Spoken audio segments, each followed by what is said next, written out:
Hello everyone, I'm Cynthia Ferrer. I'm a member of the ProZ Pro Bono community and also part of the social media crew. I'm Mexican, but I live in this beautiful town in the southeast coast of Ireland. I translate from English into Spanish, and my journey began with my love of English. As a little girl, I read lots of children's books in English. Later, I wanted to become a translator, but life had different plans. So I became an English teacher, and I've been teaching English as a foreign language for the last 14 years, which has been very rewarding. But everyone needs a new challenge, so 2 years ago, I started preparing to become a freelance translator. I've been doing a lot of courses, and I came across the ProZ Pro Bono program. And there are 3 things that have really inspired me. First of all, it's the impact of our work. We support non-profit organizations that can really reach out and help people to get on their feet. Secondly, the community. The ProZ Pro Bono community is an amazing team of volunteers from all walks of life, and there's always someone willing to lend a helping hand. And finally, it's my personal growth. In my case, I feel that I've grown professionally, but also as a human being. So that's a bit about me. I'm really happy that I've joined this community. And bye for now. Hasta pronto.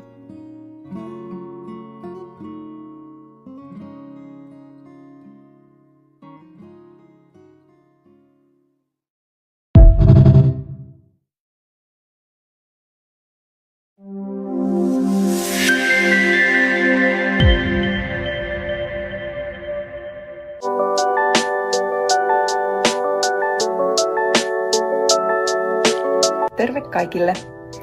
My name is Anna Honkanen and I'm from Finland, but I live in Sweden. Before I took up translation, I studied biology and did a career in research. And I was lucky enough to be able to do fieldwork in the tropics and also in the southern hemisphere. This made me realize just how beautiful and fragile this our planet and all the life it carries are, and just how interconnected the climate crisis and social issues really are. And let me tell you a real-life example. I've spent a lot of time in the Australian snowy mountains studying the bogong moth, this little guy. Although it looks unremarkable, it is the cornerstone species of an entire mountain ecosystem.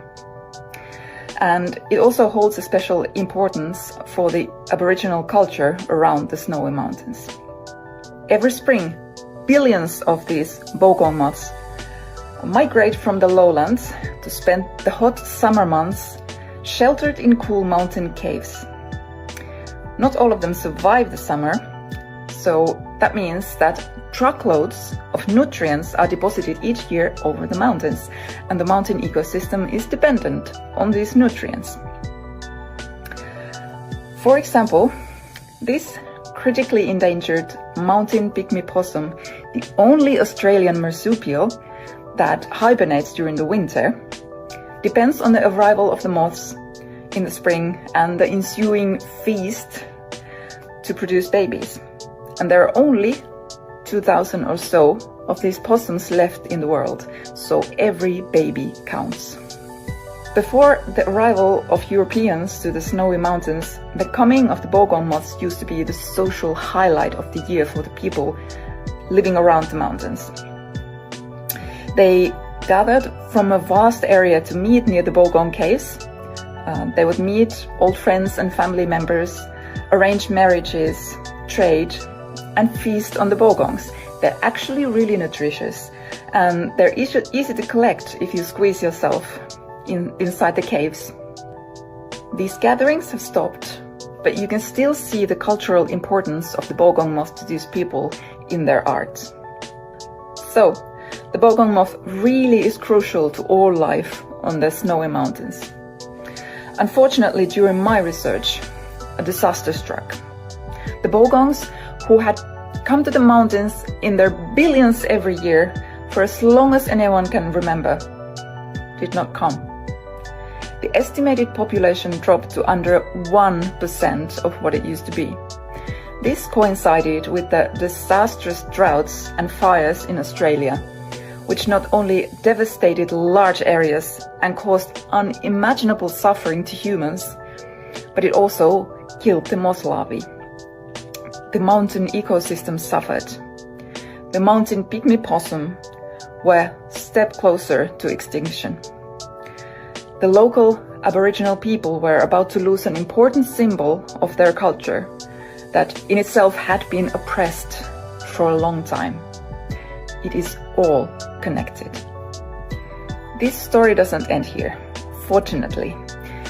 The numbers of the bogong moths have improved in the last couple of years, so the delicate balance of the Snowy Mountains ecosystem is still maintained, for now. You can see that I love storytelling and science communication. They are powerful tools in bringing about change. And I hope my role as the social media crew coordinator helps to attract people to ProZ Pro Bono and all the good causes it supports, and in this way helps change our world for the better. I wish you all a great day and a wonderful weekend as well. Bye!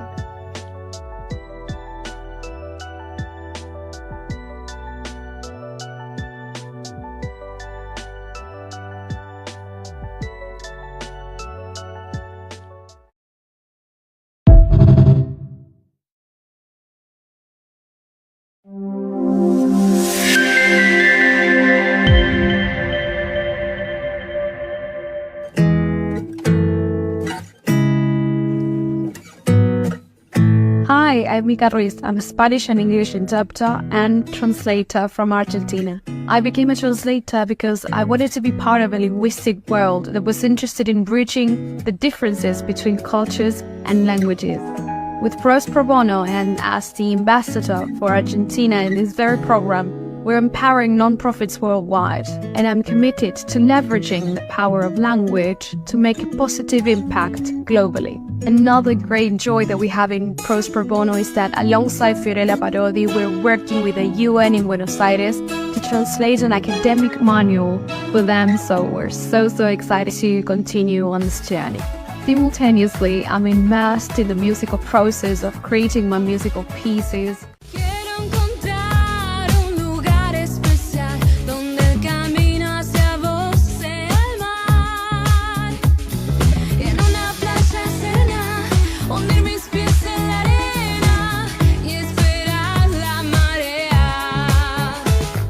And I'm so excited to be part of ProZ Pro Bono because it allows me to combine my two passions, languages and advocacy.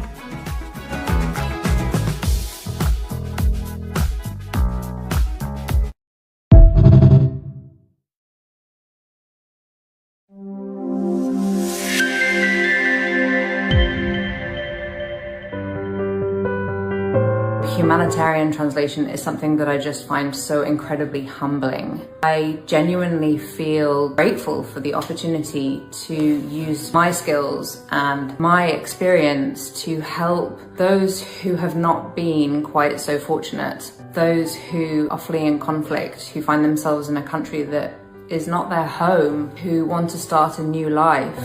Hey there, I'm Anna. I'm English, born to an Irish mum, a Polish dad, and I was raised in France, which is where my love of languages and cultures, I guess, started.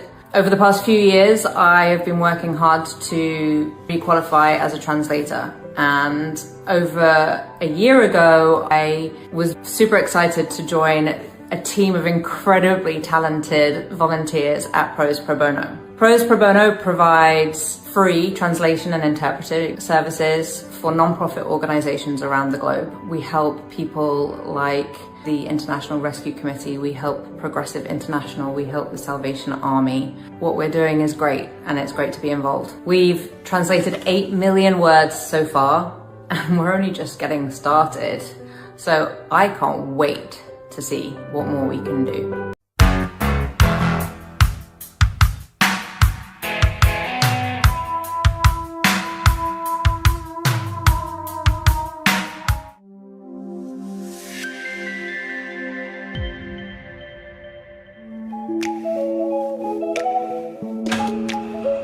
I became a translator because it was a dream that I had since I was a teenager. I love being that link between cultures, and helping clients reach their goals is what fuels my work ethics every day.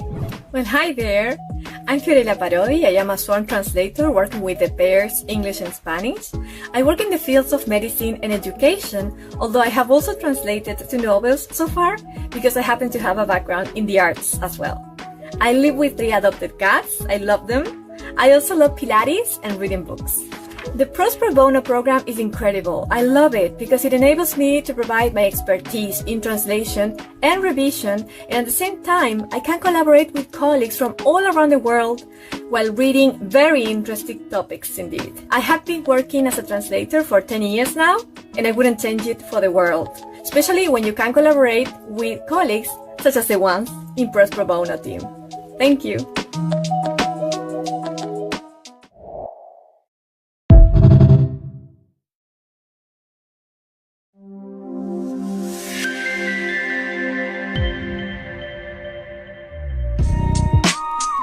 Extremely happy to be part of this amazing community of ProZ Pro Bono volunteers, linguistic volunteers that are contributing to a world in change. Hello ProZ Pro Bono fans, my name is Santiago Valencia Arias. I am from Colombia. I'm happy to express to you what I do in ProZ Pro Bono as a volunteer. For example, I am coordinator with Levi Arrow of this project of onboarding new volunteers course that we are creating to host new people and to let them know what we do and how we do things in ProZ Pro Bono. Well, also, I like to talk to you about myself a little. I like music, I like languages, I like to understand the world as one, so I am interested in different cultures.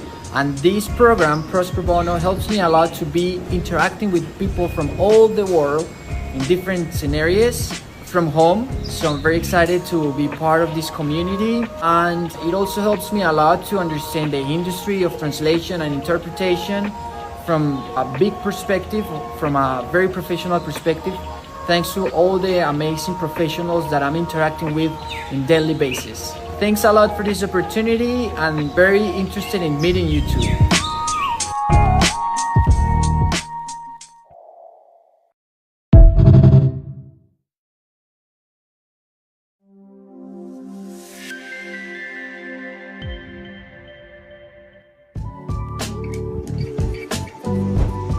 Hola, hi, I'm Silvia Vázquez Garcia from Mexico City, and I'm really happy to be here today. I'm an English to Spanish translator specialized in the medical and pharmaceutical fields, which ties closely to my background as a pharmaceutical engineer. My career naturally leads me to focus on this kind of contents, but I've also developed a passion for localizing apps and video games. Translation found me rather than the other way around. While working in regulatory affairs, I was unexpectedly tasked with translation, and it quickly became my true calling.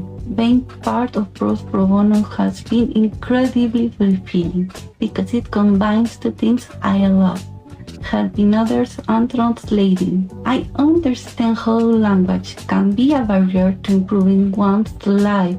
Through this community, I have found a sense of belonging that inspires me to stay involved, not just as a translator, but as an ambassador for Mexico and Peru. I know that in this complicated and materialistic world, a single gesture of kindness and solidarity may not be enough. But if we come together, we will make it possible for millions more around the globe to have a chance at life and live in peace. I've always firmly believed that little by little we can change the world a bit.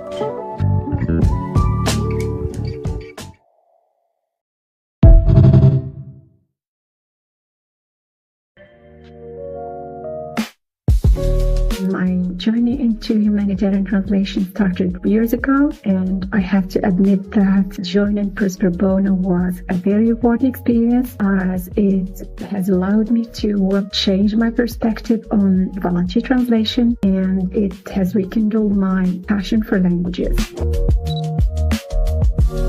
And Hello, Pro Bono community. My name is Salma Fridi. I'm an EFL teacher and English into Arabic translator. I was born and raised in Tunisia. Well, what I like most about this project is that it has a very collaborative spirit, since working alongside other volunteers coming from different backgrounds and cultures, sharing knowledge and receiving mentorship from more experienced professionals is really interesting. Here in Pro Bono, we feel a great pride in using our skills to support nonprofits, educational projects, and humanitarian translation, knowing that our work has a real impact on the world. We are building bridges across cultures, one word at a time, and we are giving back to the global community. I feel great pride in being part of this amazing project and knowing that I can help those in need to have access to information and resources. I'm really grateful for being a part of this incredible mission. Thank you, Pro Bono.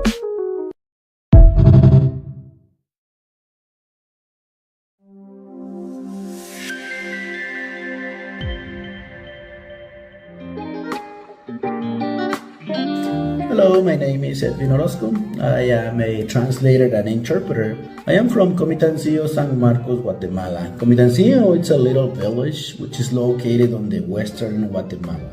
Well, we are a indigenous community, so we speak Mam. Well, most of us speak Mam. Some population speak Spanish. And in the whole country, Guatemala, so the lack of opportunities is one of the main problems, especially for Mayan people, because there are not really much opportunities. Well, what people do, they leave the country, they travel to the United States, trying to get more chances to grow, trying to get more opportunities for their future. But being there is another situation, because they don't speak English, they need to access the information in their own language. However, it's really hard. So I understand that, and I decided to work as a translator and interpreter, because more than doing this like for a job, I can do this to help people. And doing this as a volunteer with Pro Bono, I think it's a good opportunity that makes me feel better as a human being, because I am helping someone, and that's the most important thing.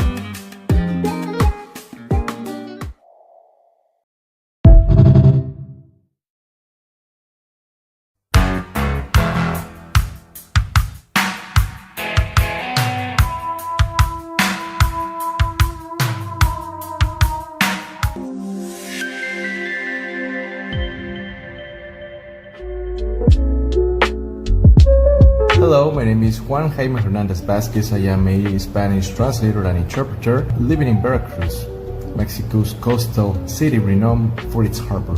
I love living in this very beautiful place. As a civil engineer, I have 3 master's degrees, one in construction administration, another one in project management, and the third and final in translation and interpretation. I transitioned to translation during the pandemic, and this career change was inspired by my love for languages and my desire to help people.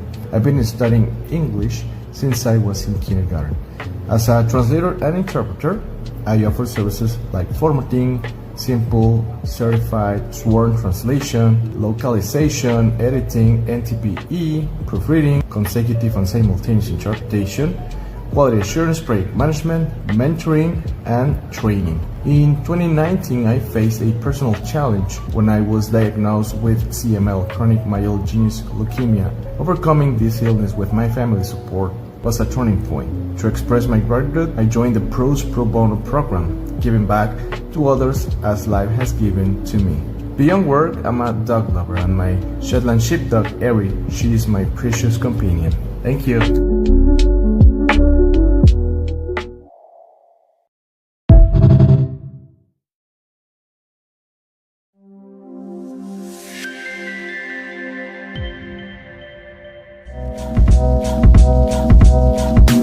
Hi, I'm Gaby Rodriguez from Spain, and I'm an English-Spanish translator specialized in web, app, and software localization. And what about me? I love reading, writing, and painting, and this is a secret. But as much as I might love the internet, I will always be on the paper book team. But we, digital natives, know that internet moves the world.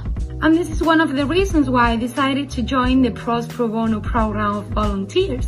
Because thanks to the internet and what we do here, we can break language barriers and help those who need to cross a very long bridge between cultures. Besides, it is an incredible opportunity to work with colleagues from all over the world and meet amazing people. I just need to say thank you very much for letting me be part of this wonderful community. Bye!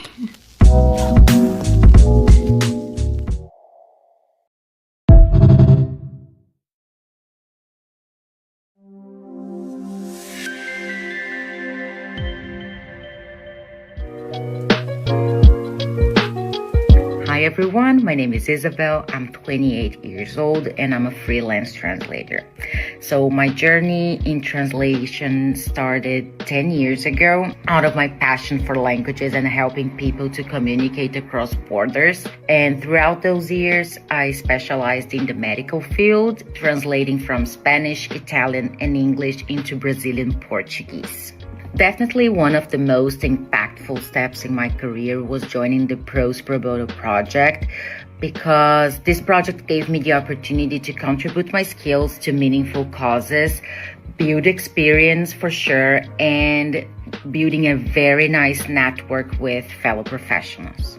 The experience has not only sharpened my skills, but also shown me how translation can make a real difference in the world, whether through helping businesses or supporting humanitarian causes. And I'm super proud of being part of the community that values language and connection so much.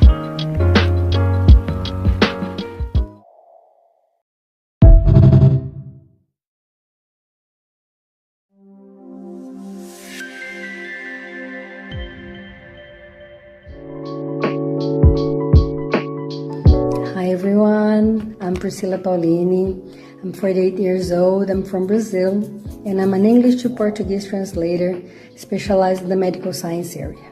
I started translating when I was just a teenager and trying to understand what their songs were saying, and with my dictionary, picking up the pieces and forming phrases, random phrases, and to understand what they were saying. And it was amazing. And I never stopped since then. And this year I met ProZ Pro Bono, and their amazing work. They literally break the language barrier, spreading knowledge in every language possible. I'm really glad to be part of that team and their amazing work.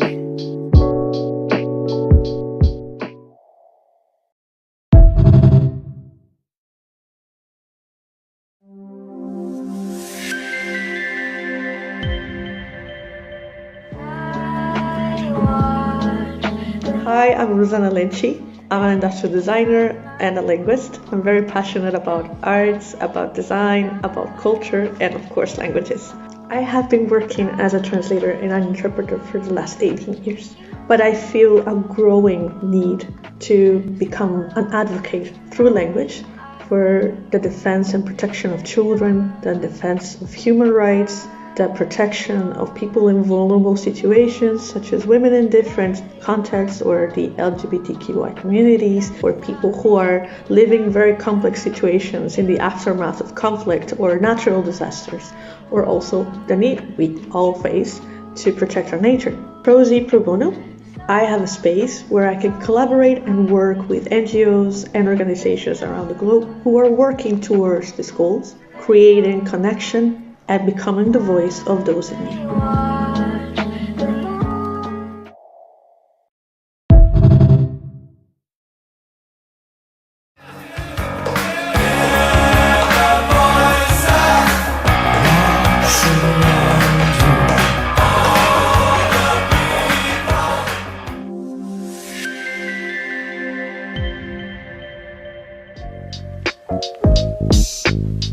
Hello everyone, my name is Josué, and I'm happy to be part of this series and share a little bit about myself. For starters, I am from Venezuela. I speak 3 languages, English, Italian, and Spanish. Spanish is my native language. I decided to become a translator because I've always had this fascination for languages. In fact, I think that English was one of the few subjects in high school that I was really good at. And then I decided to go to college. And I knew from day one that I wanted to work in a language-related field. And I thought that translation was the perfect choice. I joined the ProZ Pro Bono program because it allows me to use my skills for a good cause. I truly believe that information should be available to everyone regardless of the language they speak. And this program allows me to do just that, to help making information more accessible to everyone. As for something fun about me, I like to read manga. After a long day of translation, I like to sit and relax and read some manga. Right now I'm reading Kaiju number 8. It's really fun. I recommend it. And yeah, thank you for watching. If you're not already, please join the ProZ Pro Bono program. I think it's a good way to use your skills for a good cause. So yeah, bye.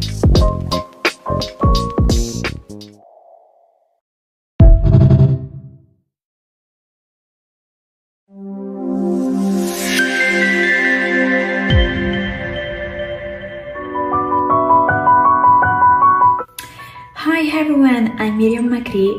I'm Italian and I live in southern Italy, in Calabria. Well, my language pairs are English and German, Spanish into Italian. Mainly, I also work as interpreter from English into Italian and vice versa. I specialize in business, marketing, financial services, tourism, and I decided to diversify my services by working also as a copywriter and international communication specialist, in addition to work as a translator and interpreter. Well, I joined the ProZ Pro Bono network because I really believe in the power of networking with people who share your values, but also because I love helping people. And that's, one of the best ways to help someone, thanks to my services and thanks to what I love to do. I'm a new member of ProZ Pro Bono network. I hope to contribute as soon as possible with my expertise. And well, I also love traveling, dancing and singing. It was a pleasure meeting you all. See you soon.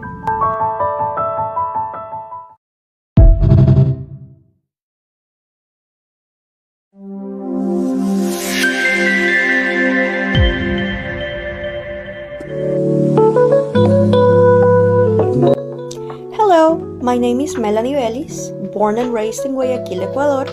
I am a Spanish to English or English to Spanish interpreter and sworn translator. I work as a sworn translator in Ecuador, so I do a lot of court cases and also mostly migration paperwork. I work as a digital nomad, so I travel around a lot for extended periods of time while doing my job. And now it's been 4 years and I made it into a career. I love volunteering and sharing my knowledge of language and my love for the English and Spanish language. I think that the ProZ volunteering program is amazing since we can get to do that, actually get to be a bridge between languages and cultures for causes that matter. In my free time, I also am involved in social causes such as feminism and LGBT rights and things like that, which is why I love volunteering and being able to use my academic expertise and knowledge to help other people.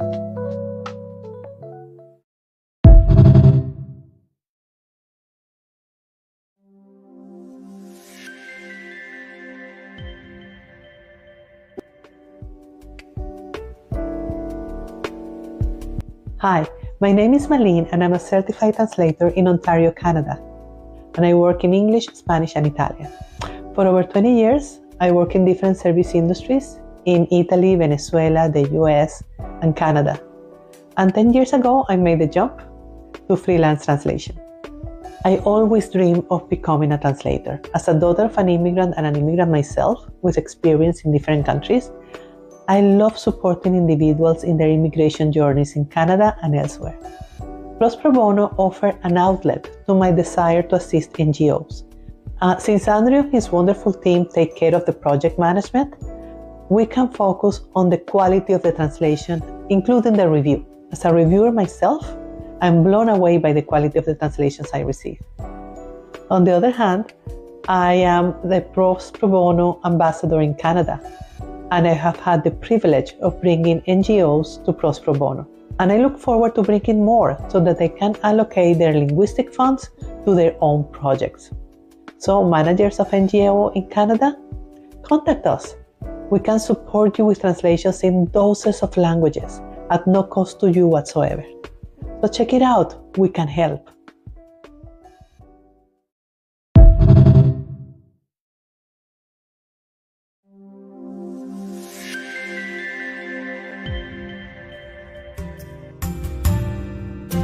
Hi, my name is Yuna Guillemot and I translate into French and English. I'm originally from a multicultural family in Brittany and I studied in Germany and in France before moving to Turkey 10 years ago. The reason I volunteer with ProZ Pro Bono is because I believe in the three ethics of permaculture, which are earth care, people care and fair share. As a Westerner, I believe that I have access to far more than my fair share of this planet's resources. So I see it as my responsibility to give back, and that's why I have decided to invest some of my time and my talents as a translator into helping those who don't have the same opportunities that I do. I enjoy volunteering with ProZ Pro Bono because I see it as an opportunity to change the world one little word at a time.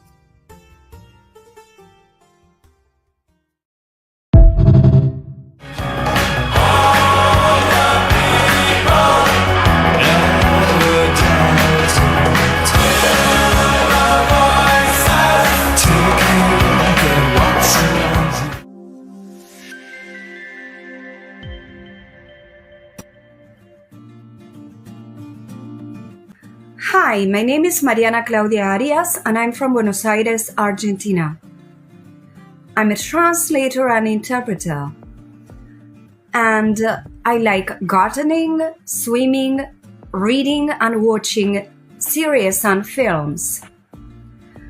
I joined the ProZ Pro Bono program at the beginning of this year. As a volunteer, I got the chance to translate documents on financial literacy that equip people with better tools to make informed financial decisions. I also acted as an interpreter at a series of talks on finance, economics, gender and labor, and at some meetings with leaders that promote human rights and the freedom of speech.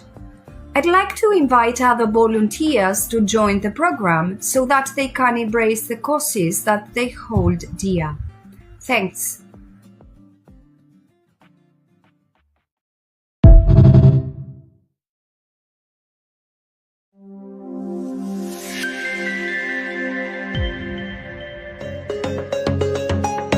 Hello, my name is Tanti Kustianti and I came from a Sundanese family in Indonesia.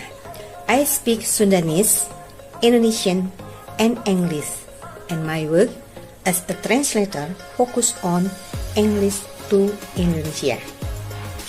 Before I became a translator, I worked in banking. However, my passion for language led me to pursue a new path. After earning a master's degree in applied linguistics, I decided to embark on a career in translation. Through translation, I can contribute to global causes and help people in need. One of the aspects I'm most passionate about is pro bono work. I see it as a valuable opportunity to use my language skill to support causes that matter. I'm truly grateful for the chance to work on pro bono project through ProZ Pro Bono.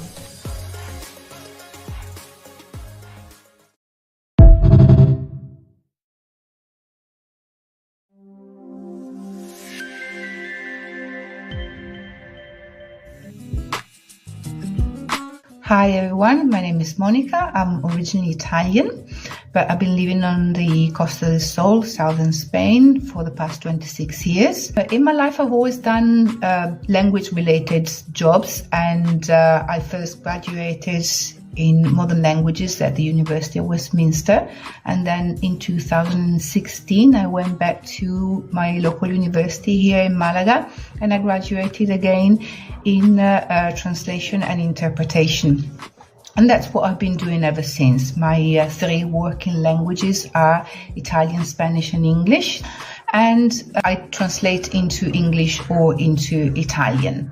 I think volunteering simply makes me a better person. It's a way to give back to society for all the things that society gave me. Volunteering also means that I get to meet new people. At the end of the day, translating is a very lonely job. So in this way, you feel part of a community that is getting bigger and bigger. It's a way to improve your CV and start your career in this wonderful world.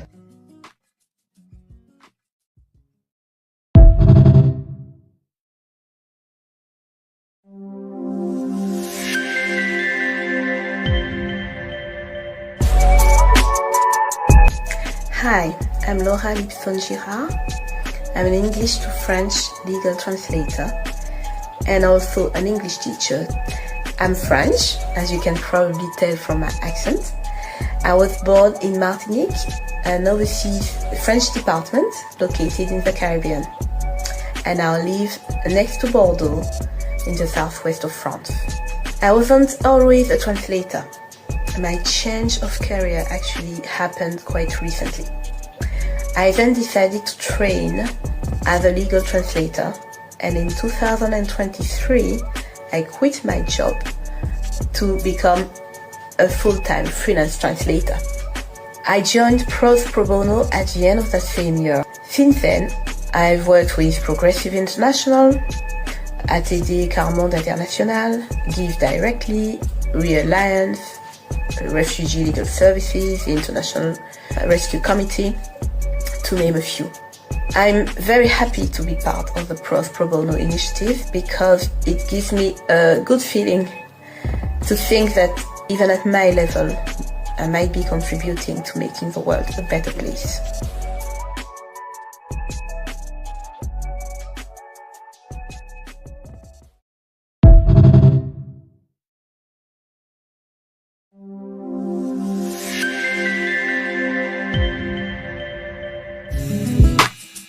Hi everyone, I'm Julia Tortosa. I was born and grew up in France. As a kid, I have always loved learning foreign languages. At school, I had English, Spanish, German, and then I took Chinese. I graduated with a master's degree in Chinese applied to international management. I moved to China, where I worked for a few years as a project manager. And then I lived in Germany, where I worked as a translation project manager. I enjoyed a lot being in touch with many different translators. I thought one day I will be one of them. Then 4 years ago, I moved to Ghana for family reasons. And I finally studied translation. When I got my diploma, I quickly joined the ProZ Pro Bono program, experience while working for good causes. The system of pairing one translator with one reviewer for a project is simply great. I learned so much from each reviewer. More importantly, when joining the program, I actually became part of an amazing community.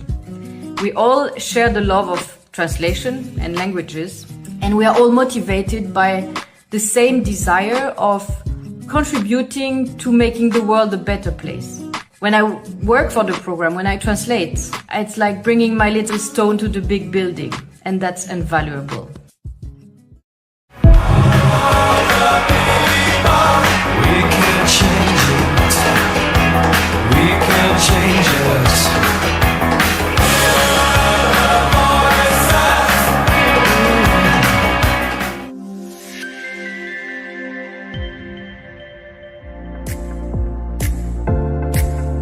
everyone, my name is Lucia, I'm from Spain, and my mother tongues are Galician and Spanish, into which I translate from English and Portuguese. As a child, I dreamed of speaking all the languages of the world, so I always knew that languages would be at the heart of my professional career. I worked for many years as an in-house translator in areas as diverse as engineering and tourism, and nowadays I work as a freelance technical translator. I find the ProZ Pro Bono initiative an amazing way to help people in need by doing what I do best, which is bridging the gap between languages and cultures. Besides, it's such a rewarding experience interacting with this team of translators and professionals who are amazing and believe in changing other people's lives, one word at a time.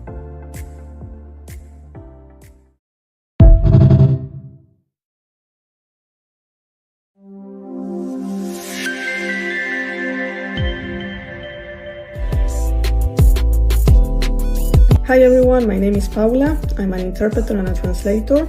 I'm originally from Argentina, but I've been living in Norway for more than 10 years now. My working languages are English and Norwegian into Spanish. And throughout my career, I have had many roles besides being an interpreter and a translator. I've been a language teacher, I've been a project manager, I've been a language services coordinator. But languages have always been at the center of it all. And I always believe in the power that languages have as a tool to make a difference. And this is why I decided to join ProZ Pro Bono over a year ago. And I've been volunteering mostly as a revisor because it's what I enjoy doing the most. It's been an amazing experience, not only because of what I've been able to give to the program, but also because of what the program has given back to me. The fact that I've been able to contribute to a lot of amazing projects, and also because I have gotten the opportunity to meet great people throughout this program. So I'm very happy to be a volunteer for ProZ Pro Bono, and I am very much looking forward to everything that is coming ahead.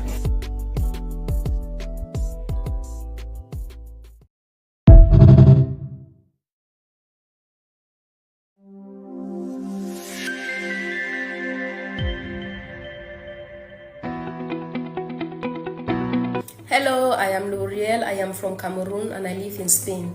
I am a teacher, a virtual assistant and a freelance translator. I translate from English into French. I have a background in linguistics, so I have a bachelor's degree in French and English, a master's degree in English language and literature, and a master's degree in translation studies. Apart from that, I have other professional certificates that help me to gain more experience and know-how in the linguistic domain. So I decided to engage in the ProZ Bono program because I saw it as an opportunity to use my skills for the well-being of those who are in need. I've volunteered for organizations such as Translators Without Borders, the United Nations Volunteer and Charity Translation. So when I saw the ProZ Bono program, for me it was like a plus and a new opportunity, a new program that will help me to use my skills for the well-being of people who are in need or for the well-being of the world. So now, I don't know what the future holds, but I'm so happy to be part of the team. Thank you so much.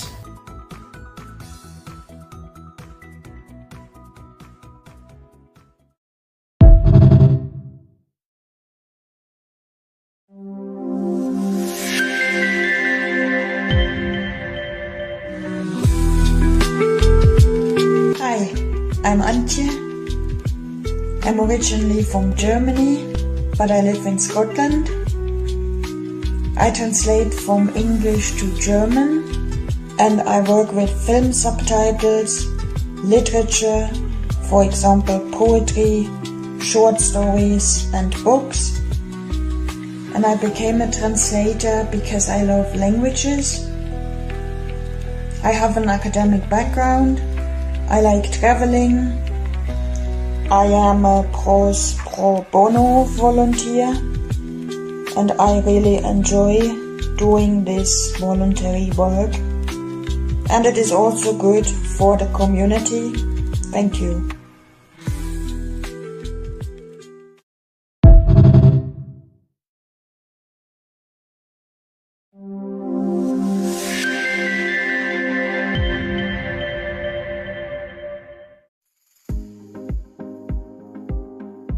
Hello, my name is Justin Matos. I am an American based in Richmond, Virginia in the United States. I am a freelance translator, and my language pairs are Spanish and French to English, and English to Spanish. I have been a freelance translator for about 10 years. My specializations are legal, business, financial, medical, and certified translations. I first started professionally translating when I was a document reviewer at a local law firm. While there, I noticed that some documents were either poorly translated or not translated at all.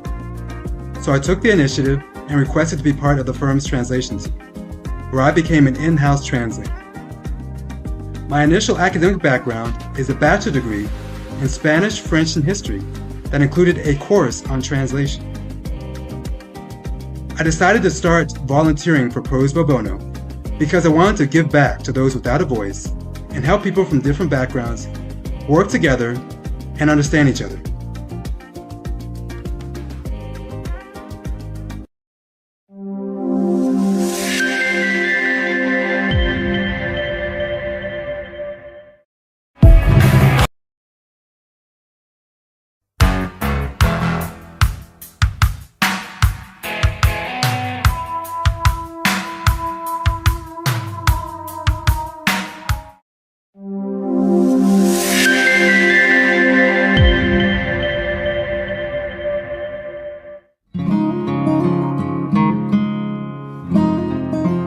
Hello everyone, I'm Cynthia Ferrer.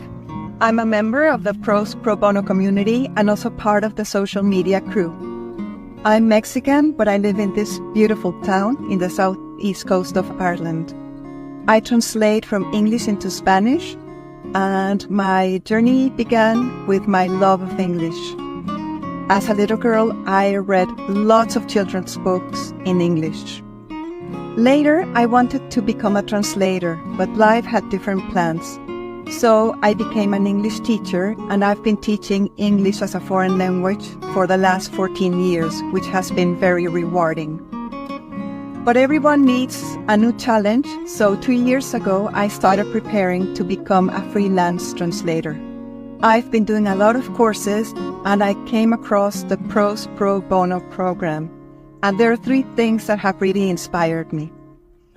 First of all, it's the impact of our work. We support non-profit organizations that can really reach out and help people to get on their feet.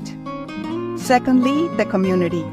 The ProZ Pro Bono community is an amazing team of volunteers from all walks of life, and there's always someone willing to lend a helping hand. And finally, it's my personal growth. In my case, I feel that I've grown professionally, but also as a human being. So that's a bit about me. I'm really happy that I've joined this community. And bye for now. Hasta pronto.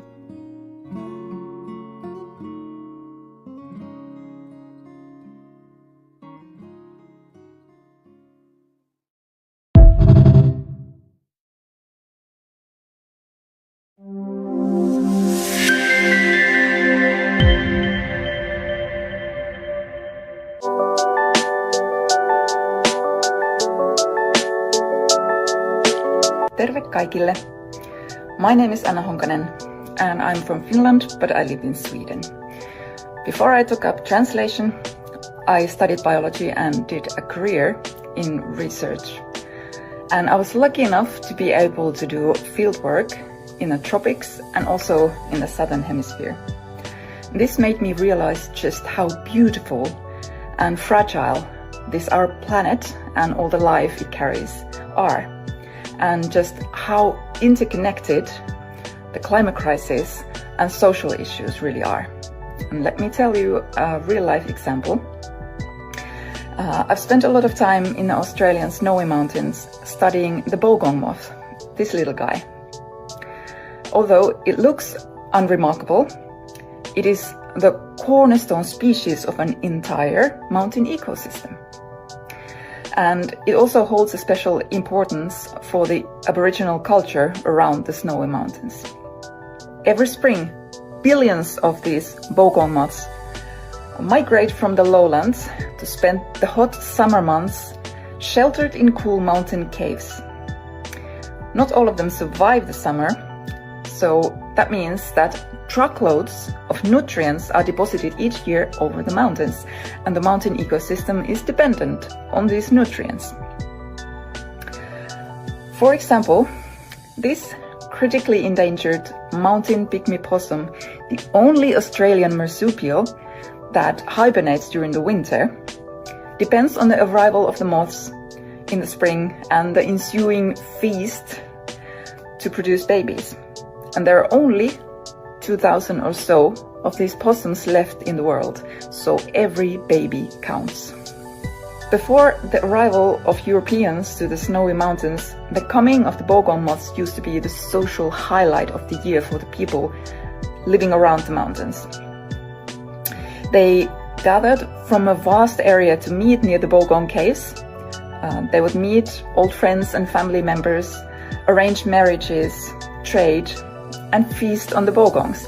They're actually really nutritious, and they're easy to collect if you squeeze yourself inside the caves. These gatherings have stopped, but you can still see the cultural importance of the bogong moth to these people in their art. So, the bogong moth really is crucial to all life on the snowy mountains. Unfortunately, during my research, a disaster struck. The bogongs, who had come to the mountains in their billions every year for as long as anyone can remember, did not come. The estimated population dropped to under 1% of what it used to be. This coincided with the disastrous droughts and fires in Australia, which not only devastated large areas and caused unimaginable suffering to humans, but it also killed the moth larvae. The mountain ecosystem suffered. The mountain pygmy possum were a step closer to extinction. The local Aboriginal people were about to lose an important symbol of their culture that in itself had been oppressed for a long time. It is all connected. This story doesn't end here, fortunately. The numbers of the bogong moths have improved in the last couple of years, so the delicate balance of the snowy mountains ecosystem is still maintained, for now. You can see that I love storytelling and science communication. They are powerful tools in bringing about change. And I hope my role as the social media crew coordinator helps to attract people to ProZ Pro Bono and all the good causes it supports, and in this way helps change our world for the better. I wish you all a great day and a wonderful weekend as well. Bye!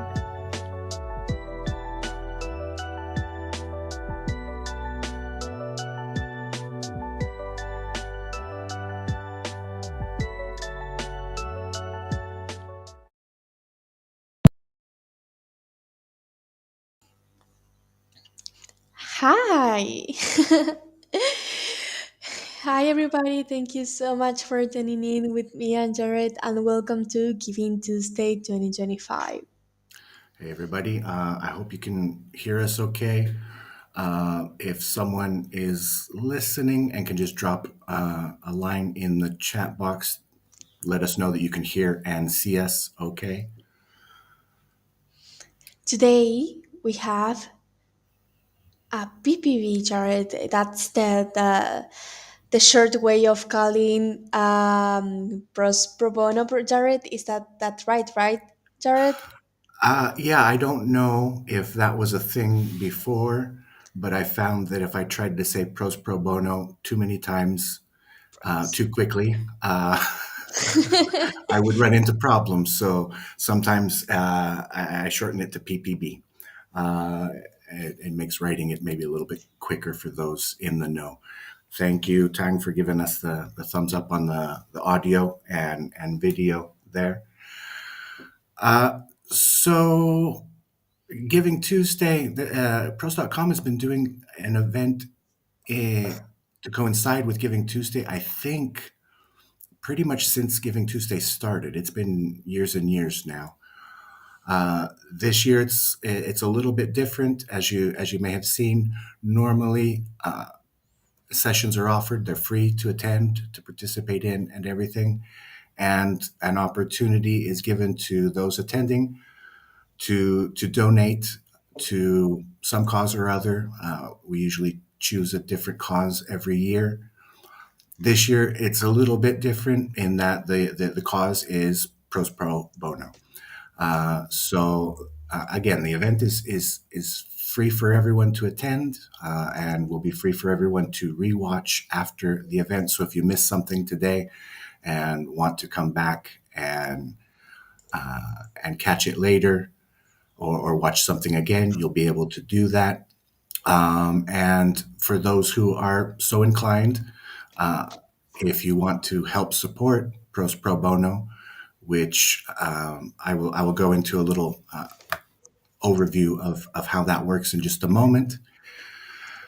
You can donate. There's a box below this video with options to donate monetarily. And I will also put a link in the chat box here, where donations can be accepted. Something worth mentioning with regards to the donations is that for this period, any donations that come into Pros Pro Bono will also be matched by pros.com. So if you're in the mood, and you're thinking about donating and you want to kind of maximize your donation, this is a good way to do it. If you donate $5, pros.com matches that $5. So you're basically doubling your donation that way.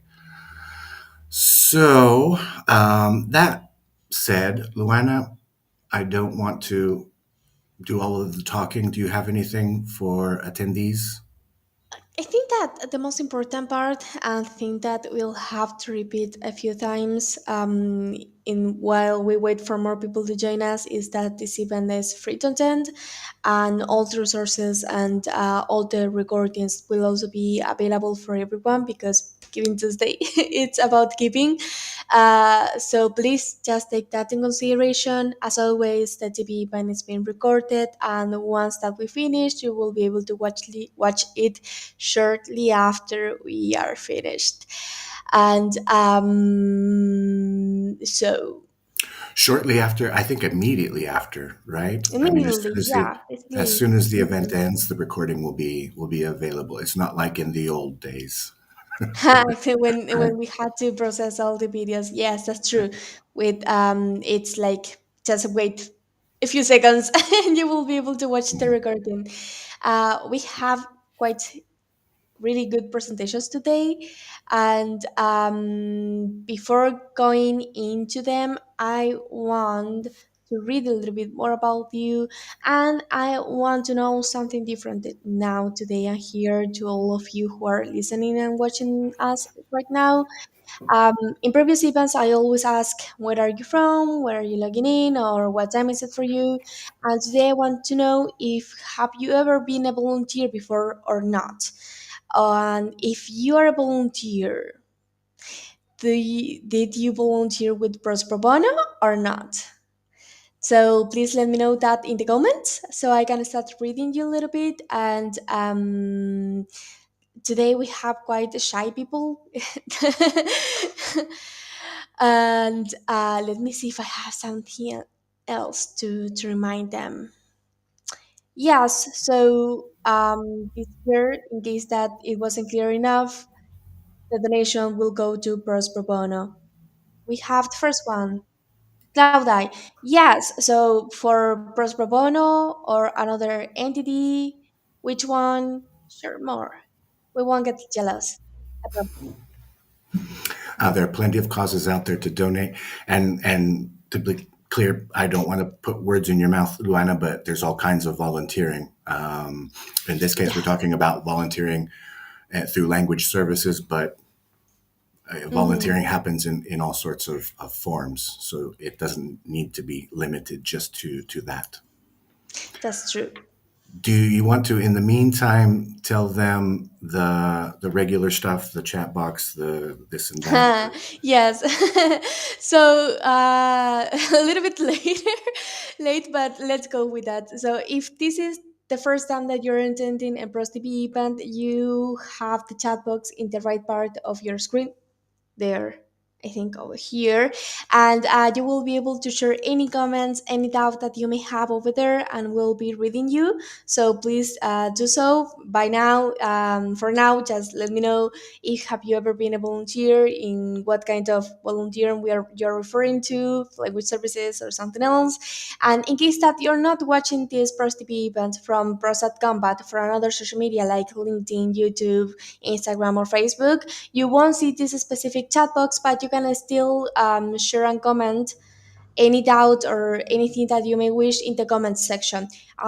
We always try to see if to read them, even though we are like mainly fully here in pros.com, and pros pro bono and several other. Wow, that's great. Claudia, I started for PPP, and now I'm also volunteer for Oli and directly for PI.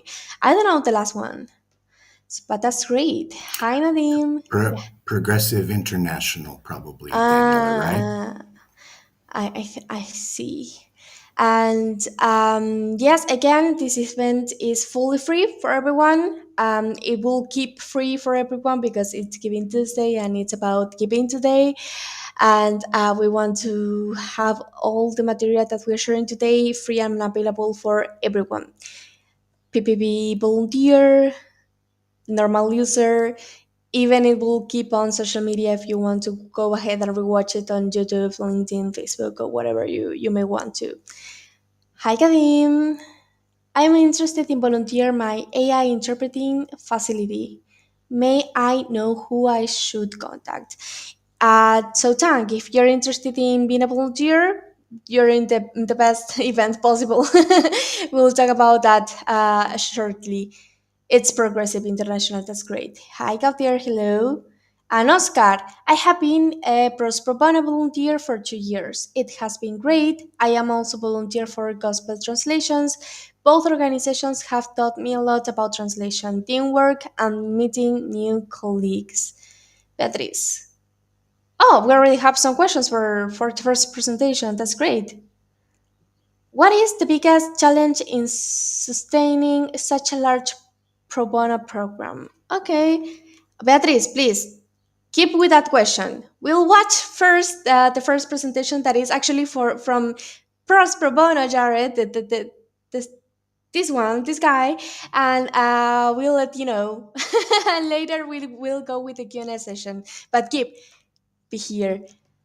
Hi, Cynthia. Hello. Yeah. Cynthia, if that's you, hey, Cynthia Ferrer is one of the project managers with Pro Bono. I hope I've got the right Cynthia. If not, welcome anyway, Cynthia. Good to have you here. I wanted to point out that I probably didn't do it at the top, that the sessions provided today are also all provided by Pros Pro Bono volunteers. So these are all people who have dedicated some time of theirs to helping other people through the Pros Pro Bono and other initiatives. They also took time out of their busy schedules and put together presentations. In one case, one presenter was up late last night finishing his presentation as well. So that's very much appreciated. Putting in that extra time to help put this event together. There were a few people who wanted to participate with sessions today, but timing was a little bit off. Our schedule is a bit short, and I know everyone's busy at this time of year. So if you are a ProZ Pro Bono volunteer and want to talk about something, it can be anything that you're interested in talking about that would be of use to other language professionals. Let's explore the idea of doing similar events. They don't necessarily need to be Giving Tuesday events, but we can do further ProZ Pro Bono events this coming year.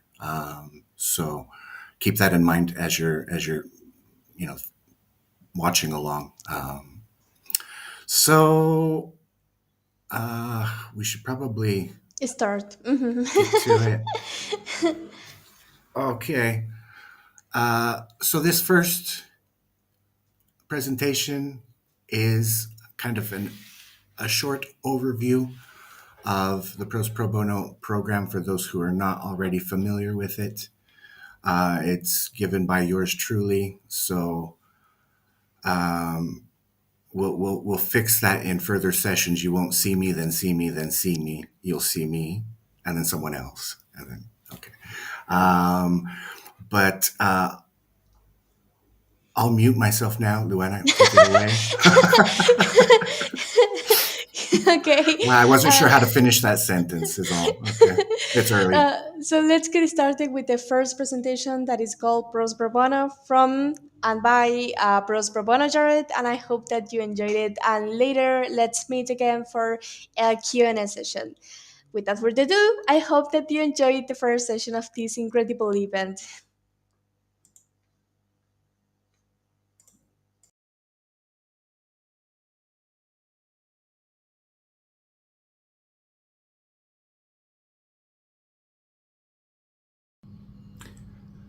Hello, everyone. My name is Jared, and I've been working at ProZ.com since 2007. But this year, I started to help oversee the ProZ Pro Bono initiative as well. So you could say at the moment, I'm wearing two hats, depending on what I'm doing. It's a little bit more fun for me to think of it not as wearing two hats, but as playing two different characters. So you have ProZ.com, Jared. Hey, ProZ.com, Jared, looks like this. He's a little bit scragglier. You can't see in the video, but I'm also wearing shorts and flip-flops.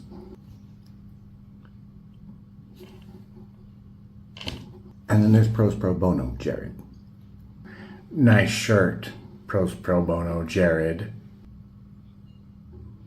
ProZ Pro Bono, Jared tries to be a little bit more presentable. At the very least, I'm wearing pants and socks and shoes. This guy. So let's start with a little bit of backstory. We could go back further in time, I imagine, but this is probably far enough. You may remember in 2010, the Haiti earthquake disaster that struck in January of that year, and it affected an estimated 3 million people. There were thousands of deaths, a humanitarian disaster, and relief efforts were being rallied around that. Translators Without Borders, which I'm sure many of you are familiar with, founded in 1993, also an organization that provides language services to those in need, put out a call for volunteers to help with the humanitarian efforts being rallied around Haiti. One of these calls went through the ProZ.com forums. The response from people wanting to help was so great. I believe, if I remember correctly, in the first day, there were 80 new volunteers, and so on as the days progressed. The response was so great that suddenly Translators Without Borders had more volunteers to screen than they could reasonably handle. So ProZ.com quickly built a relatively simple screening center designed to allow Translators Without Borders to a bit more efficiently and quickly screen incoming volunteers. There was also a certain affinity with the screening being done for ProZ.com's Certified Pro Network, the CPN, which allowed screeners to fast track those who were already in the CPN because they had already been screened for certain criteria. In the lifetime of that screening center, it processed more than 14,000 volunteer submissions. The collaboration with Translators Without Borders continued, and soon the screening center evolved and became part of a full-blown translation management system where Translator Without Borders clients could come and submit projects. They could be sourced and run start to finish. There was also integration with ProZ.com profiles. Many of you who have worked for Translators Without Borders and are also on ProZ.com know that, your words translated would show up in your profile with a badge associated with Translators Without Borders. So this TMS, when we called it the Translation Center, by the end of 2016 had seen the translation of over 37 million words for Translators Without Borders. By this time, Translators Without Borders had grown as an organization. The number of volunteers had grown, their processes had grown, and so as time went on, their need for ProZ.com's support in this way diminished. Even so, it was clear that many freelance language professionals wanted to contribute to these kinds of causes, and since some of the bandwidth for supporting other organizations doing this kind of work had opened up, the question was, well, what now? ProZ.com has a mission statement. Can I do this one? The ProZ.com mission? I've got this. No, that's fine. That's fine. Thank you. I've got this. Don't worry. Why don't you go and send some emails or something? As I was saying, ProZ.com has a mission statement that those working at ProZ.com take very seriously. It's not just a pretty bit of text put up on a website. And it's all about empowering mostly freelance language professionals, but any language professional, to realize their objectives and their full potential. So there was already alignment between the ProZ.com mission and the work being done by these nonprofit organizations, such as Translators Without Borders. So in 2022, ProZ Pro Bono was founded. And ProZ Pro Bono's purpose, in its simplest terms, are as follows. It's to do good in the world, to give language professionals the opportunity to leverage their skills, their time, their expertise in favor of causes that they deem worthy, and to also provide opportunities for learning and professional development. Who can participate? ProZ Pro Bono is very open and inclusive. There are two tracks, you could say, volunteers and partners. Volunteers are the heart and soul of ProZ Pro Bono. They are the people making everything happen. And by partners, we are referring to other organizations, nonprofits, that ProZ Pro Bono is helping. On the partner side, any nonprofit that needs help can apply for help to be considered.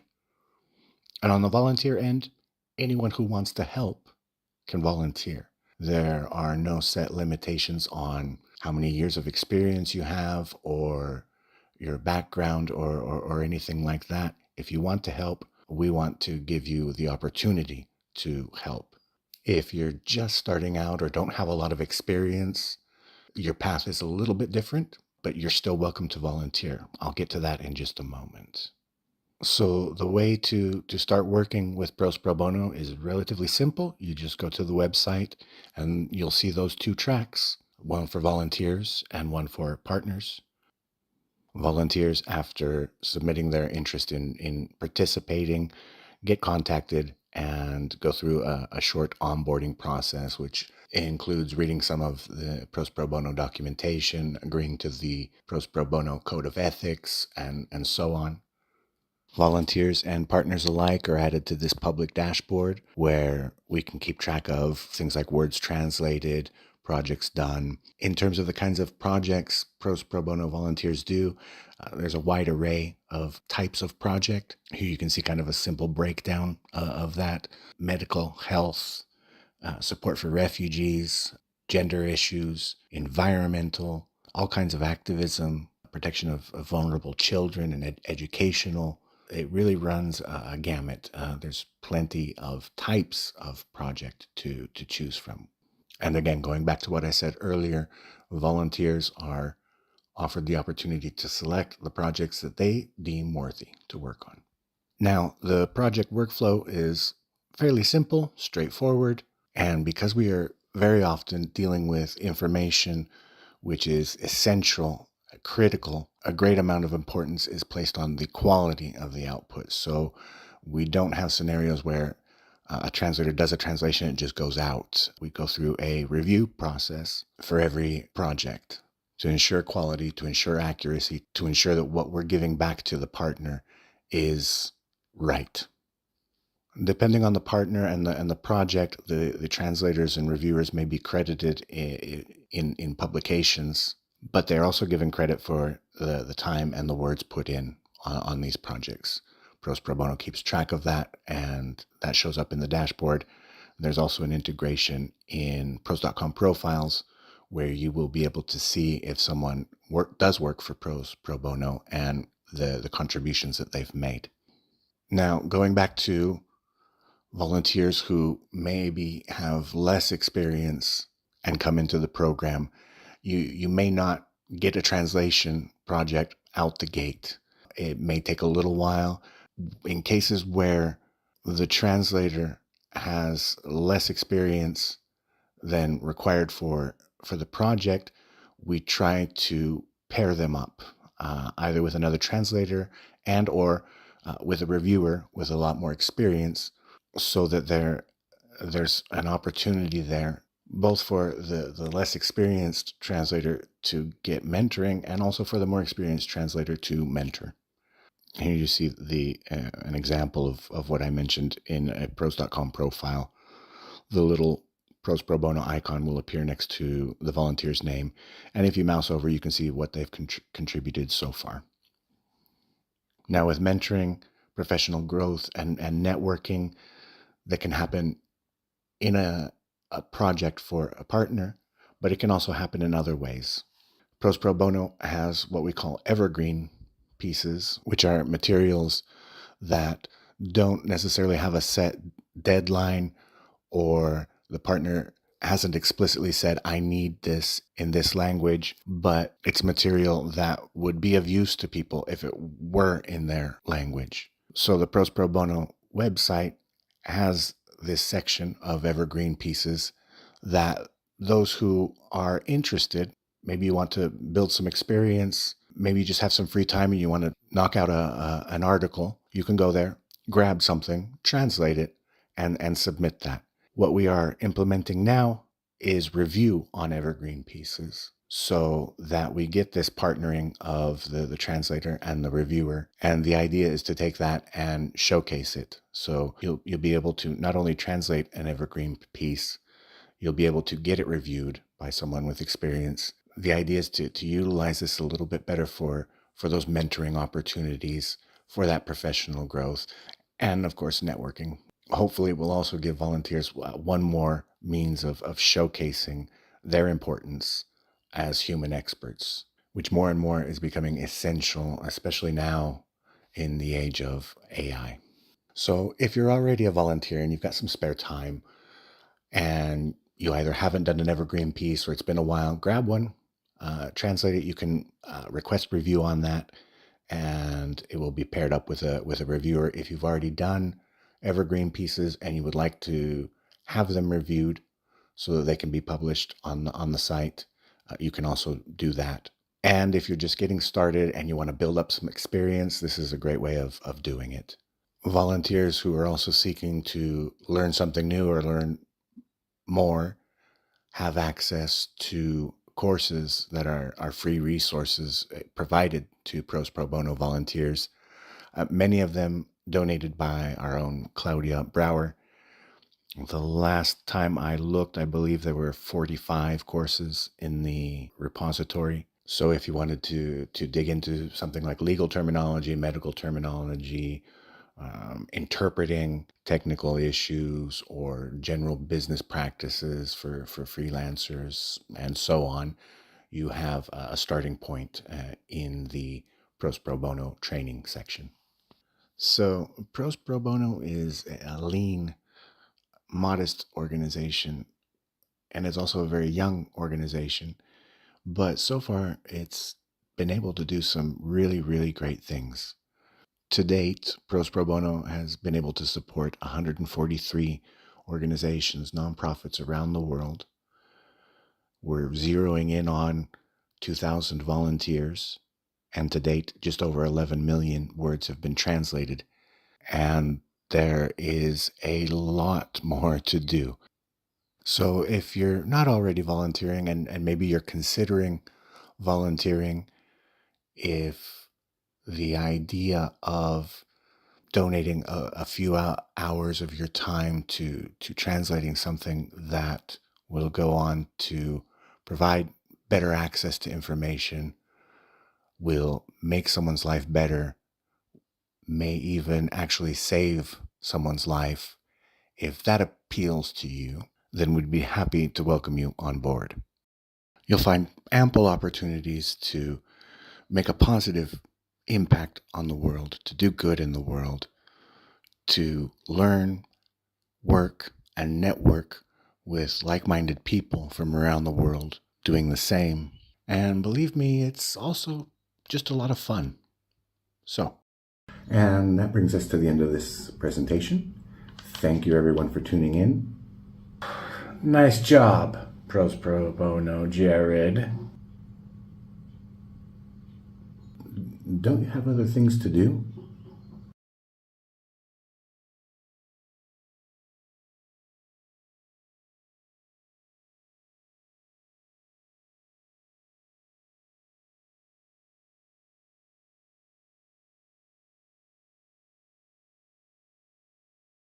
Great, just give me 1 second. And hi, Pros Pro Bono, Pros Pro Bono, Jared. How is it going?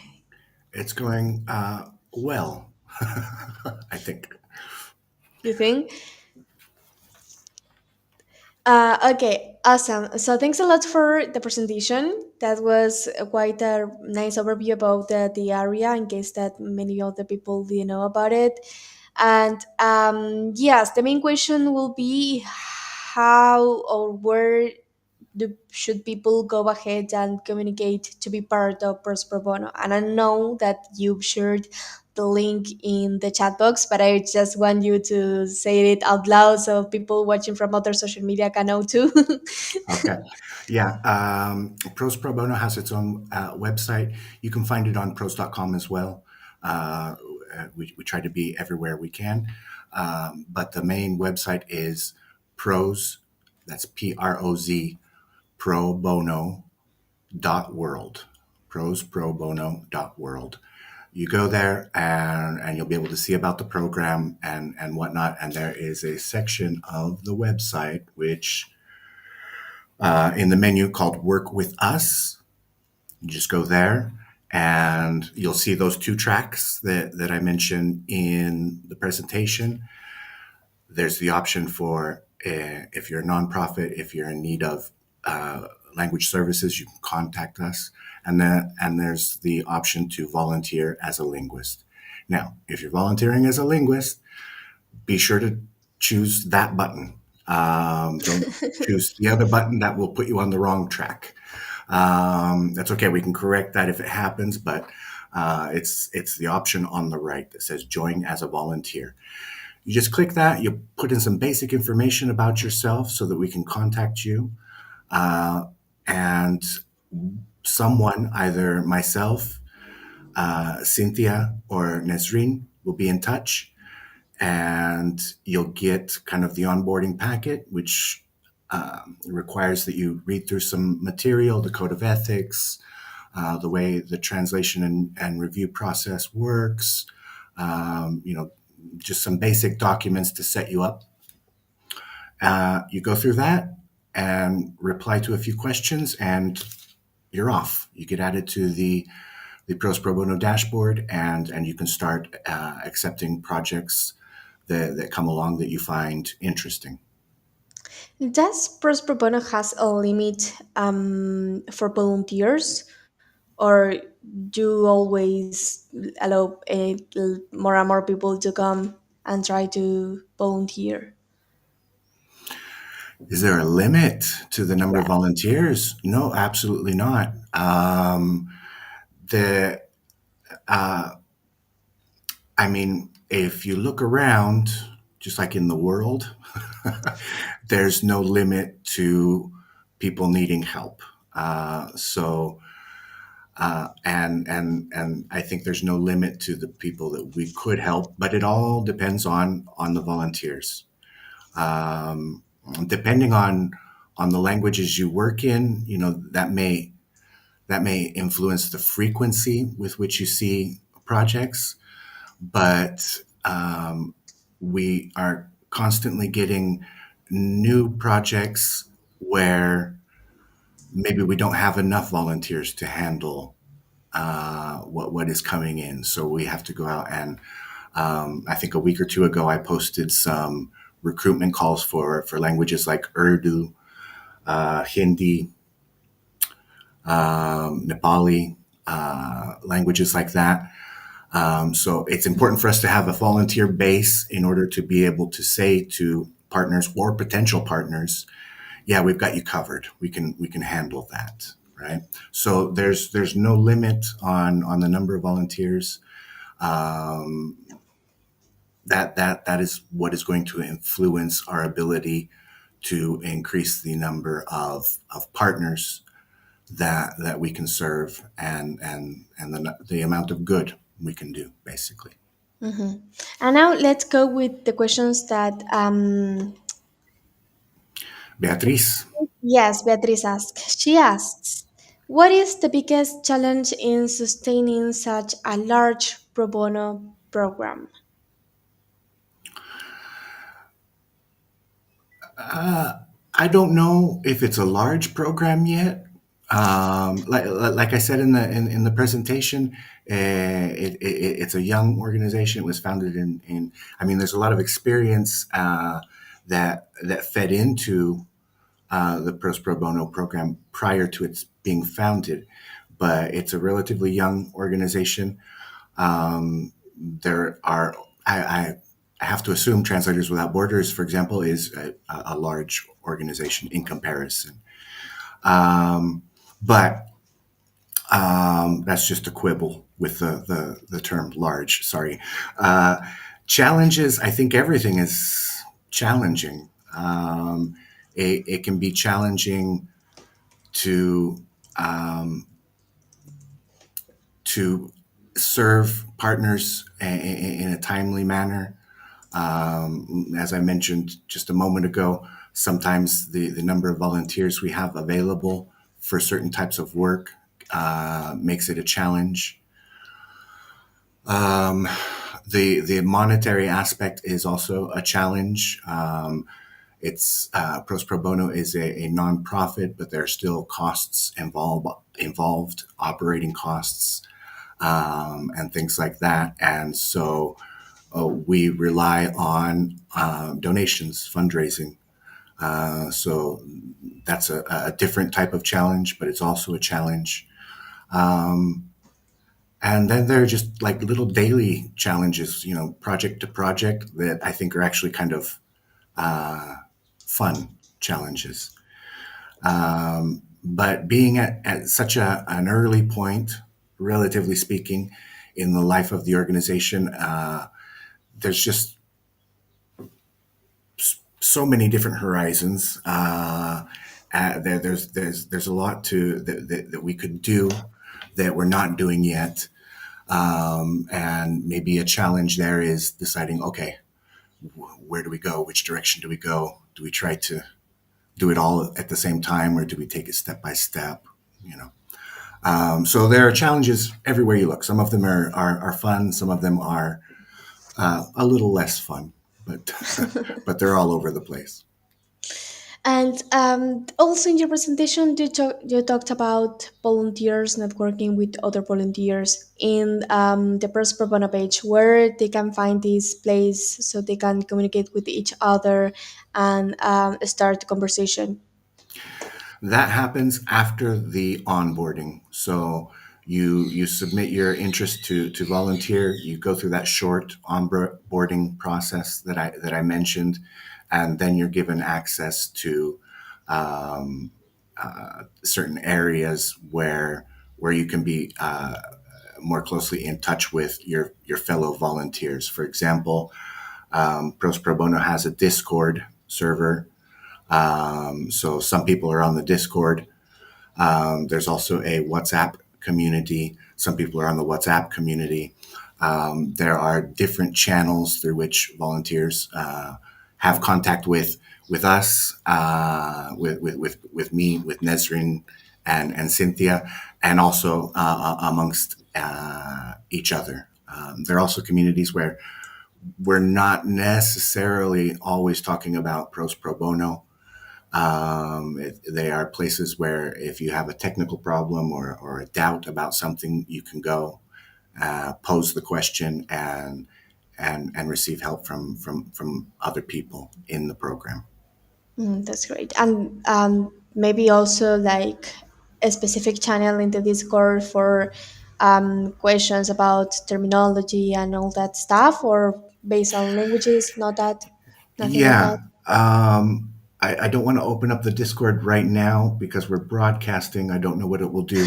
Uh, but there's it's broken down into there are channels for different language pairs. Hmm. There's a channel for anyone who's used like messaging platforms will pick up on it if you're not familiar um, with Discord. There are different channels for different topics or different types of discussions. So yes, and if there isn't a channel for what you want to talk about, we just create the channel. It's easy as that.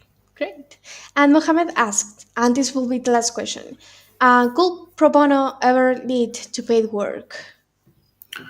I think so. That may be a better question posed to pros pro bono volunteers, like what impact has your volunteerism had on the commercial end of your work. But you'll see this in maybe one or two of the presentations that are to come. But depending on where you are in your career, it can have a maybe a larger or a different type of impact. If you're just starting out, it's a good way to get some practice under your belt, get some mentoring, um, get some experience that will help you land commercial work. In some instances, I think being able to show the volunteer work you do may facilitate landing certain clients, that they know that, okay, you're a professional, you do commercial work, but you also donate of your time and your expertise just to do good. That can be a sort of marketing tactic, would be a blunt way to put it. I think that could be beneficial.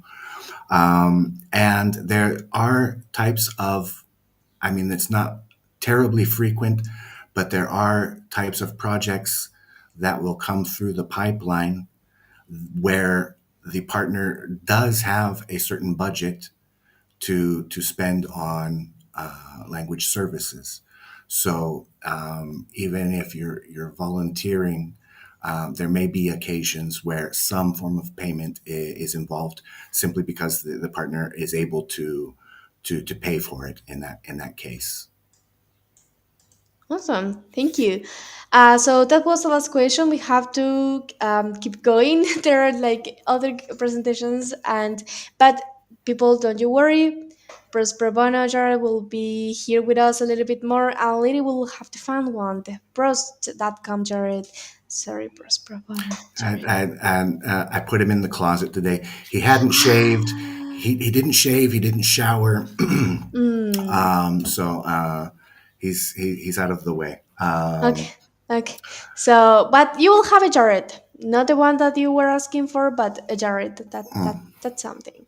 The next presentation is called Assertiveness for Translators and Language Professionals, and it is with Dr. Antti Bodin, right? Sorry, Luana, just to, we're going to show throughout the day.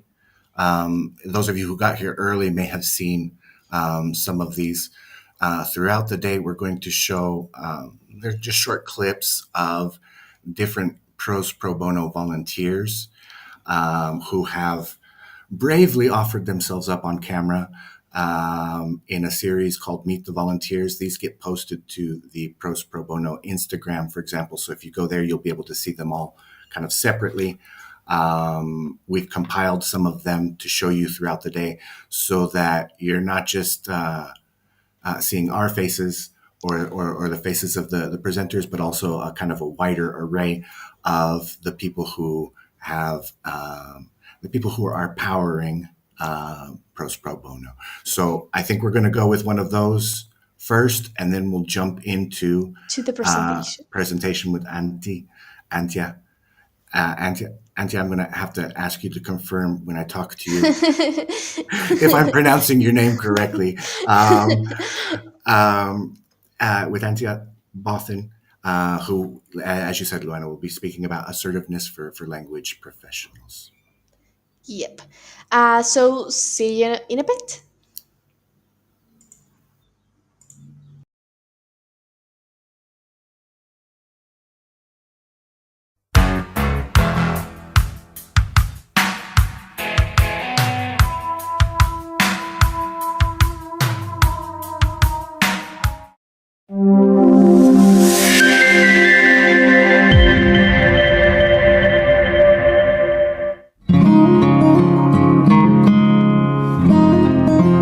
Hello everyone, I'm Cynthia Ferrer.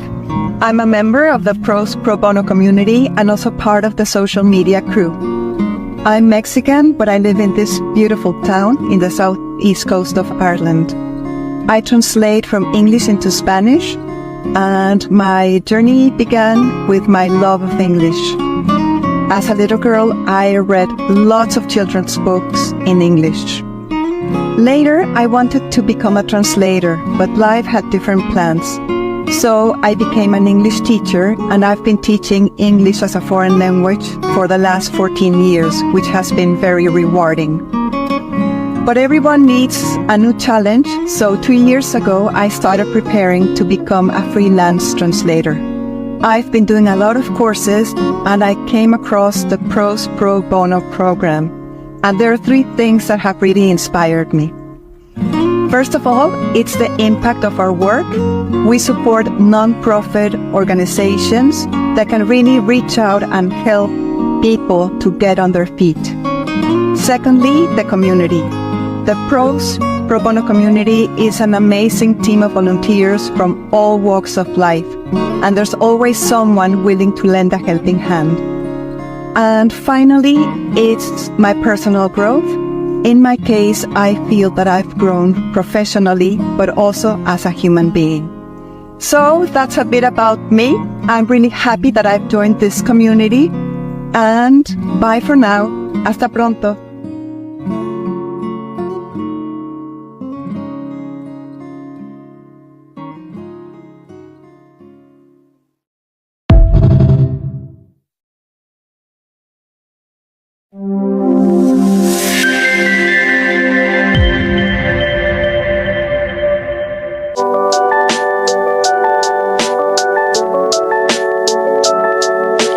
Terve kaikille. My name is Anna Honkanen and I'm from Finland, but I live in Sweden. Before I took up translation, I studied biology and did a career in research.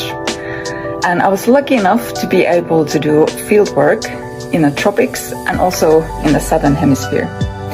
This made me realize just how beautiful and fragile this our planet and all the life it carries are, and just how interconnected the climate crisis and social issues really are. And let me tell you a real-life example. I've spent a lot of time in the Australian snowy mountains studying the bogong moth, this little guy. Although it looks unremarkable, it is the cornerstone species of an entire mountain ecosystem. And it also holds a special importance for the Aboriginal culture around the snowy mountains. Every spring, billions of these bogong moths migrate from the lowlands to spend the hot summer months sheltered in cool mountain caves. Not all of them survive the summer, so that means that truckloads of nutrients are deposited each year over the mountains, and the mountain ecosystem is dependent on these nutrients. For example, this critically endangered mountain pygmy possum, the only Australian marsupial that hibernates during the winter, depends on the arrival of the moths in the spring and the ensuing feast to produce babies. And there are only 2,000 or so of these possums left in the world, so every baby counts. Before the arrival of Europeans to the snowy mountains, the coming of the bogong moths used to be the social highlight of the year for the people living around the mountains. They gathered from a vast area to meet near the bogong caves. They would meet old friends and family members, arrange marriages, trade, and feast on the bogongs. They're actually really nutritious, and they're easy to collect if you squeeze yourself inside the caves. These gatherings have stopped, but you can still see the cultural importance of the bogong moth to these people in their art. So, the bogong moth really is crucial to all life on the snowy mountains. Unfortunately, during my research, a disaster struck. The bogongs, who had come to the mountains in their billions every year for as long as anyone can remember, did not come. The estimated population dropped to under 1% of what it used to be. This coincided with the disastrous droughts and fires in Australia, which not only devastated large areas and caused unimaginable suffering to humans, but it also killed the moth larvae. The mountain ecosystem suffered. The mountain pygmy possum were a step closer to extinction. The local Aboriginal people were about to lose an important symbol of their culture that in itself had been oppressed for a long time. It is all connected. This story doesn't end here, fortunately. The numbers of the bogong moths have improved in the last couple of years, so the delicate balance of the snowy mountains ecosystem is still maintained, for now. You can see that I love storytelling and science communication. They are powerful tools in bringing about change. And I hope my role as the social media crew coordinator helps to attract people to ProZ Pro Bono and all the good causes it supports, and in this way helps change our world for the better. I wish you all a great day and a wonderful weekend as well. Bye!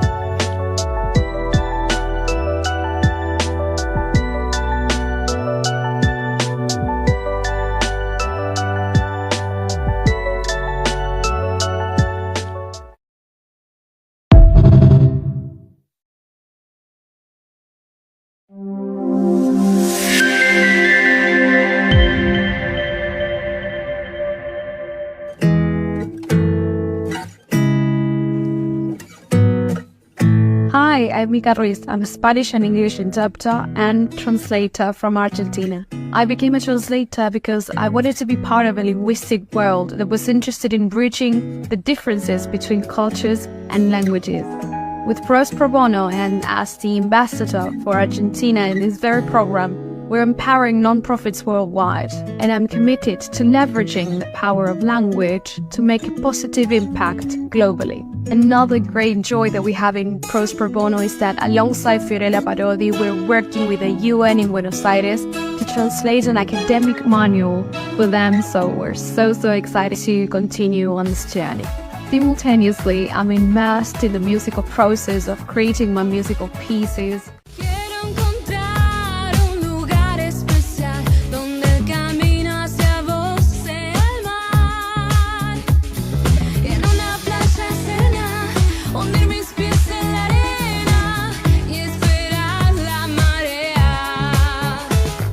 And I'm so excited to be part of ProZ Pro Bono because it allows me to combine my two passions, languages and advocacy.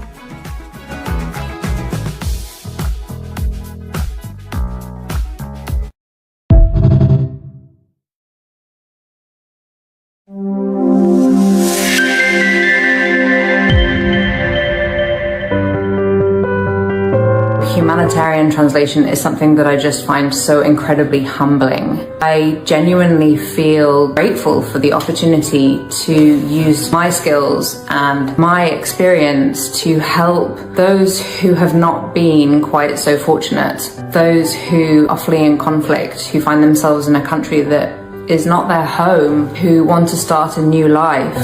Hey there, I'm Anna. I'm English, born to an Irish mum, a Polish dad, and I was raised in France, which is where my love of languages and cultures, I guess, started.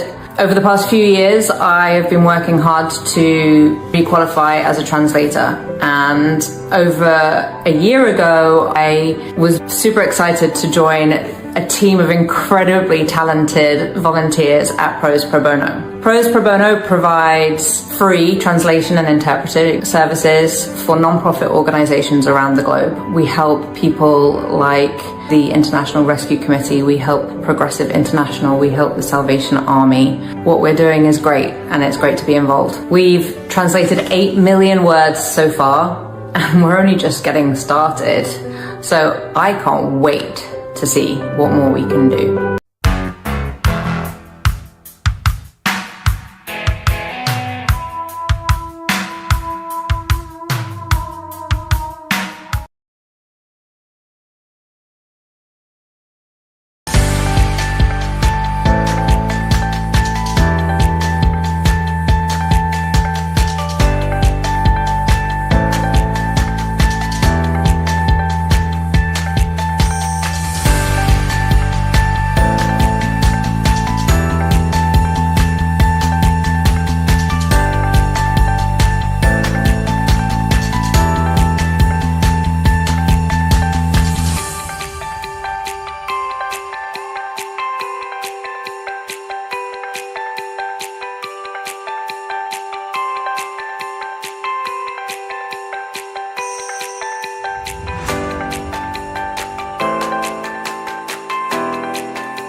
Hi, welcome to my presentation, Assertiveness for Translators and Language Professionals.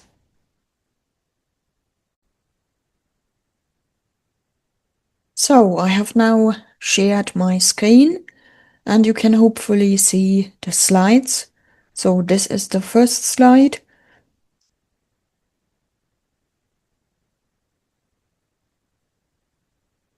And I will start with a short introduction. Who am I? My name is Antje Botin. I live in Scotland. I'm originally from Germany. I work as a German translator and tutor, and I work with English and German. I'm also a published author and a coach, and I'm the founder of Assertive Voices. I help women in business and introverts with assertiveness and speaking confidently in conversations, with setting boundaries having better negotiations and conflict resolution skills, and related things, also regarding communication anxiety. I also run assertiveness training workshops, and I have coaching programs and online courses, and you can find my contact details on another slide, but I'm on all major social media websites. Just look for Assertive Voices or my name. So that's about me. Let's get started with a story. So I took a translator here, let's call her Sandy, and she did not stand up for the prizes she deserved for her work, so she often agreed to work for less, and then she felt overwhelmed and undervalued when doing her work. So that was Sandy's situation as a translator. And then when she started doing work on assertiveness and becoming more confident, things changed for her. And when meeting with a client, she explained her point of view and negotiated her terms. And then she started to feel more valued. And soon she was known for her great service, and she was able to expand her business. This is a success story. How assertiveness training and coaching can help you. And this is what I'm going to talk about in this presentation. I will look at what is assertiveness and why is it important for you as a translator and language professional. We will discover the reasons for a lack of assertiveness. We will explore why you need to set boundaries. We will identify your communication style and different communication styles that exist, and you will learn how you can express confidence with your body, your voice, and also in your mindset. So let's get started. What is assertiveness? Assertiveness is the clear, open, and honest and respectful expression of your thoughts, feelings, needs, desires, and boundaries. It is a set of beneficial behaviors and effective communication techniques, and it means you're standing up for yourself while respecting others. Why be assertive? It has many advantages to be assertive in your life, in your business. It is better for your mental health. If you're assertive, you have better well-being. Assertiveness boosts self-confidence and self-esteem. You're more satisfied in your relationships with people. You have less conflict, and you increase your job performance and business success. Why do we lack assertiveness? Some people told me they didn't feel assertive. So reasons could be low self-esteem. Everything goes back to your past experiences, particularly as a child, how your family upbringing was, what your teachers did, where you grew up, things like the environment around you, education, where the boundaries that the adults around you said clear or unclear, what did they think, what was parents' mindset. Also cultural values, gender norms. So for example, women are usually told they should be more quiet and not be aggressive. So that's a cultural thing. But also fear of conflict, rejection, criticism, or just thinking people won't like you if you stand up for yourself, which is not true. So these could be reasons why you think you're not assertive yet. The good news is assertiveness can be learned. Assertiveness can be practiced. You can become more assertive. So this is just a few reasons why you might lack assertiveness right now. Now let's talk about communication style. Communication is one of the most essential components of any interpersonal relationship, and your communication style shows how your message is conveyed in your conversations. So we all develop our own patterns that we learned from the people around us that modeled that for us, and that is better or worse. So it is not necessarily effective. So let's look at the different communication styles that exist. The first one is passive. A passive communication style is when the person is quiet, reserved, possibly soft-spoken, and they're less likely to openly express their feelings. These people don't like to be the center of attention, they rarely speak up, and because of that, their needs are not met. Nobody knows what they need, they don't say it. They avoid conflict and confrontation and defer decision-making to others, so they don't like decision-making either. They may be overly apologetic, but they don't clearly express what they want and need. This can look like this. So you can see this person agrees, yes, of course, she's looking down. So this is a passive style. It is not very effective as this person doesn't meet her own needs by agreeing to everything and not speaking up. The next one is aggressive.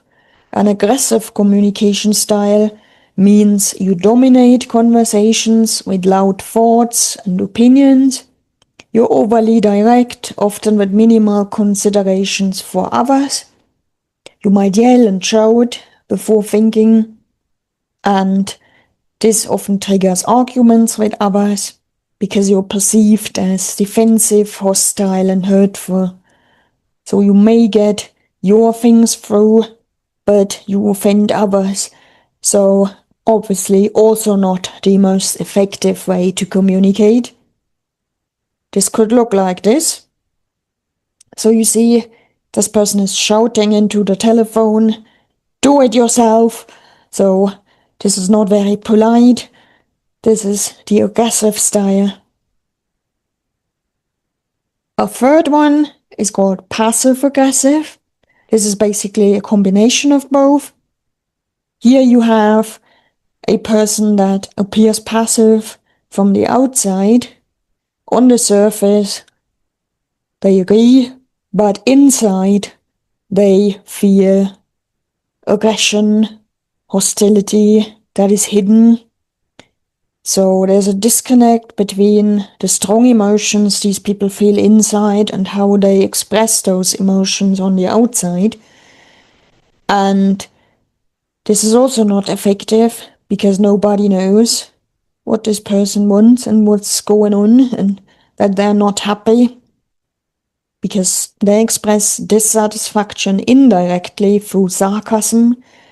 They might be making jokes and non-verbal communication, like sulking, giving someone the silent treatment, or procrastination on purpose. So they're trying to show their dissatisfaction, but not really openly. And so it might be very difficult to have nice relationships with a person with a passive-aggressive communication style. This might look like this. So we see this lady thinks he should know what I want, but obviously he doesn't because she didn't say it. She's just sitting there passively like this. So not an effective way to let someone know what you want. Now, the fourth communication style and most effective one is the assertive style. You state your thoughts and feelings confidently and you listen actively to others. You have an open, direct, clear and respectful manner and you express your emotions. This is most effective and healthiest because you're emotionally honest and considerate of other people's feelings. The assertive communication style leads to fewer conflicts and lower stress levels in your interactions, just because you are basically in the middle between passive and aggressive now. You're speaking up, but you're doing it respectfully and politely. So this makes this the most effective communication style. It could look like this. So we can see this person is saying, I need time to recharge. I'm happy to help on Monday. So she's clearly saying what she wants and what she needs. And she says that in I form. She does not blame anyone. She uses an open posture and the right body language. So this is what assertive looks like. Now, assertiveness supports more effective communication. You get your message understood and respected. You can speak up and get heard. You set boundaries to protect your energy and your time. And you can say no to things you don't want to do, and you can say yes to things you want to do. And you can say that without needing to apologize, without feeling bad.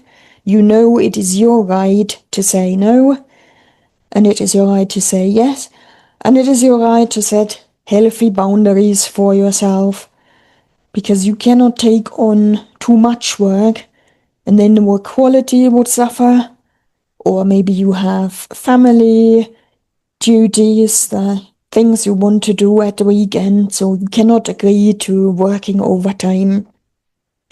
You cannot do too much work. You might not have enough energy. You might get unwell if you do too much work without rest. So it is for your own good and your right to do this and be assertive. And assertiveness also helps you to identify better ways to address and resolve conflict.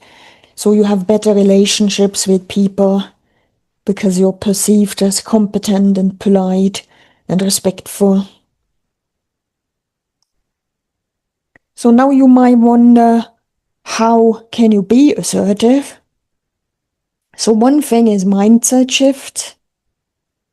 So move away from thinking I'm not assertive and start thinking I can be assertive. I'm not assertive yet, but I can learn it. I can practice it. Because assertiveness is a skill you can learn. It's not a personality trait. And you can use simple assertiveness techniques. You can practice active listening, because listening is very important in conversations.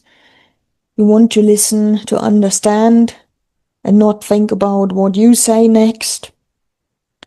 Also know silence is okay in conversations. You don't need to speak all the time.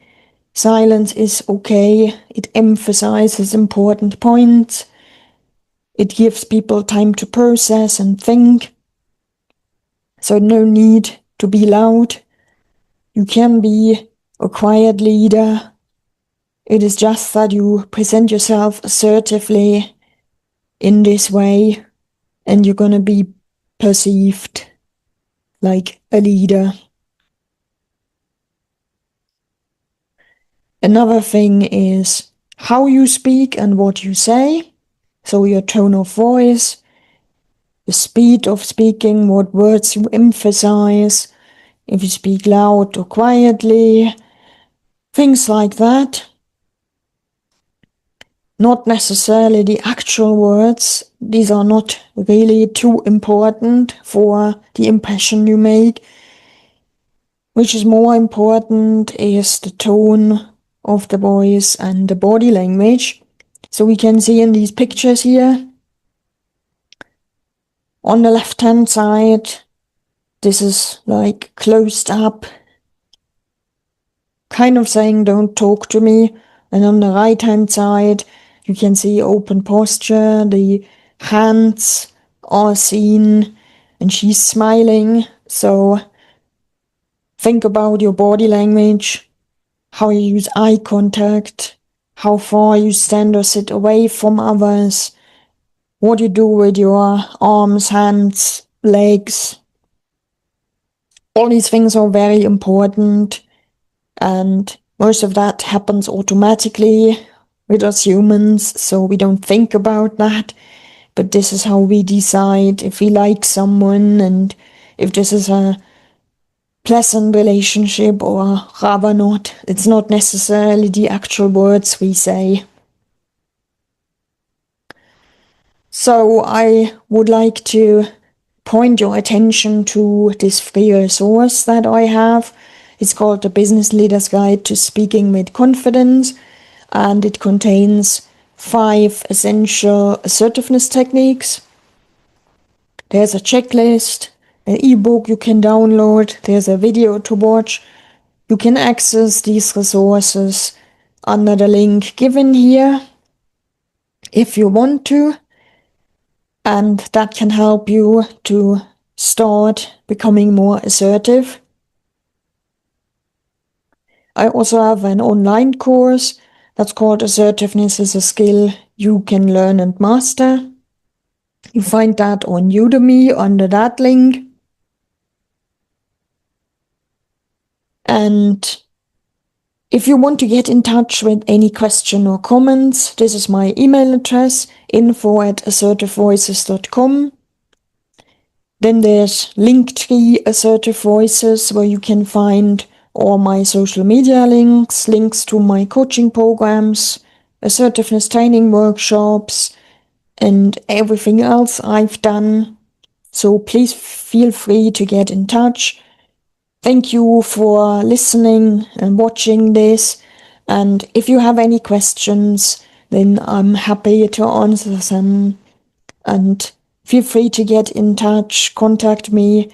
We can also book a free discovery call. I've got a link on Calendly where you can set up a conversation if you want to.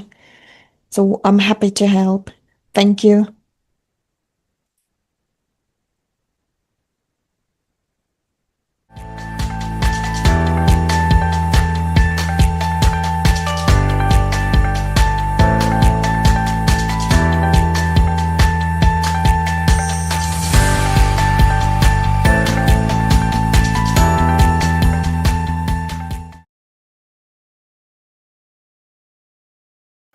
Alrighty there, just a moment while I bring our speaker in.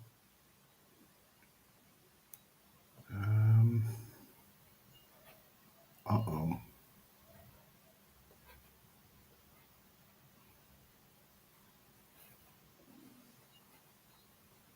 Just a moment.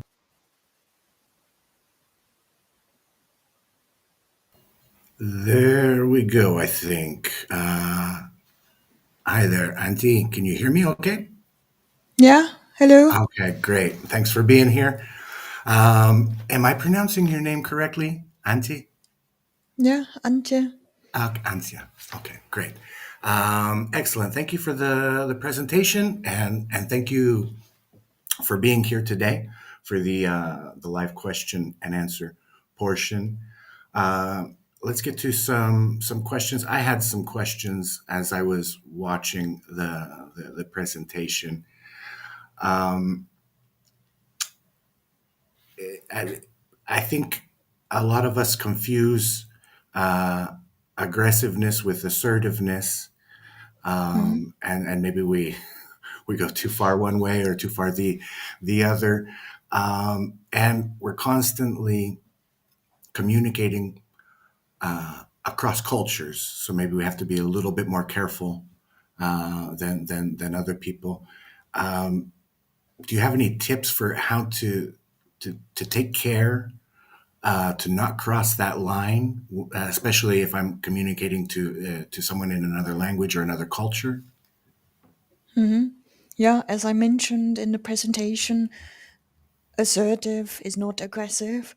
Assertive is when you speak up for yourself and respect others at the same time. So basically, you don't blame anyone. You can do that by speaking in I statements, for example. So you don't say, you did that wrong. You say things about yourself, like, for example, I feel this is not right for me because it would be better to do it like this, and then kind of like negotiate a win-win with the other person without blaming, and then in the next thing then bringing something that can be done also in I form. So as a suggestion, for example, I suggest maybe we do this, and so this is a way to be assertive that's not aggressive as such. So assertiveness can be very quiet, but it's not that you shout or that you're loud or that you're aggressive. It's just that you say what you want in this polite way. And in the chat box, Kadim says, "Never say what first comes to your mind." Would you agree with that?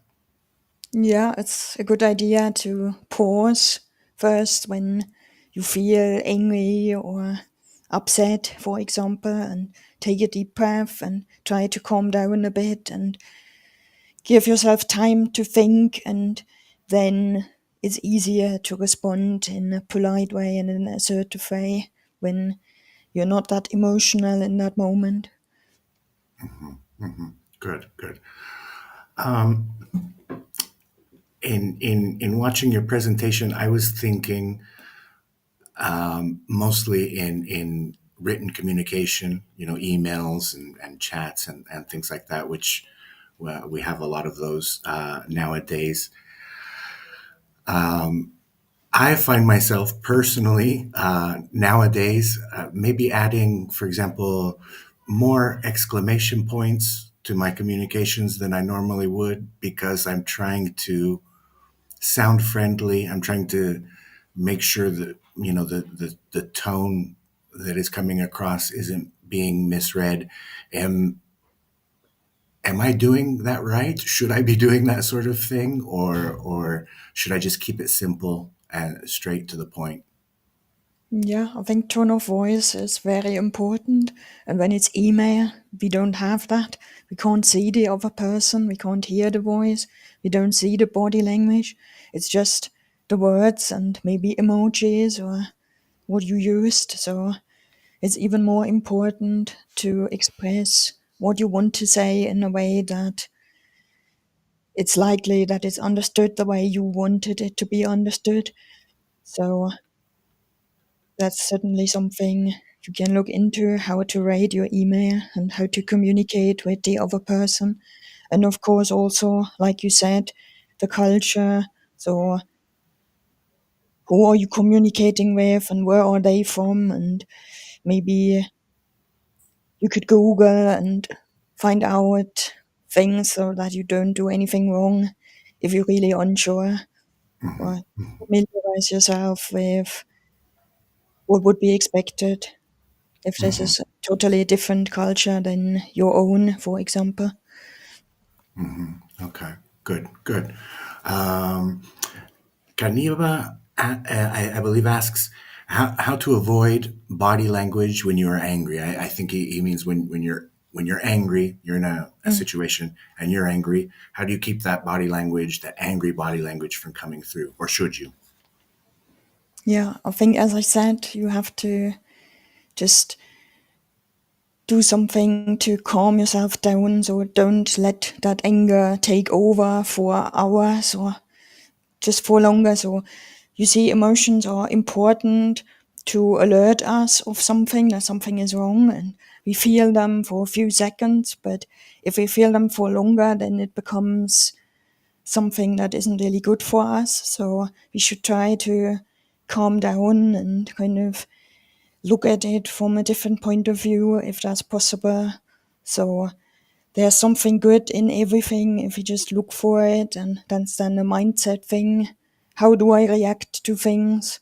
Do I really get aggressive, or am I passive, or am I trying more to be composed and kind of bringing across what I want to bring across? And what would you recommend in a situation where maybe I feel I had an interaction with someone, I felt in that moment I was too passive and I kind of let them steamroll me. Some time has passed and I want to revisit that with that person. Should I attempt to do that or just write it off and move on? It depends on if it is important to you and in what relationship you are with this person and what situation it was about. But I would say it's a good idea to come back to something like with your boss or a colleague, or when it's really something you want to be handled, and do it in a factual and concise way. So do it in a way that it is not hurting someone. So now that you've thought about the event and you shouldn't be angry anymore, you can state that issue in a more neutral way, in a more assertive way as such. Good, good. And let's do one more question to wrap this up. Ahmed says, as a legal translator and lawyer, I sometimes face clients who insist on specific terminology that is legally inaccurate in the target jurisdiction.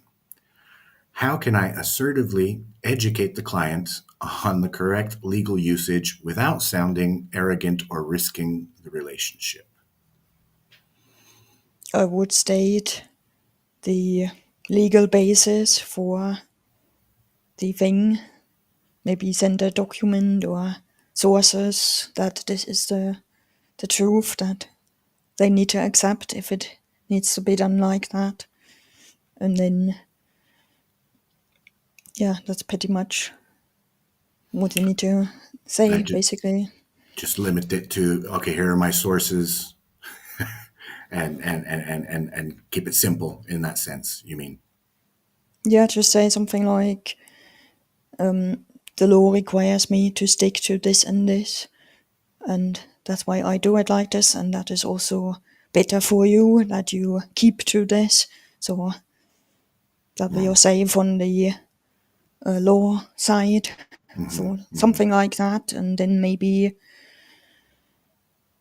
also find a compromise if that's possible. So I don't know about specific terms, but kind of try to negotiate that it's in the end a win-win for both sides. Pointing out that it's in the client's best interest. This is good for you. That's that's a good point. Yeah. Good tactic. Awesome. All right, we're running a bit short on time, so we'll have to end things here. But once again, thank you for taking the time to put together the presentation, sending it in, and for showing up here. I really appreciate it. And like I said, the idea is to see if we can do these events more frequently. So maybe we'll see you again in a coming event. Thank you for having me. All right, thank you, and have a good rest of the day. Thank you.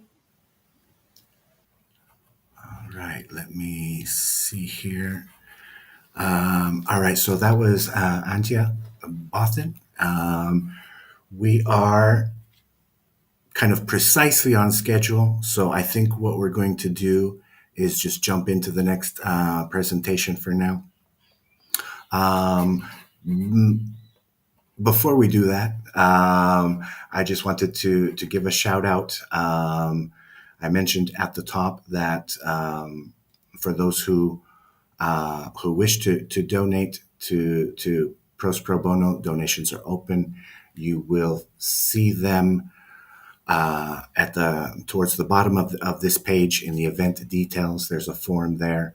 I'll also send that link again in the chat box in case you don't have it at hand. I wanted to kind of shout out and thank both Eva and Cynthia for their donations. There have also been 2 anonymous donations, so we'll respect their anonymity. It would be nice if I knew how to say that. Anonymity. But thank you to you for donating. As I also mentioned at the top, if you donate now, your donation kind of gets maximized through matching by ProZ.com. So every dollar that you donate is doubled by ProZ.com. So thank you for that. We're going to move along to the next session, which is with Amar Naif.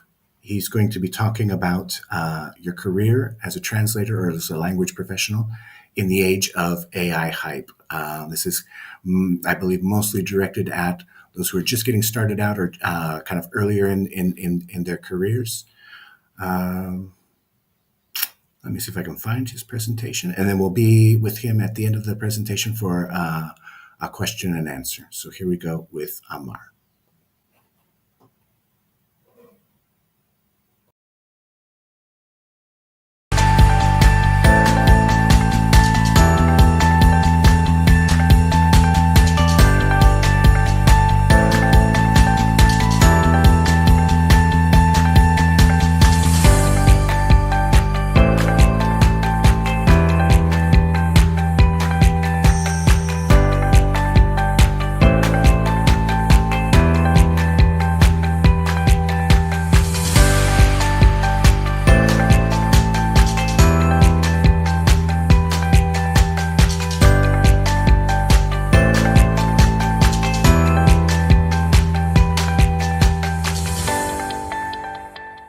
Hello, how are you? Hope you're doing well. My name is Amar, I'm an interpreter, and I'll be giving out some advice in general to translators and interpreters. So the translation industry in general, the barrier to entry is a bit low compared to other industries. Industries like maybe medicine or finance or management. You can just have a college degree and then immediately get into it without having lots of years of experience of practice. Or you can just be a bilingual person and then practice to become a translator, or you can just double major in addition to another degree. So since there are a lot of people in the field, it's quite saturated, and in order to differentiate yourself from others, you need to have more skills, you need to have more education, you need to have more knowledge in the field to become better at it, and then be able to charge higher to others and have more work. So how do you become more specialized in the field? So I'll be giving out advice to beginners at first, and then move on to intermediate and then expert. If you're an expert, you might not get much use out of this talk. If you want to say, it's up to you. So let's start with making a little chart here. Let's assume that we have the x-axis, and it represents years of experience, or just experience in general. Like the more you go towards the right, the more experience you have. The more you go towards the left, the less experience you have. And the y-axis, let's assume that it represents the amount of people. Okay, so we have people, and then we have experience. So let's assume that we have a bell chart. All right. The actual chart itself, it might be a little bit different. Like it might be something like this. Might be something like that, whatever it is, but let's assume it's a bell chart. So in the beginning here, in this part, you have beginners, people who just graduated, people who are still bilinguals or who practice to become translators. In the middle, you have intermediate people, people who have a few years of experience, they know some software, but in general, they're not very much experts. In the end, here we have experts, or SME, subject matter expert. So how do you transition from this part, the one on the left, to the middle, to the end? So as a beginner, before we talk about transitioning, let's talk about AI. So in the beginning, before it became very popular, AI was still there. Like, it's not new. We've had AI for ages. But what it was like is that the knowledge level of AI was capped around here. It was very primitive. Like, it followed orders directly, like literally. Like, if you told it to do something, it would do it literally, without any knowledge, without any reasoning, without any understanding of something that might go wrong. So if you told it to give me 100 apples, for example, just say, give me 100 apples. It wouldn't give you like a bag of 100 apples. It would give you like a paragraph with the word apples repeated 100 times without spaces, without anything. That's like a very basic example of it, but it was very primitive. As with time, it slowly started to move up. So instead of being here, dropped my pen. Instead of being here in the beginning, it slowly started to creep up here, and then it started to move up here. And then, at the point where it started to like explode in popularity, it's right around here, in my opinion. So, as it got to this point, it started to become better than beginners in the field. So, if you compare it to someone who just graduated or someone who has basic knowledge in the field, AI would still do a little bit better than it. In some cases, its knowledge, like in some prompts, its knowledge might be around here. In some prompts, it might be around here. Some prompts, it might be around here. But in general, it was capped. It wasn't better than that. As it started to become more and more popular, that knowledge limit crept around here. It started to become better than average people. It's a lot faster. It doesn't need breaks. It can do 30,000 lines of programming without taking breaks, and like a much faster time than others can, but it's still lagged. It's still lagged behind. It's still less than those who are in SME. It still contains a lot of mistakes. It still contains a lot of problems. It still needed human review. So we're now at this stage, in my opinion, where it's still less than humans. So we still need to review it. We still need to check its answers, to fact check it, to check its sources, because it still makes a lot of mistakes. So how do you, as a translator, move up this chart? How do you go from beginner to intermediate? So let's assume that you just entered college. You have zero knowledge and you wanted to become a translator. Like, you are good in your language and you wanted to become a translator. So you would first test your level. You have something called CEFR, the Common European Framework of Reference, and it's a standardized test for knowing your language level in something, in a language. So it's comprised of 3 letters, A, B, C, and then each letter is 2 levels. So you have A1, A2, B1, B2, C1, C2. So if you're in the A level, you're a beginner. You only know the basics. You only know the days of the week. You only know the numbers. You only know how to ask for directions towards something. You only know the basics. You can't engage in complicated speech or talk about your day in general. So as you transition from A to B, you start to become a speaker in the language. You can have a full-on conversation. You can read an article. You can communicate with others, work with the language, talk to customers, talk to clients, stuff like that. And as you move to C, you enter research level. So stuff like understanding scientific articles, understanding books, maybe even writing your own book, or doing research at PhD level.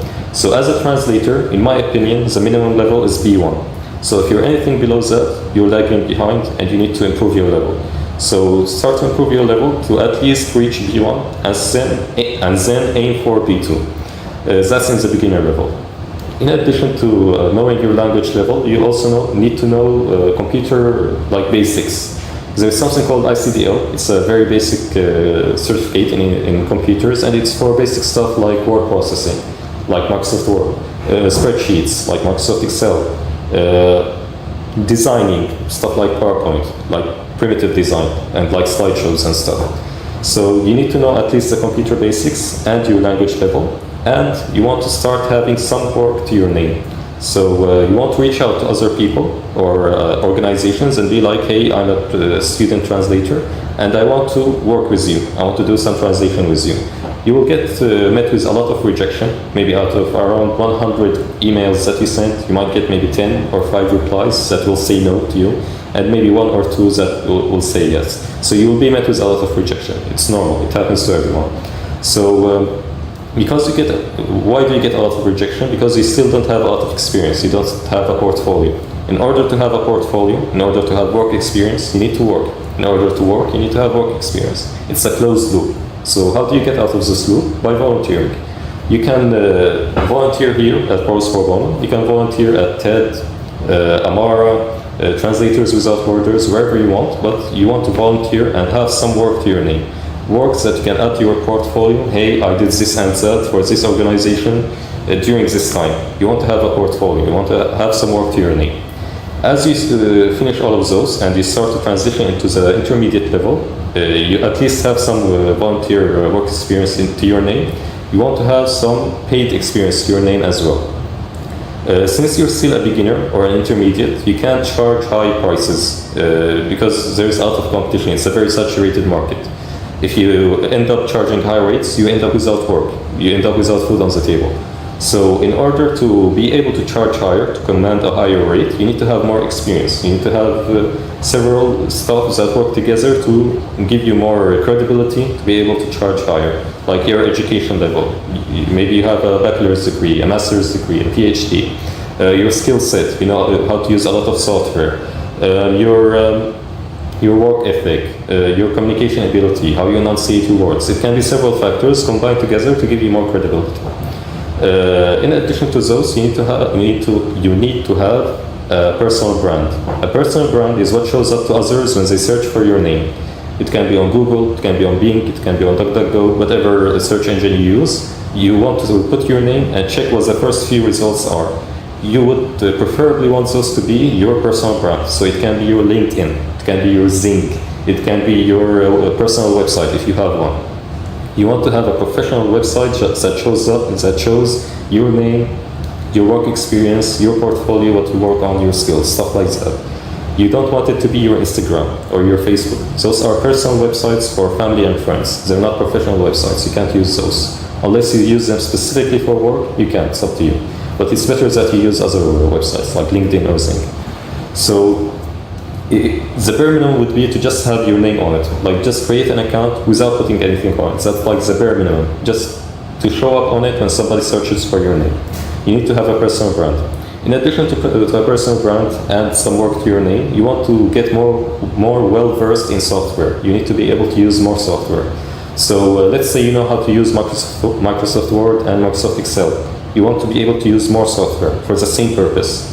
So for word processing, you have Microsoft Word, you have Google Docs, you have LibreWrite. You have several software that you can use, and you need to be able to use all of them. Why? Because the clients you work with, they don't all use the same software.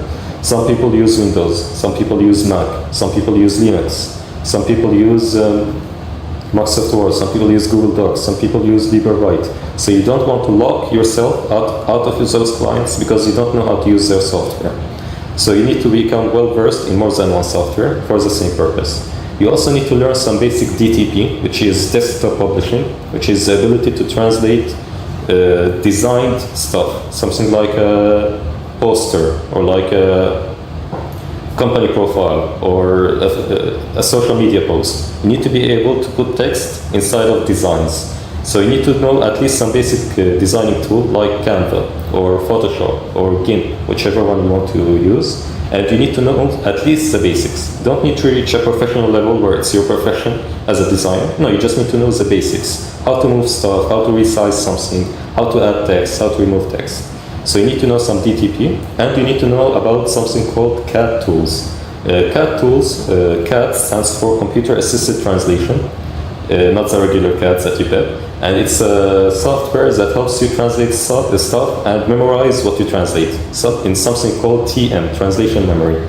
So let's say you have a birth certificate and you want to translate it. Everything you translate is saved inside that TM, and then when you translate another birth certificate in the same template, it's already translated for you because you translated it before, it already pre-fills it for you, and then you just change a few things like the name, the date, the actual date of birth, stuff like that. So I only recommend it to intermediate and above. I don't recommend it to beginners for the same reason why you wouldn't want an elementary student to use a calculator. So you want them to know at least some basic math, like multiplication, division, addition, subtraction. You need to be able to do those mathematical stuff inside your brain without having to use a calculator. You don't want to lock yourself out of being able to do them just because a calculator can do it for you. So you don't want to rely too much on CAD tools. You want to be able to translate something without having to resort to a first draft by machine translation, MT. So I only recommend it to intermediate and above. Its purpose is to make your work faster, not do your work for you. So if you can't translate without a translation tool, a CAD tool, you should stop using it and get back to regular translation, manual translation. After you improve your level, go back to CAD tools. After you know all of those stuff, you want to start getting to the expert level. It is SME, and this is the part right here where you start to get better than AI. So in order to get better than AI, you need to you can just test yourself. Am I better than AI or not yet? You can just ask it to translate a paragraph, put it in AI, ask it to translate it for you, and you need to find at least 10 mistakes, 10 to 20 mistakes, at least. If you can't find any mistakes at all, you're lagging behind. You need to become better. You need to learn more, you need to have more experience. So at least 10 to 20 mistakes. It can be grammatical mistakes, it can be several types of mistakes, but at least 10. So how to become better than AI, or better than intermediate people in general, how to get past that knowledge level of AI? Well, you need to have more experience in one thing. So you need to choose something and specialize in it. So let's say you like medicine, you become a medical translator. Let's say you like technology, you become a technical translator. Let's say you like math and finance, you become a financial translator. And how do you do that? The optimal way would be double majoring. So let's say you're already studying medicine, you double major as a translator, or you're already studying translation, and it's within your grade, you can double major in medicine. That would be the optimal solution, but not all of us can do that. So the other solution would be to just get certificates in the field. So let's say you want to become a financial translator. You get something called CPA, or CAMS, or whatever. A certification in the specific fields that you want to specialize in. Let's say you want to become a technical translator. You study IT support, you study basic programming, stuff like HTML, CSS, basic web development, or responsive web design. Let's say you want to become a medical translator. You would need to at least know the basic anatomy of your body and the names of main parts of your body. Like this is the eyes, this is the cornea, this is the eyebrow. Not only basic stuff like the face level, you need to be able to have like an X-ray vision of your entire head, for example. Like this is the skin. Behind it is mitochondria, for example. I'm not a medical translator. I don't know the answer to it. Then you have the skulls, then you have the brains, then you have brain tissue. Like you need to be able to have like a cross-section of your brain inside your mind. You need to have more experience about something. Like you can also learn the most basic, the most common diseases, like what their symptoms are, what they are, what their names are, what their translation is. You need to become more knowledgeable about something to become an expert at it. So it can be watching videos about it. It can be listening to podcasts. It can be reading books. It can be reading scientific articles about it. It can be doing research. It can be getting certificates. It can be asking people in the same field, hey, what do I need to learn? They can guide you towards what you need to learn. So you need to become specialized in something to the point where you know better than others. And you can detect mistakes in the translation of AI. So as you become an SME, you need to be able to understand most things in that field. Like let's say at a bachelor's level or a master's level in something. You don't necessarily have to have the degree itself, but your knowledge level should be around that level. Bachelor's or master's or even higher to become an SME. So you can almost compare it to having PhD level in it. You need to have the ability to self-learn. You need to have neuroplasticity. You want to be able to go out there and learn something by yourself, something called self-directed learning or self-learning. You go out there and research something, read its Wikipedia page, read its sources, read books about it, listen to podcasts. You need to become curious about something, and you need to know as much as you can about one thing. But keep something in mind is that the more you learn, the less you will know. Because the more you learn, the more you will realize how much you don't know, how much there is still more to learn. Like an elementary student would only know stuff like addition, subtraction, basic stuff, and they would think that's math in general. But as they reach a higher level, a higher grade, they will realize no, there's still multiplication, there's still division, and then after that there's still like functions, there's still trigonometry. So the more you reach a higher level, the more you will realize there's more to learn, and your knowledge is actually not that much at all.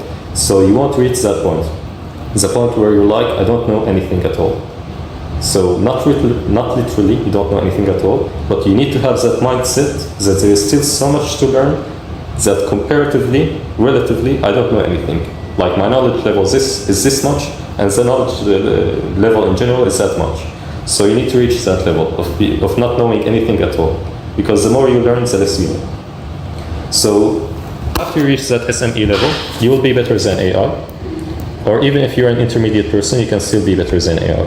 You can rest assured that at the moment, in our current, like at the time of recording this video, in my opinion, AI will not be able to go past SME, in my opinion, for now. It might do that in general, in the future, but for now it doesn't. Once it reaches this point, which is the point of something called AGI, or GAI, I'm not sure, probably AGI, General Artificial Intelligence, it becomes smarter than humans. At that point, we don't know what will happen. We can't predict the future. But for now, we're still in this stage. This stage right here, which is the SME level. Humans are still better than AI, and AI still lags behind. So you don't want to be here, because AI would be better than you. It would saturate the market more, and it would take work away from you. You want to go up here, to the middle, and then keep going towards you. So learn as much as you can, stay curious, and yeah, I'm running out of time here. I only have 15 seconds left. So hope you had, I hope you learned something or two. So yeah, thank you. Have a nice day.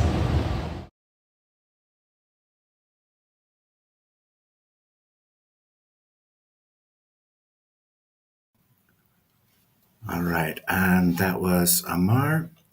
Let me bring him in. Oh, Luana, I did it again. Can you fix whatever you fixed last time? Just a moment, people. I'm a bit out of practice with this. Okay, there we go. Great. Amar, can you hear me okay? Yeah, all good. How are you? Great. I'm doing very well. How about you? Doing great. Great. Let me just mention before we get into some of the questions and comments, Amar has been participating with ProZ Pro Bono as all of the presenters today, and he's currently contributed over 48,000 words to the program. So thank you very much for that, Amar. I also consider you at this point the LinkedIn guy, because I think maybe 3 different times I've had difficulty doing something or seeing something on LinkedIn, and you always chime in with, no, go there. You've got it pretty clear. So thank you for that, that assistance as well. So I saw you were following along in the chat and kind of responding to people's comments and questions during the session. Let's. I wanted to. Hannah was also participating there. She made a point about maybe universities, depending on where you live. Not every university where you might go to study has a set course of studies for translators or interpreters, and the topic of other supplementary paths came up, certifications and things you can do if you're not living in a place or you don't have access to those courses of study. I think some of those you mentioned in your presentation, right? You can just like self-learn. You don't have to go to college. You can just be a bilingual person and then practice to become a translator. It would be better to have a college degree. It would give you more credibility, but it's not really a requirement to enter the field. Like it's not, you have it or you don't have it. It's fine. Yeah, I think this is an industry where you have kind of a little bit of everything. You've got people who were an engineer and they know they're engineering, and then they acquired the linguistic skills, and now they specialize in engineering translations. That sort of thing can happen as well, right? That is true. And those people, it's easier for them to become an SME because they were practically SME before, and then they pivoted into translation. Right. Exactly. Yeah. Yeah. Um, you talked a little bit about your personal brand. Can you kind of expound on what you're referring to exactly by your personal brand? Are you talking about logo, brand assets, and that sort of thing, or So as a something else? freelancer, you don't really need to have your own logo because you're considered one person. Like you're not a company. You're just a freelancer. You don't need a logo. But if you want to venture out into having your own LSP, language service provider, you can. The personal brand is what shows up to others when they search for you. So you don't want it to be your personal Instagram pages with friends. You don't want it to be your Facebook page with memes or something. You want it to be like a professional website, shows your work experience, where you work, what your skills are, what software you know how to use, what kind of translation you know how to do. Like, is it technical? Is it financial? Is it medical? Whatever it is. And you want it to showcase your previous projects, like what you worked on in the past. So when somebody sees your CV, when you apply to something and you send them your CV, one of the first things they do is do you up. They just copy your name and then they paste it in the search bar and they press enter. So you want that few first results to be your own personal brand. The blind CV, that I think they call it, right? Great. Yeah. Benjamin says, thanks a lot for this presentation. I do have a PhD in oceanography, but I still find it difficult to find clients, to be honest. I think networking is also really, really important to build for a beginner. Uh, what would you say, what role has networking played in your career progression so far? So as a beginner, you usually work with project managers or outsourcers in general, maybe like a marketing manager or like an LSP vendor manager. They outsource work to you and they give it to you at a much lower rate. So as you venture out into intermediate and expert level, you want to work with clients directly. You want to reach out to them and be like, hey, I do translation. Would you like me to translate this for you? So a simple example would be, let's say you like a YouTube channel very much, maybe a channel like Kurzgesagt or Veritasium or Smarter Everyday. What you would do is that you just reach out to them and be like, hey, I want to translate your video to my language. Would you like to cooperate? So that's how you acquire a direct client. How you get people to outsource work to you, you would just apply at their website. Like some LSPs have their own website where you can apply as a freelancer. You give them your CV, you give them your rate, and then they outsource work to you. So to find more clients, you need to have a personal brand. You need to have digital visibility on websites like LinkedIn or Zing, or maybe it's called Xing. I'm not sure. It's a Chinese website. So you want people to be able to find you. So if somebody searches online, XYZ translator, you want to be in those results. So you work on stuff like SEO, search engine optimization, personal brand, networking, email marketing. So learn some marketing, some basic marketing. You don't need to become a marketing manager. Just learn some basic marketing, learn a little bit about SEO and how to reach out to others, and you would gradually have more and more direct clients. On the point of networking as well, networking among colleagues, I don't want to invent a statistic, but I think the last time I surveyed freelance language professionals, something around 60% said that they had received at least some client contact, some work through referrals. So, networking with your fellow Referrals make up translators and maybe like interpreters. 9% of your work as a professional person. Like Right, as an that can be- SME, it's 90% of your work. Okay, so that can be very, very important. So Benjamin, the It's very oceanographer, important to get network out. with others. We can also attend events and stuff. Get out there and network, everybody. All right. Learning software. You talked about learning software. Would you include learning AI in that list?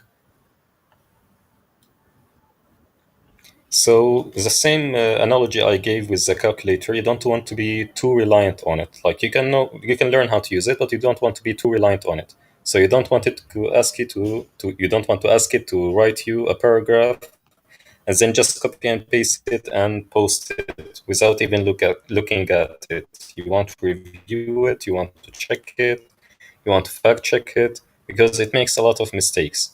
So you don't want to trust it blindly, and you also want to learn how to use it. So it should be a tool to help you and not to replace you, at least for now. Okay. And maybe just a couple more questions. You were showing the bell curve, your chart. I'm interested. Where would you put yourself on that curve at this moment? I mean, like I said, I don't know anything at all. So maybe near the SME level, but in my opinion, I don't know anything at all. There's still so much to learn. My knowledge level is this much. No, like the actual knowledge in the world is like maybe this much or that much, but my knowledge level is this much. So I only know very little. Okay, yeah. I was thinking I would tend to agree. Every day I wake up and just kind of think to myself, I don't know anything. I got to get out there and learn stuff. Yeah. Exactly. All right. I'm going to have to kind of try and keep us on track here. So maybe we should stop there for now. But once again, thank you for the presentation. Thank you for making the time to be here and participate live. And I'm going to thank you in the future for the future help you give me on LinkedIn and etc. Sure. My pleasure. All right. Thank you for being here, Amar. Thank you for Hope to inviting talk me. to you soon. Have a good one. My pleasure. You're welcome. All right. That was Amar Naif. Thank you, Amar. Okay. And thank you, everyone, for hanging in there, for being here today. We're about halfway through the program. So I hope you're having a good time. I'm going to send out another batch of Meet the Volunteers. And after that, we're going to jump into the following session, which is going to be given to us by Andrea Piseira. Her session is called Te Sirvo, Beyond the Words, How Human Translators Navigate Ambiguity and Context. Andrea won't be available for the question and answer portion. It can be challenging to align schedules. Everyone's working and volunteering, so schedules don't always line up. So she won't be here for the question and answer, but we will have her via her presentation. Andrea is another ProZ Pro Bono volunteer who at this point has contributed 51,000 words through ProZ Pro Bono alone. She's also worked with Translators Without Borders, Oli, and some others, I believe. So first we'll meet some more volunteers, and then we'll jump into Andrea's session. Just a moment here.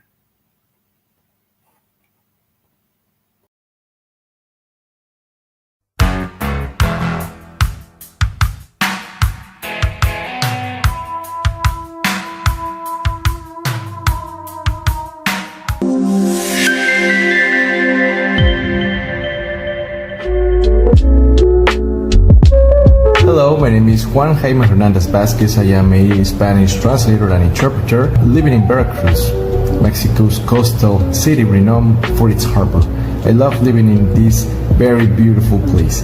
As a civil engineer, I have 3 master's degrees, one in construction administration, another one in project management, and the third and final in translation and interpretation.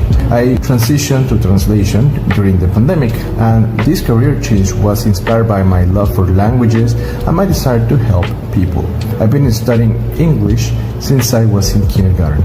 As a translator and interpreter, I offer services like formatting, simple, certified, sworn translation, localization, editing, NTPE, proofreading, consecutive and simultaneous interpretation, quality assurance, project management, mentoring, and training. In 2019, I faced a personal challenge when I was diagnosed with CML, chronic myelogenous leukemia. Overcoming this illness with my family support was a turning point. To express my gratitude, I joined the ProZ Pro Bono program, giving back to others as life has given to me. Beyond work, I'm a dog lover, and my Shetland sheepdog, Eri, she is my precious companion. Thank you.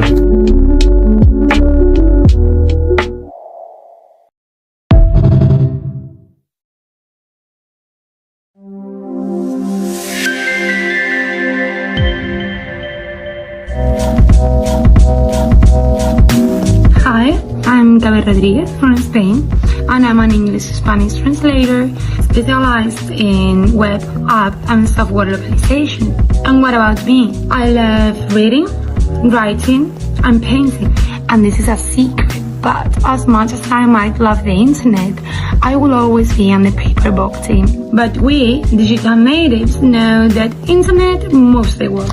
And this is one of the reasons why I decided to join the ProZ Pro Bono program of volunteers. Because thanks to the internet and what we do here, we can break language barriers and help those who need to cross a very long bridge between cultures. Besides, it is an incredible opportunity to work with colleagues from all over the world and meet amazing people. I just need to say thank you very much for letting me be part of this wonderful community. Bye!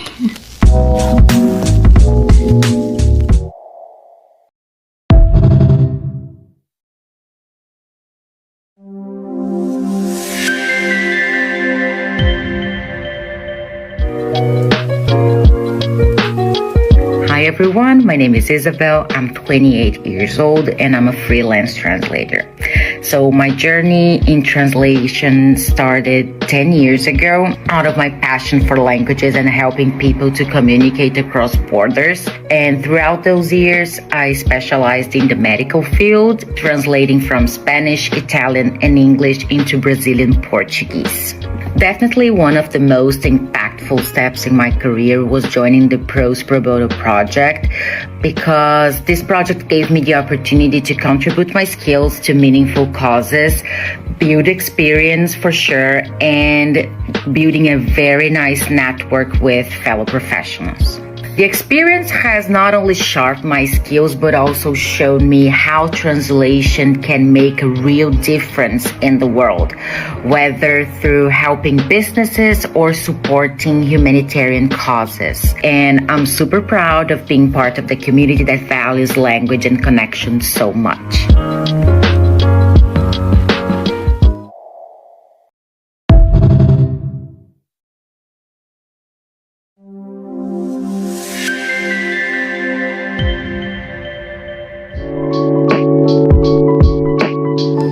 Hi everyone, I'm Priscilla Paulini. I'm 48 years old, I'm from Brazil, and I'm an English to Portuguese translator specialized in the medical science area. I started translating when I was just a teenager and trying to understand what their songs were saying, and with my dictionary, picking up the pieces and forming phrases, random phrases, and to understand what they were saying. And it was amazing. And I never stopped since then. And this year I met ProZ Pro Bono, and their amazing work. They literally break the language barrier, spreading knowledge in every language possible. I'm really glad to be part of that team and their amazing work.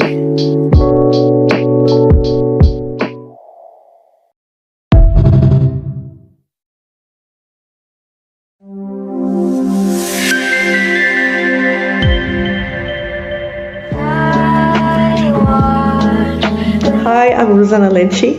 I'm an industrial designer and a linguist. I'm very passionate about arts, about design, about culture, and of course languages. I have been working as a translator and an interpreter for the last 18 years, but I feel a growing need to become an advocate through language for the defense and protection of children, the defense of human rights, the protection of people in vulnerable situations, such as women in different contexts, or the LGBTQI communities, or people who are living very complex situations in the aftermath of conflict or natural disasters, or also the need we all face to protect our nature.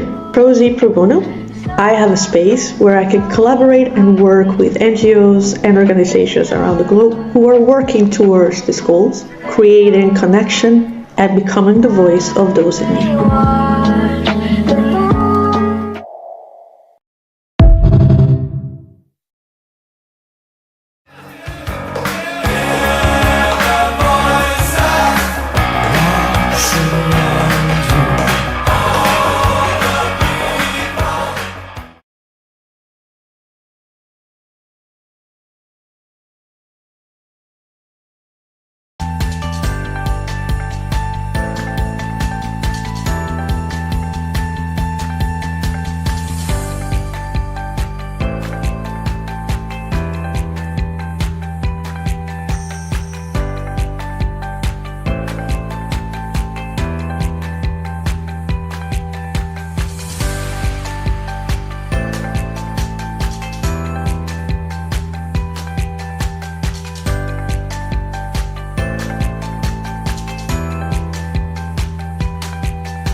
Okay, it's working.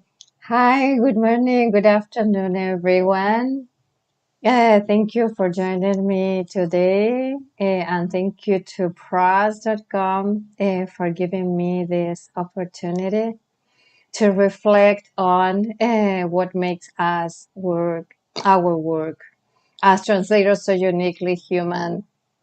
My name is Andrea Picera. I have been a professional translator for over 15 years.